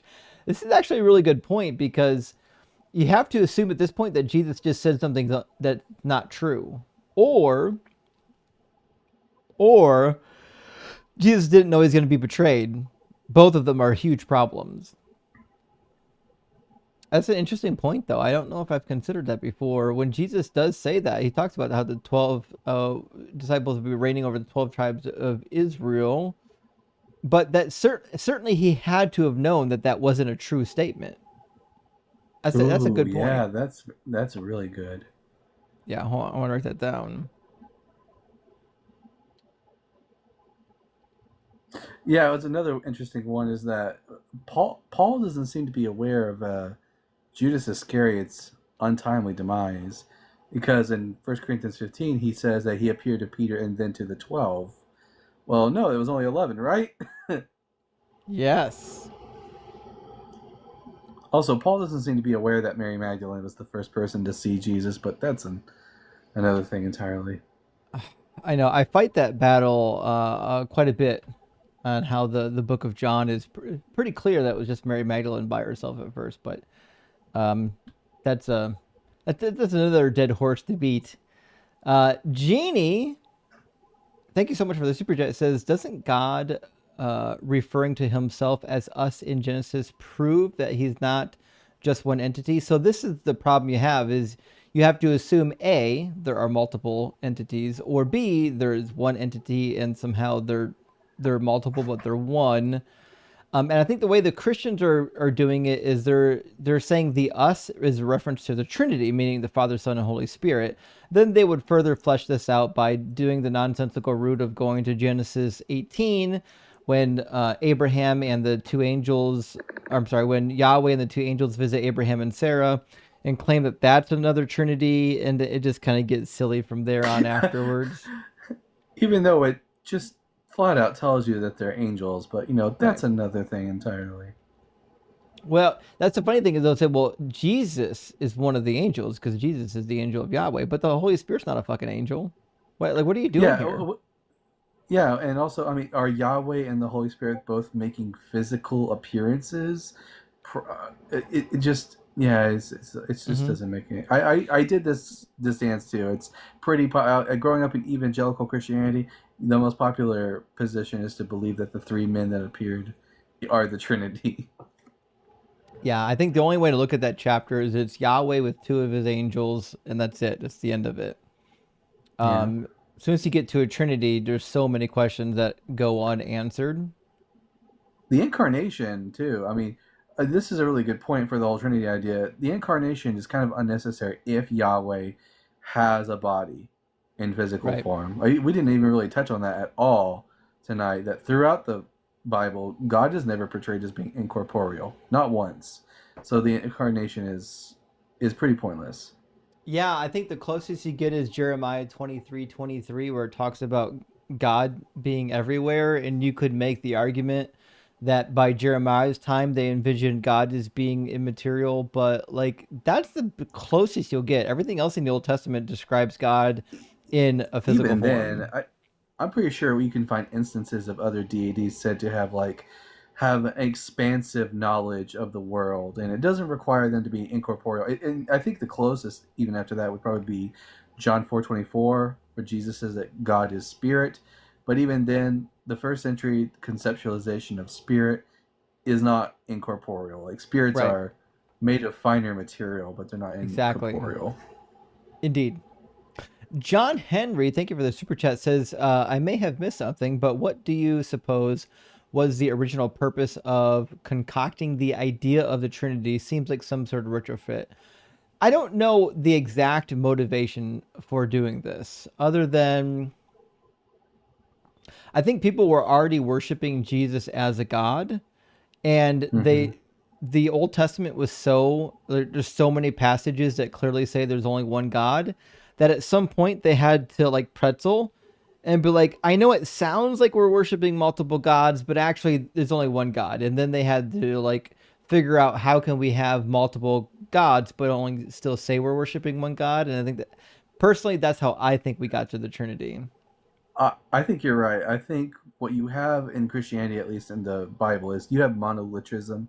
But as Christianity expands throughout the Roman Empire and becomes more philosophically inclined, they move away from monolitrism and move into monotheism. And then you have to they just honestly are just trying to deal with the fact that Jesus is divine in the New Testament and trying to hold on to the idea of the one God. Right. They're taking like a Greco-Roman philosophy to Jesus, and then they're like, fuck, this is a problem with the Hebrew Bible. So like, oh, how can we mash up the Hebrew Bible with like this Greco-Roman philosophical belief on God? And they come up with the Trinity to describe it. There have been some books written on like Trinities that pre-existed the Christian Trinity, but I don't think any of them are one-to-one comparisons. True Trinity. I think it's like Isis, Set, and I don't know, Horus or something like that, but they're always three distinct beings. You're right. It's quite unique. I think what we have in Christianity is what happens when you take the Bible Yahweh and sort of mash them together with Aristotle's prime mover, and yeah, that's the concoction we have now. Indeed. And Zakul says, is it true that Jesus says, I am a son of God in the original manuscript and not I am the son of God? If so, that's the end of the discussion. Well, does he use a definite article? Yeah, I don't know exactly which passage you're referring to, but I think you're probably referencing when Jesus quotes from Psalm 82. And I don't know if he uses the definite article or not. That should be in the Gospel of John, correct? Here, let's see.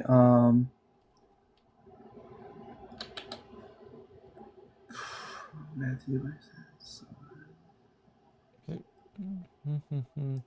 Because it's going to be hard to find him saying, I am the Son of God. I don't think he ever outright. Right. Well, they'll have other people saying to him that truly you are the Son of God. So, and at least in that case, like in Matthew 14:33, it does. Let's see. Does it use? I don't see the definite article here, but it might just be because of the grammar.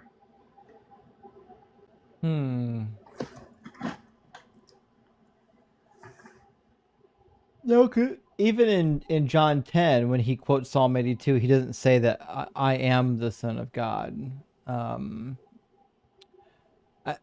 That's a good question. Does Jesus ever outright say, I am the Son of God?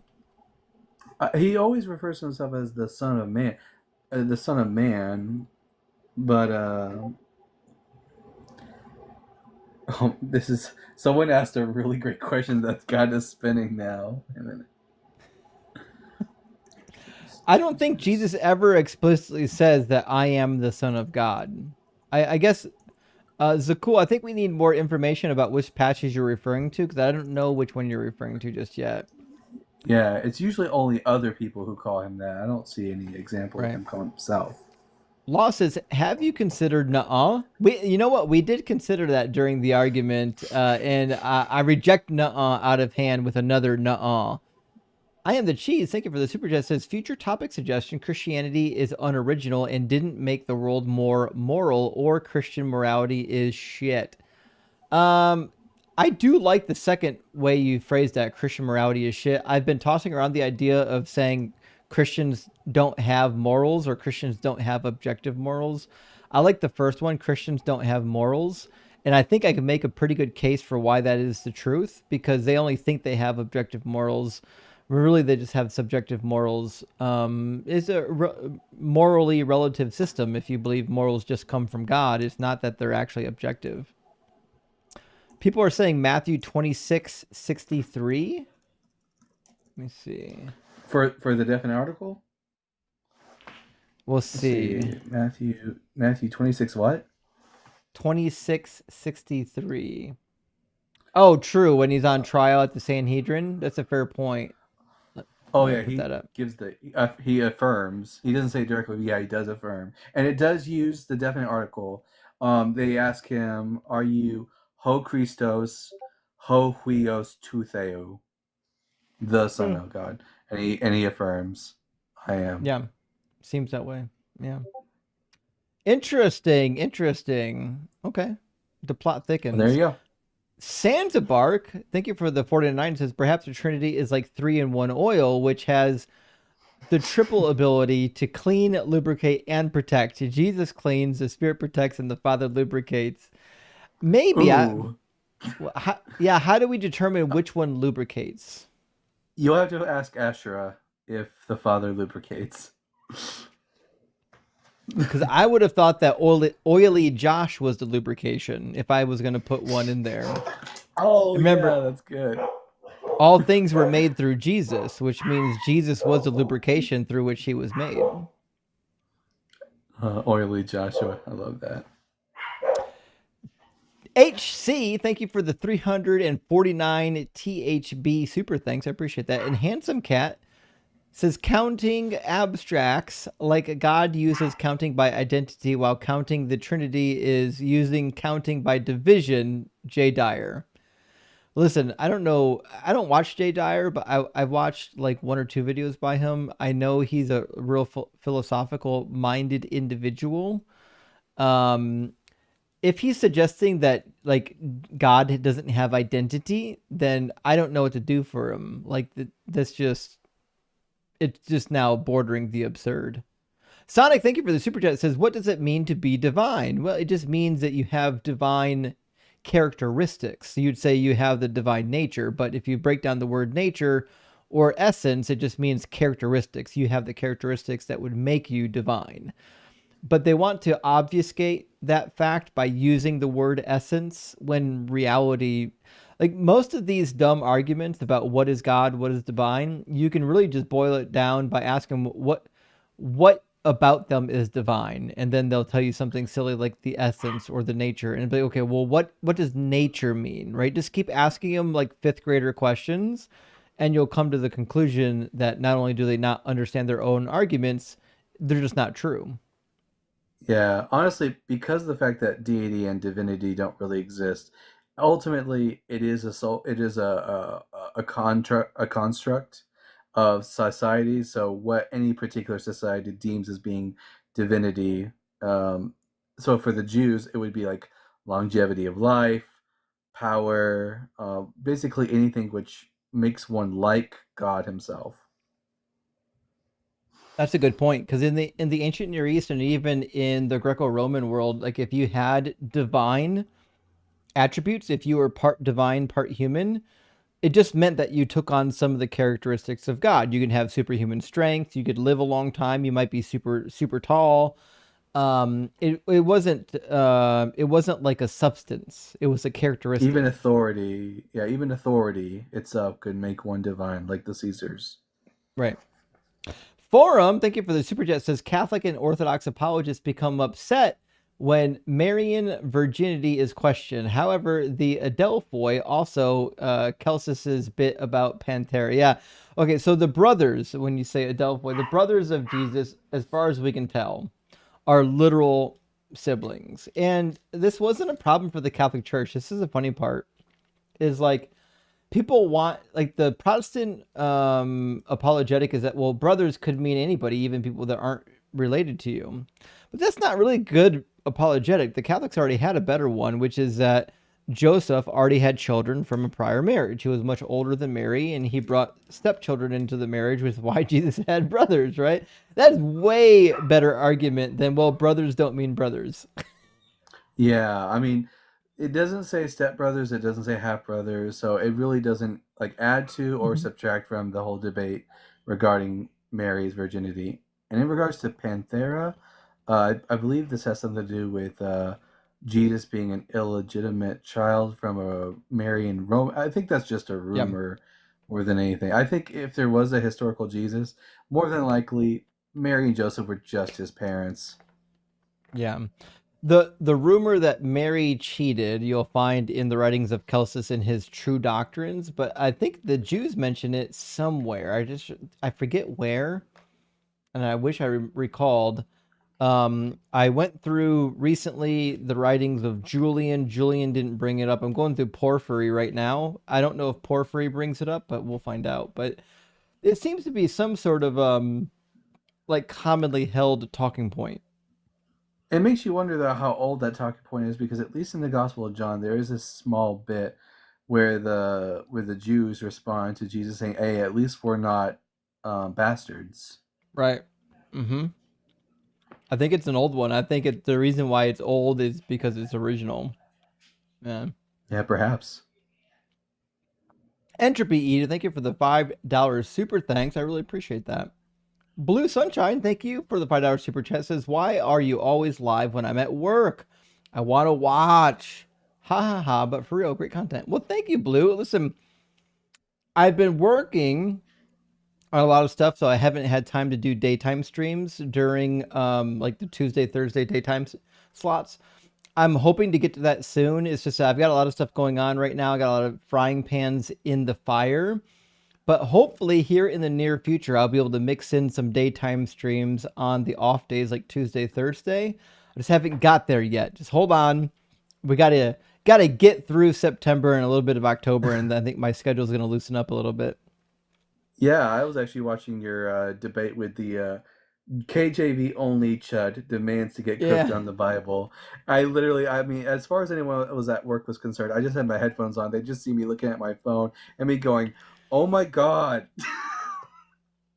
To be honest, like if I asked you, depict in your head what you think a KJV onlyist looks and sounds like, you would have pictured this person, wouldn't you? Yes, absolutely, 1-to-1. Just fit the mold perfectly. The Herbie, essence thank you. of a KJVer. He did have KJVO essence.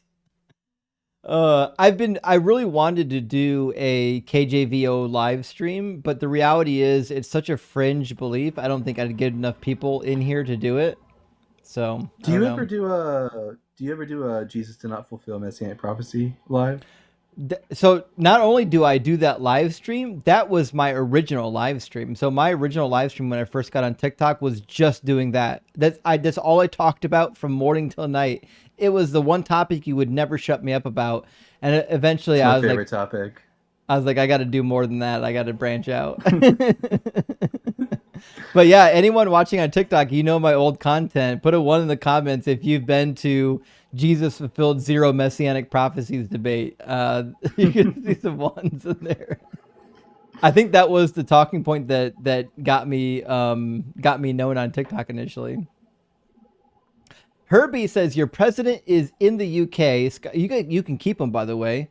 Scotland being romanced by the Windsors, and with King Chaz and the Prime Minister praising him. It sickens me and want to blame someone. I get it, man. Like, if you're sick of Trump, trust me, we're fucking sick of him too. But you know what? I mean, hopefully it's just 4 years. Just 4 years, friends. Johnny says, you rule. Well, thank you, Johnny. I appreciate that. You rule. Thanks for supporting the stream. And Grim says, can you leave Doug to watch over us AFK? What's AFK mean? Anyone know what was it? Is that a video, like an online gamer? Huh. Okay, let me see. I'll just ask my trusty assistant. What does AFK mean? Let's see. Away from keyboard? Oh, okay. Whenever you walk, I guess whenever you, yeah, that's right. If you leave the stream or whatever. Meaning, should I be issuing blessings from Doug when I'm not here? I guess when you go use the restroom. I could definitely take care of that. Insert name here says the true Trinity is paper, rock, scissors. Doug Speed. Doug beats them all. He beats them all. Germs. I feel like you have to round out your. I feel like you have to round out your roster now. You have to create 2 other figures to go along with Doug. We do actually. We don't get to talk about him a whole lot, but we also have Rocky and Pebbles. So we've got Doug, Sharon, Rocky, and Pebbles. It's part of the Quadrinity. So there's that. Germs, thank you for the super chat, says, then the Sky Wizard became a zombie carpenter to save us from the magic apple curse. Amen. It's funny when you word it like a 5th grader, how silly it sounds. Like they just need the fancy words to make it sound not stupid, but when you put it back in normal people words, it's crazy stupid. Steve says Skyline 3-Way is the real Holy Trinity. Rock hard for Doug. Couldn't agree more, Steve. Listen, we are in violent agreement, and if you haven't had Skyline Trinity, Doug's disappointed. Okay, Doug's behind me crying on the shelf right now. And Brett says Psalm 82, God presides in the divine assembly. He renders judgment among the gods. Indeed, this is like the quintessential there are multiple gods passage. And yeah, Psalm 82 is certainly going to be. I think Psalm 58 references multiple gods too. Is that what I'm thinking? Psalm 58? Perhaps. You know, Psalm 82 is probably, in my opinion, the craziest Old Testament quote from the mouth of Jesus in all the Gospels. Because usually it's Paul who is, or the author narrating who is like fudging the Old Testament. But in this case, you actually have Jesus quoting the Old Testament, and he doesn't seem to know the context and calls it a text from the Torah. Doesn't make any sense. So often Jesus does not know what's in the book. Yeah, Psalm 58 says, "Do you indeed decree what is right, you gods? Do you judge people fairly?" This is again condemnation for the other gods that are in charge of keeping track of the various nations, like what you'll read in Deuteronomy 32, 7 and 8, and Sirach 17:17 or 7:17. I always forget. I believe Dr. McClellan's theory on Psalm 82 is that this is the psalm which was written at the time when the Israelites are starting to leave behind more of the gods and trying to place Yahweh as being El Shaddai. So this is like the text which is all about his promotion and their demotion. I agree, actually. Space Lord says, new phrase unlocked, highly motivated unreasoning. That's a good phrase. That's a really good phrase. And Simeon, thank you for the super chat, says, hey, Justin, I love your content. Since you are quite intelligent on the Old Testament, I wanted to hear your opinion interpretation on Exodus 4:24 through 26. I assume this is the bridegroom of blood passage. Let me double check. I'm telling you, Moses had a thing for feet. He really did. Yeah. She threw it at his foot.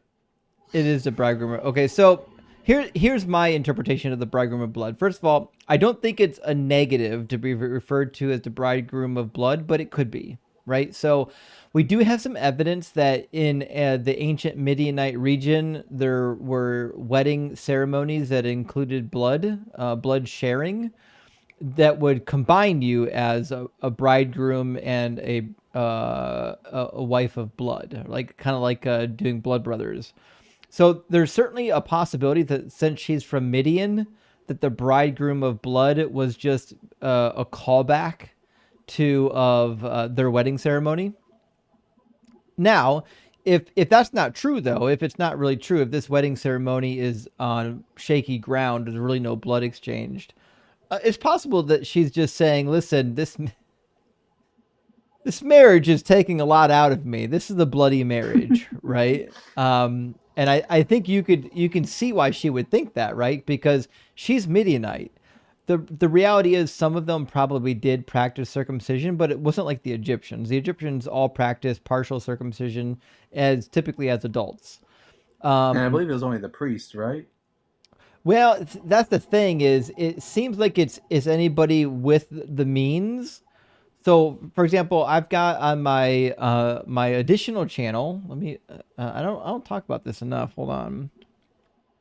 I have another channel, and I apologize. Well, Justice in for that, everyone. Just remember, if you want to stave off Yahweh's advances, just leave a little bit of foreskin on the doorposts of your house. It'll keep them away. I have a channel, and I meant to add more stuff to it, and I haven't really got around to it. So I apologize for that. The channel handle is just called The Ancient Near East, and I've got readings of documents. There we go. I've got readings from documents from the ancient Near East for your learning pleasure. And one of those documents, I've got all kinds of stuff, by the way. I've got rituals. I've got poems from the ancient Near East. I got the Assyrian scapegoat ritual. I've got proverbs and lamentations. I've got magic spells. But also in here, I've got the rite of circumcision from Egypt. Where the fuck did it go? I'm foaming at the mouth. The ancient Near East. Yeah, it's called An Egyptian Record of the Rite of Circumcision. As far as we know, it's the only written circumcision documentation we have from ancient Egypt. And it is from well before Abraham, 2300 BCE. And it's basically a guy bragging about how he survived his circumcision. But the way he describes it would lead you to believe that the circumcision was a privilege and not an expectation. So that's all I would say about that. On this channel, do you read these texts, or do you have someone else reading them for you? So I think initially this was before I was doing online streaming, and I was so nervous to read that I just kept fucking it up. And so when I first started, I had like an AI reader read it for me, and then eventually I started reading them for myself. You know, if you really, because a lot of those AI readers aren't very good. There's a really good one if you're looking for something very professional. I use it myself. It's called 11 Labs. It's so lifelike you can't even tell it's AI. Well, I'm now at a point where I'm comfortable. I can just read the script myself without screwing it up every 5 words. So when I get around to adding more of them, I'll just read it myself. But guys, I know you look at me now like I'm online streaming and you think I'm probably articulate. When I first got online, like I was terrified to press record. Like I would sit there for minutes, be like, oh, what am I gonna fuck up this time, right? And so like if you're ever wondering like, should I make videos? Should I do live streaming? The reality is when you first start, you're going to be a nervous wreck. You're going to be sweating all over the place. You're going to be like tripping over your own words. It's going to feel like you have 4 tongues in your mouth. It's a lot of, it's really hard. But when I first got online, I was like, I just love reading stuff from the ancient Near East. I love it. It's my favorite thing. And so I had a channel where I started doing that. And then I got so busy live streaming that I kind of forgot to keep updating it. So I promise friends that I will in fact add more readings to this. In fact, I've got about a dozen from this book that I'm getting ready to do. I just haven't done it yet. I've got marriage certificates, divorce certificates, all kinds of fun stuff I'm going to be putting up there.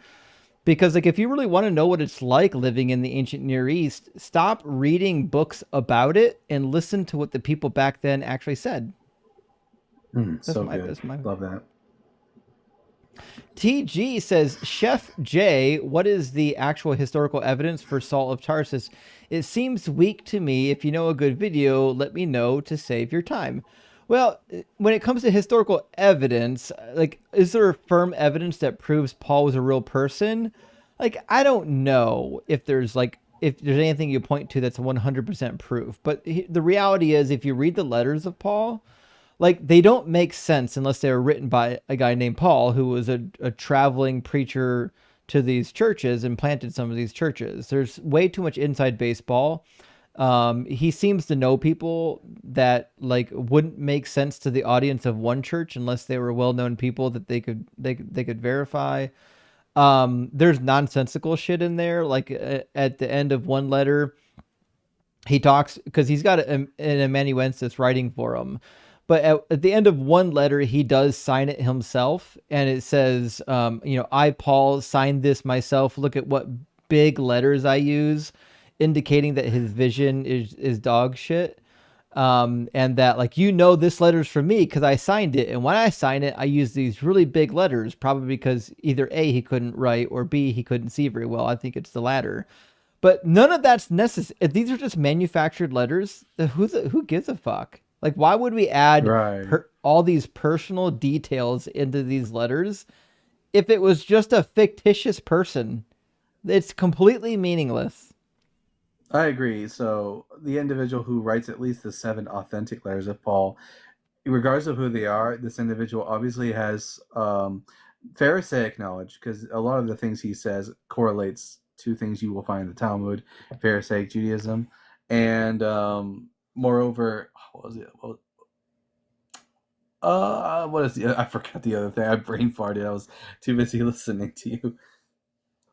Yeah, fair point though. I mean, I think if we're just looking at the evidence, I think the evidence points at a real person. Oh yeah. Also, I forgot. Yeah, there's a text called First Clement, which personally I date to prior to 70 AD, and it does mention Peter and Paul. So, and I have my own arguments for why I placed that text so early. It's based on certain content in it, but yeah, I think that's a good evidence for Paul's existence.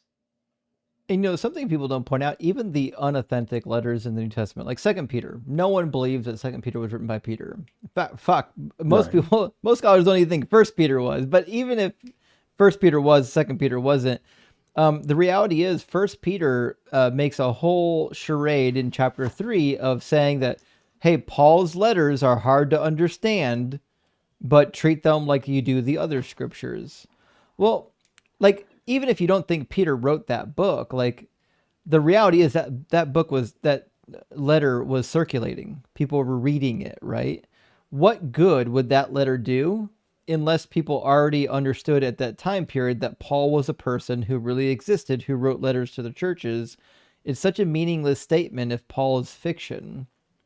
Yeah, to be fair, the Paul of Acts fiction, there are a lot of the things that are written about Paul in the book of Acts is not accurate to what Paul himself says. And I think that's another thing. If Paul was fictitious, you think that the author would try to corroborate with what's written in Acts, but they don't. They contradict it. Such a good point. If you read Galatians and the various visitations to Jerusalem, the timing and the number of visitations don't match the book of Acts. There's some contradictions there. Johannes says, I'm 300% sure Colby does not understand the problem with the Trinity. And I'm 100% sure that you're 300% correct, because Colby didn't track any of that conversation. He had no idea what was happening. He was a deer in the headlights, just trying to hang on for dear life. And then he kept trying to turn it around like we don't understand what we're talking about. Like, the dude's getting waterboarded, and he's like, have you guys had enough? Are you done guzzling water? I'm like, motherfucker, your head is under the surface of the water right now. Hank, thank you for the 690. Says water can, speaking of which, water can totally take three forms: liquid, solid, gas. But given a given quantity of water can't have all three simultaneously. Used God salesman sigh. Used God salesman sigh. I agree. That's, if you use the water analogy, you go right into modalism and you commit the heresy of modalism, which is why we call him out on it. Dr. Fudge, thank you for the $10 super chat. Says, I joined mid fishbowl stuff and I'm just so lost. LOL, this is going to be a good stream. Yeah, the fishbowl was wild. He didn't want to answer the questions pertaining to the fishbowl, but like, he brought it up. So I don't know what we could have done for him. Right, I remember that because I wanted to bring up to him that he's assuming that God is outside of the fishbowl, which in the scriptures, God seems to be pretty much a part of like the universe. He's not outside of it. There's no indication of that. So we're never told he's outside of it, ever. Yeah. Bad Gamer, thank you for the $10 super chat. Says, God is above all logic except the logic I use to try to explain him. It's funny how they try that. I know. God is above logic, but let me tell you that God is logical. You just can't understand his logic. It's like they don't hear themselves. The Blexican, thank you for the super chat. It says, God is beyond our understanding, so let me explain to you exactly how he works. Okay, Colby. This is the point. They'll say that God is beyond our understanding, but then they want to tell you what God is. No, you don't get that anymore. You lost that luxury. The minute you admit that God can't be understood, you don't know shit about this thing anymore. And Jennifer says, anything but answer the question. Yep, they won't. They can't. And Guts says, James 5:12, they just can't do it. What was James 5:12? Shit, my memory's failing me. Here, let me take a look. Let's see. James 5:12 is, let your yes be yes. Oh, yeah. That's good. I don't remember that. That's fair. That is fair. That's a very good point. James 5:12, let your yes be yes and your no be no. Certainly not the Christian track. Jay, thank you for the super chat, says, if we can throw out logic, a non-existent God who can create a universe is obviously more powerful than an existent God who can create a universe. So this is a fair point, because like, the minute we throw out logic, I mean, there's no limit to what we can hypothesize for the universe existing, right? Like, The minute we abandon logic, then it could be anything. It could just be something from nothing. Erica Rachel, thank you for the budding heart. I appreciate that. But like, if logic is no longer necessary, then you can't complain that atheists believe something came from nothing, because fuck, logic's no longer necessary. And if there ever was nothing, there was no logic to bind it anyways. Who cares? Fern, thank you for the 666. Hell Nero says, please install an honesty timer. 5 minutes to be honest or out. Phil Bros, excusagists, all of them, before too many lost viewers. You got to be honest. This is a fair point, Fern. I did finally, Fern, you'll be happy to know this, I did finally add the Phil Bro timer. It's here. I got a Phil Bro timer to match our Yap timer. Where'd it go? There's the So now when Phil Bros get up here, I can do a countdown on their nonsense and say, listen, you get 30 minutes to do your nonsense. However much of that 30 minutes you want to waste defining words is up to you. But that's all you get, and you get 30 minutes, and then we're moving on. You're right, it was long overdue. I feel like another timer that needs to be had is how long will it take for you to admit you're a Christian? Oh my gosh, you're right. You're right, yeah. They won't. They hate it. They hate admitting that they're related to this religion in some way. Mick Dubbin, thank you for the super chat, says Yahweh the Most High, S.O. mediocre. I don't know. S.O. significant other. Okay, McDubbin, your significant other is mediocre? Well, I know mediocre, and Big W, I super appreciate that. And Yahweed is the Most High. I didn't read it right the first time, and I can agree with you on that. Yahweh, not so much. Yahweed, yes, I will partake in that with you. Patch grab. I know, right? Yeah. I don't mind burning some bush.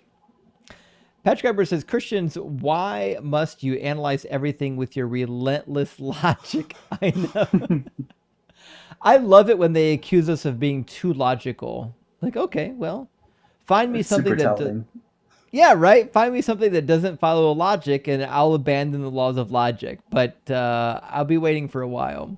I think we're getting close, though, actually. It looks like, and I know it's still up in the air, but if retrocausality is confirmed, like within quantum physics, if they confirm that retrocausality is 100% happening, fuck, that does some things to the laws of logic. I've got some questions now. What is that? What that effects predate their causes? Yeah. Oh, yeah. Interesting. It's a tough one. Well, if the H block is correct and time doesn't really exist, it's just an illusion. So, right. So I thought about that a long time ago. So when I first started thinking about time and space, it would have been 2009. And I ran into a lot of good articles by people who were convinced that time doesn't really exist. It's an illusion. And I'm still thinking that is the most compelling argument. Like, I don't know. I'm not convinced that time itself actually does exist. The problem, the thing that I can't get around at the moment, is atomic clocks and the speed of light. I feel like atomic clocks and the speed of light kind of demonstrate that there's some sort of limitation. You can call that limitation part of space-time. I don't know. I'm not a physicist. But if it wasn't for that one experiment, I'd be like, yeah, fuck, time doesn't exist. Right? But like some people, like Dr. Blitz, will say time is just what the clock does, right? So, like, there are a lot of respected physicists who believe that time doesn't really exist in the transcendental sense, the way that we want it to exist, and I can agree to that. It's way above my pay grade. Yeah, agreed. And if anyone knows, it's Dr. Blitz. He did his PhD dissertation on the fifth dimension, which I can't even comprehend the fourth, much less the fifth. Bass says, if only Constantine had found Doug, not liar JC. Yes, if Constantine had found Doug, it wouldn't have been such a violent religion. Unfortunately, it was quite violent. One of the first edicts he ever sent out was to murder heretics. Let's see. Let me see. What year did he start? Like 307, 308, 306. Okay. He started his reign in 306-ish. By 325, we know for a fact he was talking about killing heretics. So that's pretty early. Look, as bad as things are right now, we can be at least grateful that we're not living under a theocratic. Well, not yet, at least. Yet. Yeah, I know it's rough. Mr. Lightning says Justin had to hold off on drink after false Bible claim. Yeah, there's nothing more like a lie about the Bible that will stop me in my tracks, no matter how good the drink is. By the way, the drink of tonight is 1800 coconut flavor, which I got to be honest, it's a little more syrupy than I like. I hate when they flavor these drinks that they put so much syrup and flavor in it that it's lower proof. I don't like that. I don't know why they do that. I get it because more people buy it, but like, I don't need the super sweet syrupy flavor. I just like the accent, you know. Oh, whatever. this is where you and I differ. I only want an accent of alcohol in my drink. Yeah. I get it. I'm a not your father's root beer kind of drinker. Totally get it. Arvin says, how is the omnipresent God sometimes more present? I know. Actually, we just did this the other night. I asked somebody if Jesus was omnipresent, and they said yes. I couldn't believe it. I don't even remember the whole conversation. I just remember that one part of it. Bugit says, would it be okay to call about the utility of the Trinity as an atheist? Even as a former believer, I don't get to cling to it. I'd rather not have non-believers call in and do debates for theists. If you're an atheist, just be an atheist. It's okay. You don't have to fight the battles for the Christians. Yeah. And Mr. Lightning says, and you're really quite nothing. Oh, you saw the debate with Danny. Best line of the whole debate. It was amazing. And Jared says, I got the Scotty doesn't know joke, Justin. Well, thank you, Jared. I appreciate that. I know that my references are dated because I'm old, but thank you for at least knowing that one. That was a good one. And Doc Pluromanaut says, Danny gave Peterson the verbal equivalent of a cleaning his house damn room. So, I mean, if you've not seen the debate between Danny and Peterson, like, it didn't last very long. You can get through it really quick. It's phenomenal. It's just, he gets absolutely cooked. Yeah. Okay, I think I saw it, but I'm going to have to give it a rewatch now. Danny was the one that embarrassed Jordan Peterson so bad he hasn't came back to the debate scene. Like, he was the guy that outed him for not being a real Christian. It's pretty crazy. Benji, thank you for the $9.99. Says, hi, Justin. I'm curious why you never seem to debate Jewish believers since you know the Old Testament so well. Well, great question, Benji, and thank you for the super chat. It's because they largely don't give a shit about me. So, to be sure, they're welcome to call in the show anytime when I'm discussing a topic that they fit into. They typically don't, because Jewish people don't believe I'm going to hell. Like, for the most part, they don't think you go to hell just for disbelieving. Not that some of them don't. There are some that do, but typically they don't, right? So they're not compelled to debate with me. They don't need to. It's not their problem. Number two, they love the fact that I'm doing counter-apologetics. They support what I'm doing. So, like, most of the rabbis I know like what I'm doing, even though sometimes I rip on their God, but nevertheless, I think it's like the enemy of my enemy is my friend type of situation. Yeah, a lot of the rabbis on TikTok are not going to be like ultra orthodox. They're going to be like reform or conservative, so they're like a little bit more laid back and cool. Agreed. Also, most of the people nowadays that practice Judaism aren't super dogmatic about it. Like even I started taking my modern Hebrew classes on Tuesday nights, and I think there's 8 of us in the class, and they're all Jewish. I'm the only non-Jewish person in the class, and not a single one of them is dogmatic about it. That they like it. They like being part of the community. They certainly have beliefs. They all believe in God. They believe in the Hebrew Bible. But like none of them are like Pentecostal Christian about it. they're just normal people. Giant, thank you for the $10 super chat. Says if some surnames traditionally came from your occupation, like Smith or blacksmith, Baker for cooks, Cooper from a barrel maker, was Dickinson a traditional Catholic priest surname? And I do believe that would be the case. Dickinson would absolutely be the task of the Catholic priest. Fuck. That was amazing. That wins the super chat joke of the night. Justin, when I was Catholic, I was actually an altar server, and I was going to go into the seminary to become a priest. Yeah. I grew up in the Catholic school, and we all had to. Like, it was mandatory for the boys in the Catholic school to serve. And at least when it's a Catholic school, there's so many boys that you don't have to do it very often, but you're not missing much. We'll say that. While you're reading that comment, I'll look for this profile picture of mine from back in the day. Oh, I'd love to see it. Tim says, not the A squad or the A team, the Amen. Oh, I see what you did there. That was good.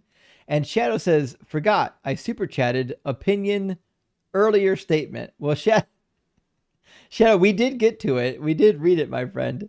And Tyler, thank you for the super chat, says, had you been an atheist since childhood, do you think you would have become so scholarly on the Bible? Seems like a boring read to me. No, Tyler, I wouldn't. First of all, it's not boring. Oh my God, this is the picture. This is fantastic. Fan-fucking-tastic picture. I love this. Yeah, it's a different life. Oh, I have to dig up some of my old pictures. I agree, though. I mean, you're probably the same as me. Is the reason we both love the Bible so much is because maybe I don't know if it's a sunk cost fallacy or something like that, but I do genuinely enjoy talking about it. I do. I think it's enjoyable. Here's what I do know, though. If I never got interested in religion, I probably would have done cosmology. I love space. I love it. There are 2 things I loved as a kid. One was dinosaurs and one was space. And so I would probably do a lot of stuff like that in my adult life. And I probably would have studied more of the sciences, but because I got religious, I studied the religious stuff. Oh, it's so accurate because I wanted to be a paleontologist when I was a kid, and then I ended up becoming religious, and yeah, and I loved Greek mythology in high school, which is me too. Another thing I made, but yeah, so Dalton and I are actually we're separated at birth.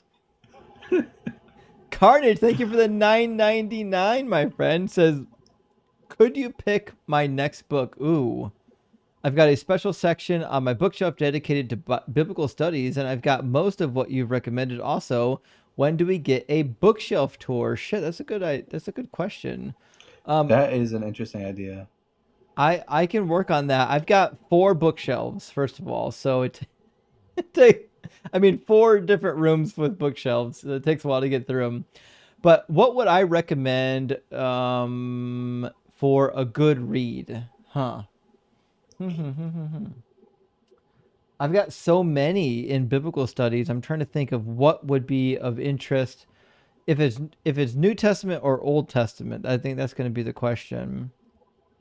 I'll tell you what book I like that I think everybody should read. It should be required reading. Hold on. While he's looking for that, guys, I would suggest Francesca Stavrakopoulos' book, God and Anatomy, And even better if you get the ebook. I mean, not the ebook, the audiobook, because Dr. Francesca reads it, and she has a superb voice. Okay. Here are two books that I think you'll love. One is called Canaan and Israel in Antiquity by Noel, and the other is The Canaanites by Jonathan Tubb. Both of them professors. These are really good books written for normal human beings that go over the archaeology of the ancient Israelites and kind of help you to understand that this people group is much different than the way the Bible portrays them. The ancient Israelites appear to actually be Canaanites. That's what we know from history. But these two books are not very thick. You can get through them pretty quickly. They're not huge reads. They're widely available. If you want to know a little bit about the actual Israelites from history, I think these are really good primers on the topic. And they don't get into theology. They're not doing theology. They're just saying, here's what we have from the archaeological record, and here's kind of how it fits. I think they're really good.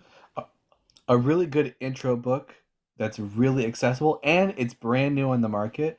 Dr. Dan McClellan's book, The Bible Says So. I haven't done that yet. I need to get it. It's good. It's super digestible. Mr. Moon says, thank you for your donation. Well, Mr. Moon, thank you for your donation. So when he announced the book, I was a little bit jealous because I had already started a book similar to that, probably six or 7 years ago, and it's like 90% finished. I just didn't do anything with it, and when he did it, I was like, "Fuck, I should have just done it." But like, even You're when gonna I write was the book on prophecies, yeah? Yeah, I'm working on that right now. Got a working title yet? Oh yeah, it's called Unfulfilled.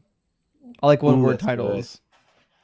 good. I had one similar to that. I was gonna do. I was thinking about doing one about, but it's basically the same topic, but not just messianic prophecies. Just basically every single quotation of the Old Testament in the New Testament, and how it's usually applied, and call it misquoting Moses.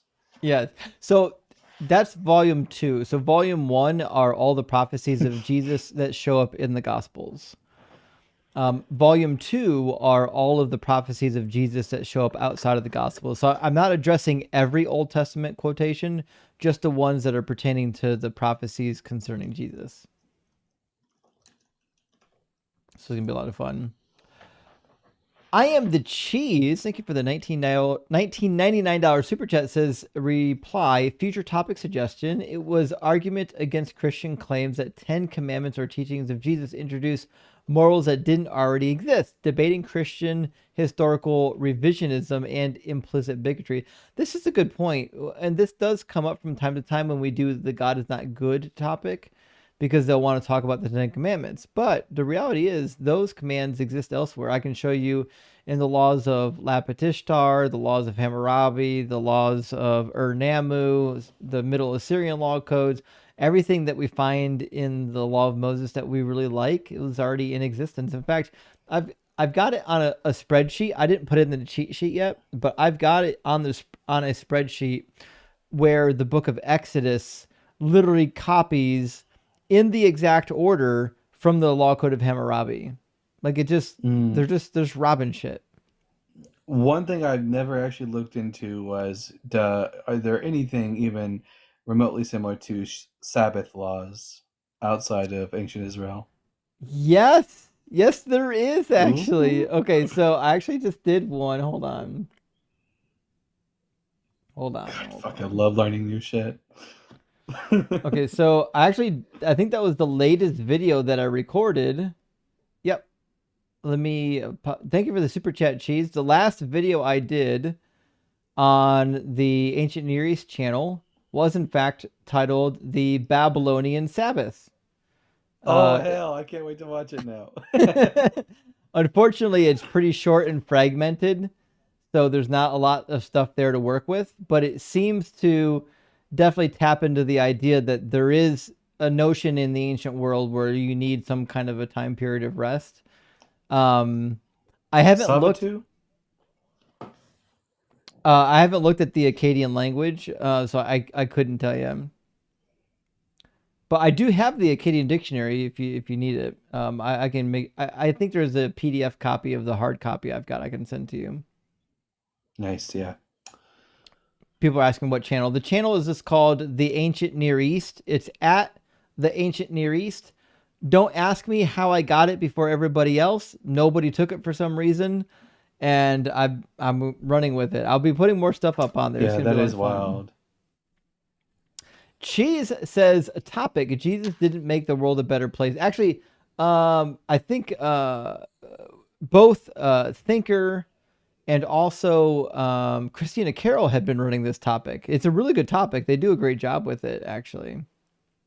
Muzzy Fuzz, thank you for the super chat, says every time I hear mystery or that's a hard one or yeah, that's difficult, I want to slam my banana in a car door and let it latch. It just means your logic, evidence, or argument has failed.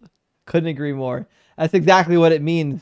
Thank you, Muzzy Fuzzy, for supporting. And last one from our friend Nick. Thank you so much, Nick, for the $10 super chat. It says Mormons interpret Ezekiel 37 as the stick of Judah being the Bible and the stick of Joseph as the Book of Mormon. What do the sticks really mean? Well, I mean, as far as typically the sticks are referring to the north and the south, right? So, because if you go to Ezekiel 37 and even Ezekiel 36, there's this repeated language where God says he's going to restore the north and the south and make them one kingdom again. We find something similar in Zechariah as well. Let me grab this. There's a lot of Hebrew roots people who are really into two-house theology, and this is a big talking point for them. Right. It says, mortal, take a stick and write on it for Judah and the Israelites associated with it. Take another stick and write on it for the house of Joseph, which is Ephraim. So you've got Ephraim, which is a primary territory of the north, and Judah is a primary territory of the south. So this should be the reuniting of the north and the south. That would be my read of it. But I think that's all of our super chats. Guys, if you're not following Dalton, please make sure you do follow Dalton. And with that, who's live right now that we can go raid?